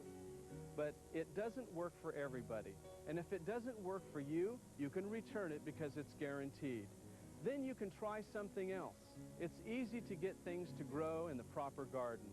Ladies and gentlemen, please don't make excuses. Work at your garden. Make it beautiful. Make it prosperous.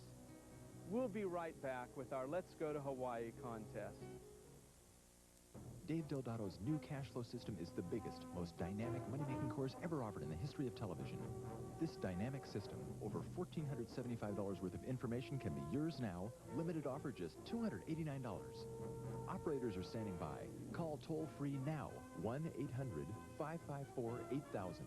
Or send check or money order to Cash Flow System, 1500 J Street, Modesto, California, 95354. That's Cash Flow System, 1500 J Street, Modesto, California. Don't wait. Start making money. Do it now.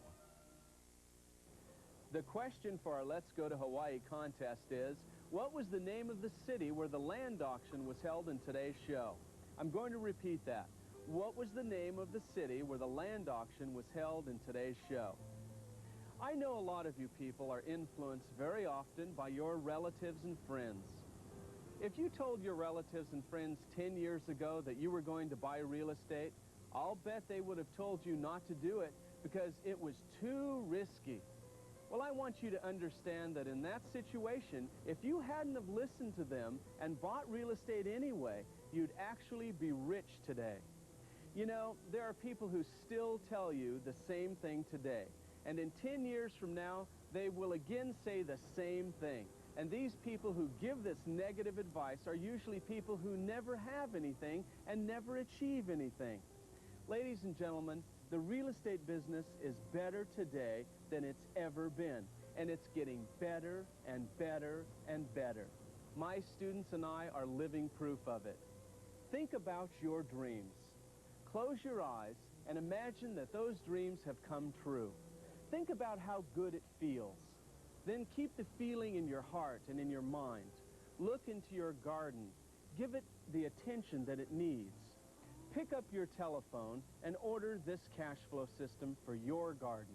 Remember, if it doesn't work for you, you can return it and try something else.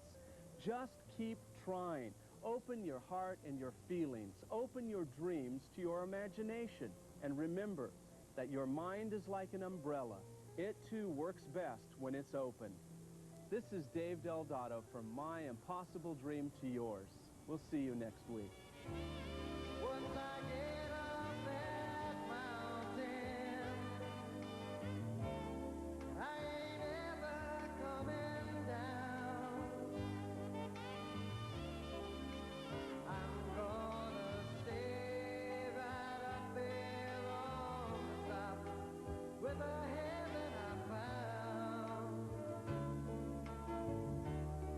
for the rest of my life. I won't ever have a care if anyone wants to see me at all. They'll see me up there.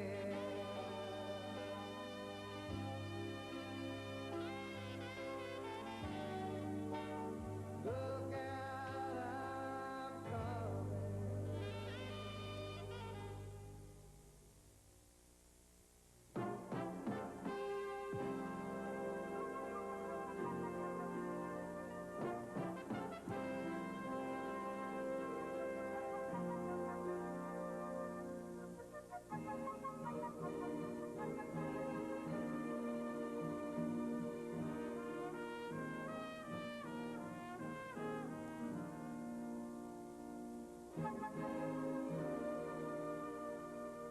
Gotta find me a mountain.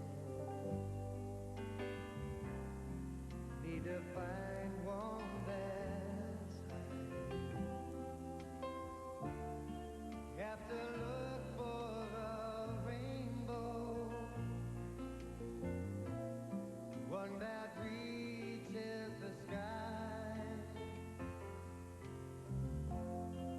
Gonna climb up that mountain, and I'm not gonna stop. Have to just keep on climbing till I get to the top. Hello, I'm Dave Delgado. And as most of you know, I teach people how to better their lives and how to make more money. When I was a kid growing up in Northern California, I cut a picture of the Hawaiian Islands out of a magazine, and I carried it around with me wherever I went. That was my dream. It was my impossible dream to someday live in these islands. I'd take that picture out of my pocket and think about how nice it would be to live there, and then I'd put the picture away and go on with my daily life. Now, because of my real estate career, because of what I learned and have put into practice for the last 7 years, I'm able to make that impossible dream a reality. I now make the Hawaiian Islands my home. And that's what I want to talk to you about today. Your dreams, your impossible dreams. And let me tell you something about those impossible dreams. They can come true. I'm living proof of it.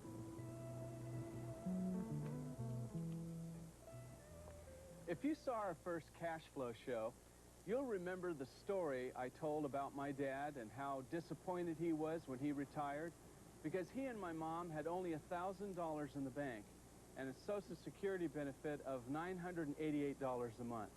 That's all they had to live on for the rest of their lives. And if you'll remember, my dad's dream was to own his own farm. And he only realized that dream because I was able to buy it for him. I helped his dream come true.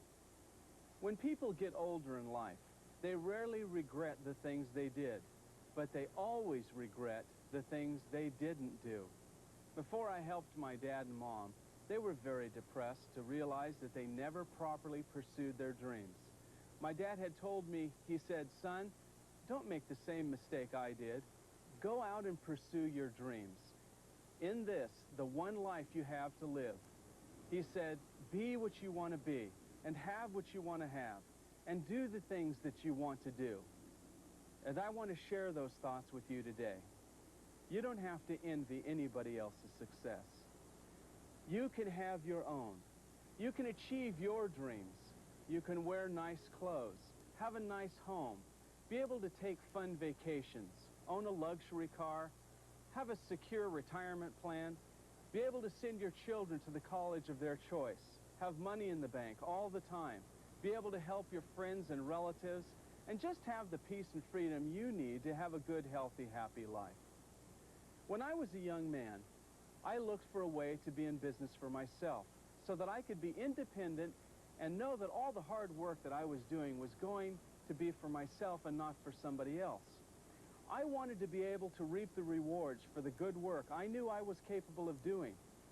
But when I looked around, I found I couldn't find anything that made sense. I didn't have the thousands of dollars that it would take to start a fast food franchise. And when I looked at lesser things, I couldn't find anything that had any financial promise. For example, I could have gone to bartender school for $1,000 and bought a $200 a week job.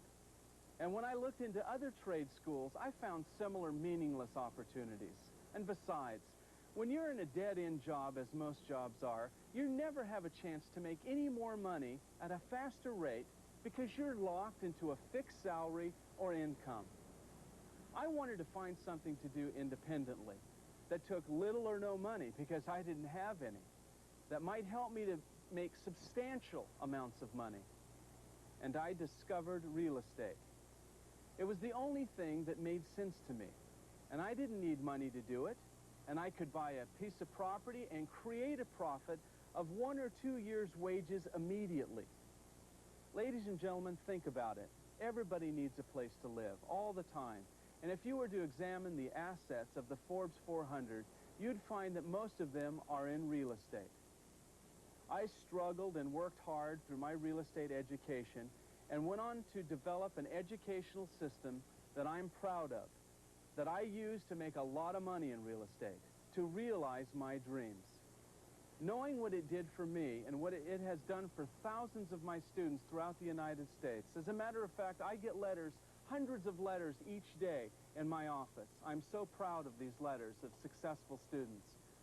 I'm going to try and see to it today that every one of you has an opportunity to own this cash flow system so that you can gain the same benefits and privileges that the rest of us have.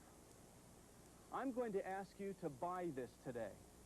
But let me tell you, it's not a get-rich-quick system. Nothing really is. And to be honest with you, it's not for everybody. But if you were to own this cash flow educational system, and if you were to take just 15 minutes a day out of your busy schedule to read and to listen to the audio tapes, and if you were to put into practice, as I did, the countless money-making ideas that are in it, you'll find you will probably double your income, even triple your income, and on a part-time basis. And perhaps in time, should you decide to put in more time and actually reach for wealth in your life, you can go into it full-time and then gain as much riches as you want to work towards. Think about this for a minute. Those of you that bought a home, your own home, years ago, hasn't the value of that home brought you better profit than any other investments you've ever been involved in? And if you had bought 2 houses, or perhaps 5 houses, how about 10 homes? How much would you be worth today? Let me tell you something that can change your life. Without question, in recent history, in the history of our country, there has never been a better time to buy real estate than right now. We have 2 major factors that are happening now that are creating huge potential profits. 1, we have the highest number of foreclosures in history. And 2, our interest rates are lower than they've been in years. Only in real estate do you have the opportunity to buy a house and make more money on that one transaction than you do at your job in a year. What I'd like to do right now is talk to those of you out there that are serious about making money and are serious about changing your life. Ladies and gentlemen, I would like you to get a pencil and a piece of paper, and I'd like you to write up at the top of that, I should buy Dave Deldado's books and tapes. Now, I know what a lot of you are thinking out there right now. You're thinking that all I'm trying to do is sell a bunch of books and tapes. Ladies and gentlemen, what you see before me is my cash flow system. There are 1,400 pages of workbook material that I've written here over a period of 7 years. And I am so proud of this cash flow system. As a matter of fact, it's one of the fastest selling home study courses in the history of our country right now. Now, ladies and gentlemen, the reason I would like you to purchase this material is because you really need it. For instance, when you look at the cash flow system, for instance, when I pick up Volume 1, what do you see when you see Volume 1? This is my volume on creative financing. Volume 1 will show you every way that you possibly can purchase real estate. If you know what's in Volume 1, you will know more about financing than any president of any bank in your area. Now, what do you see, ladies and gentlemen, when you see this book? Do you see just a book on financing? How about these tapes right here that go along with this book? Is that what you see, books and tapes? Ladies and gentlemen, I don't see books and tapes when I see these things. What I see is people. People whose lives are being changed right now by the knowledge contained in these books and tapes. When I look at Volume 1, I always think about Chad. Chad came to one of my seminars in Los Angeles, and he sat right in the front row. He listened to every word. He listened so intently. And ladies and gentlemen, he purchased my cash flow system, and he wrote me a letter a few months later concerning what he had done with that. And by the way, ladies and gentlemen, the reason I think about Chad buying 1,400 pages of written material is Chad was blind. Hi there. What's your name? How you doing, Dave? I'm Chad. Chad, how you doing today? Real good. Good. Chad, tell us your experience. You bought a house using creative financing. Sure have. It was a foreclosure property, and it had a $47,000 loan on it. It was just went into foreclosure, and I didn't have $10,000 to reinstate the loan and to give the person some walking money, so I borrowed the money from an aunt of mine. What'd your aunt say when you borrowed the money? Well, actually, I told her how to do it. I had her go get an equity line of credit on her house. So I got the $10,000 from her, reinstated the loan, and 30 days later refinanced for $71,000, paid off the $47,000 first, paid off my aunt the $10,000, and pocketed $14,000. $14,000. Now, is that nice or what? So you see, ladies and gentlemen, I don't just see creative financing and every way to buy a piece of property. I see people's lives who have been changed. Now, you know, when you purchase your first home after using Volume 1, many of you out there are very concerned about the monthly payments you're going to have. Dave, how do I make all of these payments?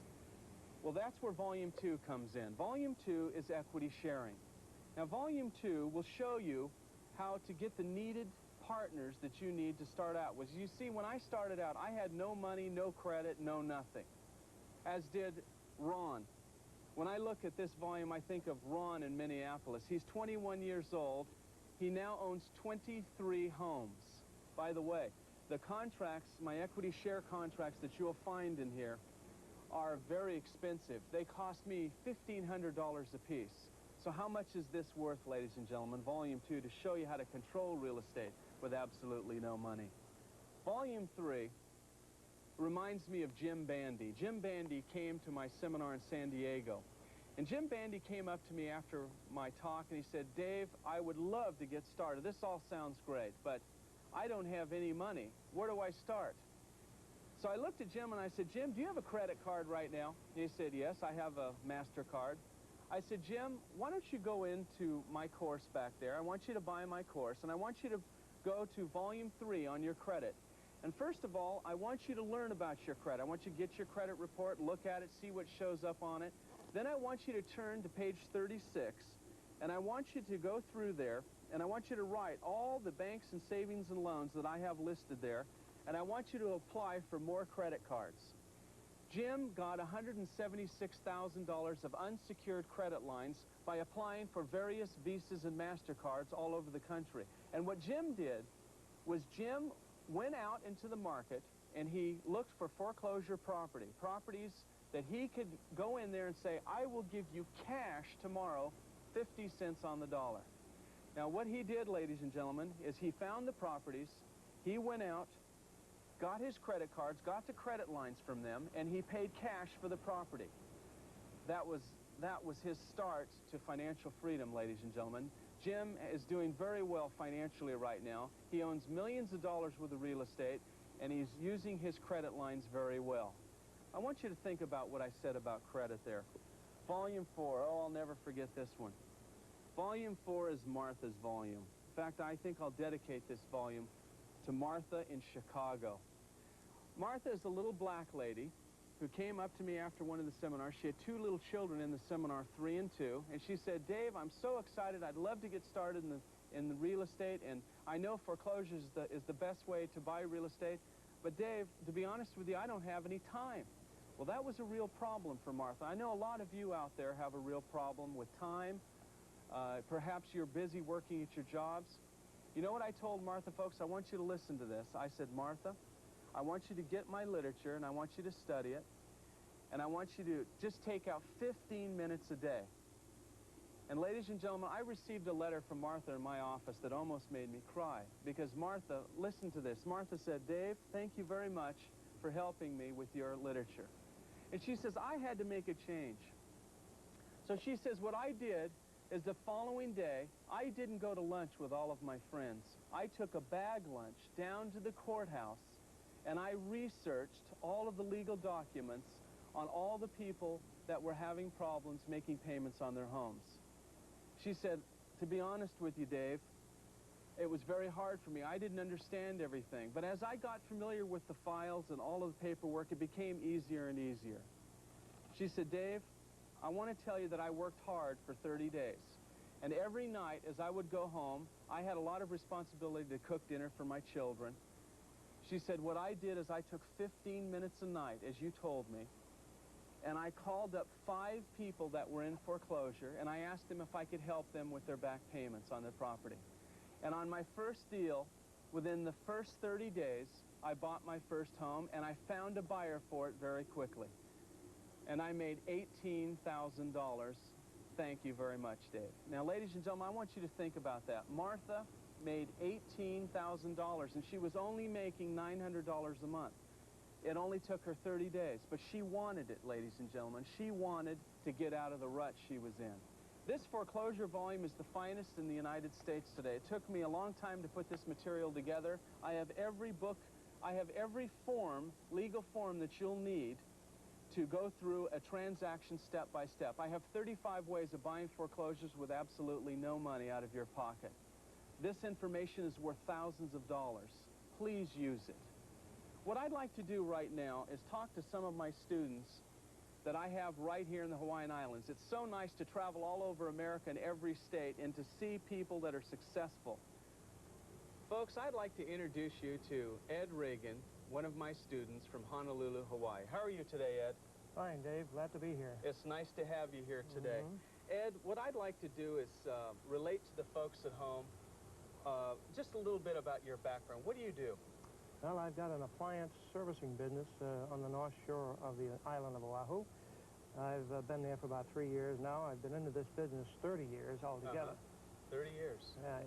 And I decided that pushing washers and dryers and refrigerators around was a little too much for me at 62 years old. So I am now looking for a profession that will utilize my mind instead of my muscle. Well, that's very smart. How did you, now you're investing in real estate now, is that true, part-time? I'm doing it part-time at the present time until I get to the point where I'm financially independent in that category. I acquired one of your tapes on repossessions and then got interested in it and went to your seminar and got more excited. And it made sense, so I bought your seminar package, your study course, and I've been studying that course. I take it with me in the truck every day. I have the tapes and the tape going all day long while I'm driving. And it really has been exciting to learn all this knowledge. Well, that's great. Now, how successful have you been with my information? Well, I used it almost immediately after that I went to your seminar. I bought a condo on a repossession. I see. From a bank? Was it an REO? Yeah. Okay. From a bank. And I gave them $5,000 down, and I paid $50,000 for the condo. What are your plans right now? How much money have you made since you bought my books and Well, tapes? I've made about $20,000. $20,000? Some odd dollars. That's great. Ed, let me ask you something. If you were to tell those folks in America that are watching this show, the people that are sitting there, and a lot of people are very skeptical of whether this stuff really works, what would you tell them? Well, I was skeptical too. There's no doubt about it. It sounds awful easy. It isn't really easy as such. You have to work at it. But once you get into the picture of it, once you get motivated into doing it, that's the first step. You have to be motivated. You have to motivate yourself.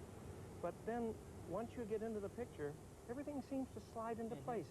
But the first thing, of course, is you have to have the knowledge, the tools which you're giving the people now to create that motivation and the knowledge to go out and not make fools of themselves or get into a situation where they will get in the hole instead of coming out on top. So now I figure that I'm going to get into something else and make a lot more money. I have already make more money than I ever did last year just in real estate and the two deals I had. That's great. What does your wife think about this? Oh, she's just ecstatic about it. Does she understand what you're doing? She works with me cleaning, and my boy works with me cleaning those condos. And, that's great. We work as a team together. That's great. Well, very good. Ed, I hope that you do great in the future. I know you will with your attitude. And thank you very much for helping us in the show today and showing up and sharing your experience. Thank you very much. Let me now tell you about Volume 5. And ladies and gentlemen, this is so exciting because I could teach any one of you out there how to buy real estate, your very first piece of property for the amount of back taxes. Step by step, I have outlined this information for you here in Volume 5. Now, what's so fantastic about this information is very few people know about this in this country. But did you know that you can buy land for the amount of back property taxes all over America, even here in the Hawaiian Islands? Ladies and gentlemen, did you know that you can make anywhere from 18% to 50% interest on your money by investing in tax sale certificates? Volume 6, for those of you out there that need cash right away, right now, I would like to share with you what's in Volume 6. Volume 6 is the only book in America that will show you step by step how to purchase anything, not only real estate, but cars and boats and airplanes and diamonds and household appliances at every one of the government auctions that are held all over America, even right in your own area. Howard, tell us your experience about an IRS property that you've bought recently. We've been buying properties from the IRS approximately about a year now. A perfect example was there is no competition. And one particular piece of property that we purchased was one that is in a very exclusive neighborhood in my area. The property had a 1968 first lien with a balance of about $12,000. The property would appraise easily for probably over $200,000. Now that's not much here in Los Angeles, but in Houston, Texas, that's about a $500,000 property here in LA. We bought the property at the opening bid of $28,000. Let's give Howard a hand, folks. What do you say? There is nothing like this sold anywhere in America today. But along with that, you're going to need Volume 7, which will show you all the names, addresses, and phone numbers of all of the government agencies around the country where they hold these auctions. Volume 8 is one that is worth so much money. Ladies and gentlemen, if you only knew how many government loan programs there are available today in America, you wouldn't even believe it, but it's true. This volume is called A Treasury of Government Loans. And in this volume, I have outlined every government loan program in America today that is active. Did you know that you can get 3% loans? How about 0% loans? Did you know that you can get the government to guarantee your rents? I know a lot of you out there are afraid to buy real estate because you're afraid that if you have a vacancy that there's nobody there to pay your payments for you. Ladies and gentlemen, let the government do that. Did you know the government has a wonderful system to, it's called the Section 8 program, to guarantee all of the rents to you, and they will send you that check every month. For those of you that would like $17,500 in cash, did you know that the government has a program called a Title I loan to help you rehabilitate your property? Ladies and gentlemen, I am able to share this entire cash flow system. As I said before, there are 1,400 pages of material here and 20 hours of cassette tape. I'm able to sell these to you today for $289 with a 6-month guarantee. And ladies and gentlemen, all I would like you to do is I want you to take this material, I want you to read the books and listen to the tapes, and if you'll just put this information to work, it will work for you. It will increase your income, I guarantee it. So ladies and gentlemen, think about that. We'll be right back after this message. Dave Deldado's new cash flow system is the biggest, most dynamic money-making course ever offered in the history of television. Over 100 ways to finance property and how to buy real estate with no money down. How to put thousands of dollars in your pocket on your first transaction. How to equity share real estate. How to get good credit and how to erase bad credit. How to stop paying income tax and how to apply for over $100,000 of unsecured credit cards. How to buy foreclosures, including 35 ways to buy foreclosures with absolutely no money down. VA and FHA foreclosures and tax sales. And as a special television bonus, you'll get 3 volumes that will teach you how to bid, buy, and profit from 17 different government auctions. Names, addresses, and phone numbers of major government agencies that hold auctions in cities across the United States. Everything you need to know about government loans, including 3% loans and how homeowners can get immediate approval of loans up to $17,500. Simply read the workbooks, listen to the tapes, follow the rules and the guarantee, and if you're not successful in 6 months, just return the material and receive a refund. This dynamic system, over $1,475 worth of information, can be yours now. Limited offer, just $289. Operators are standing by. Call toll-free now, 1-800.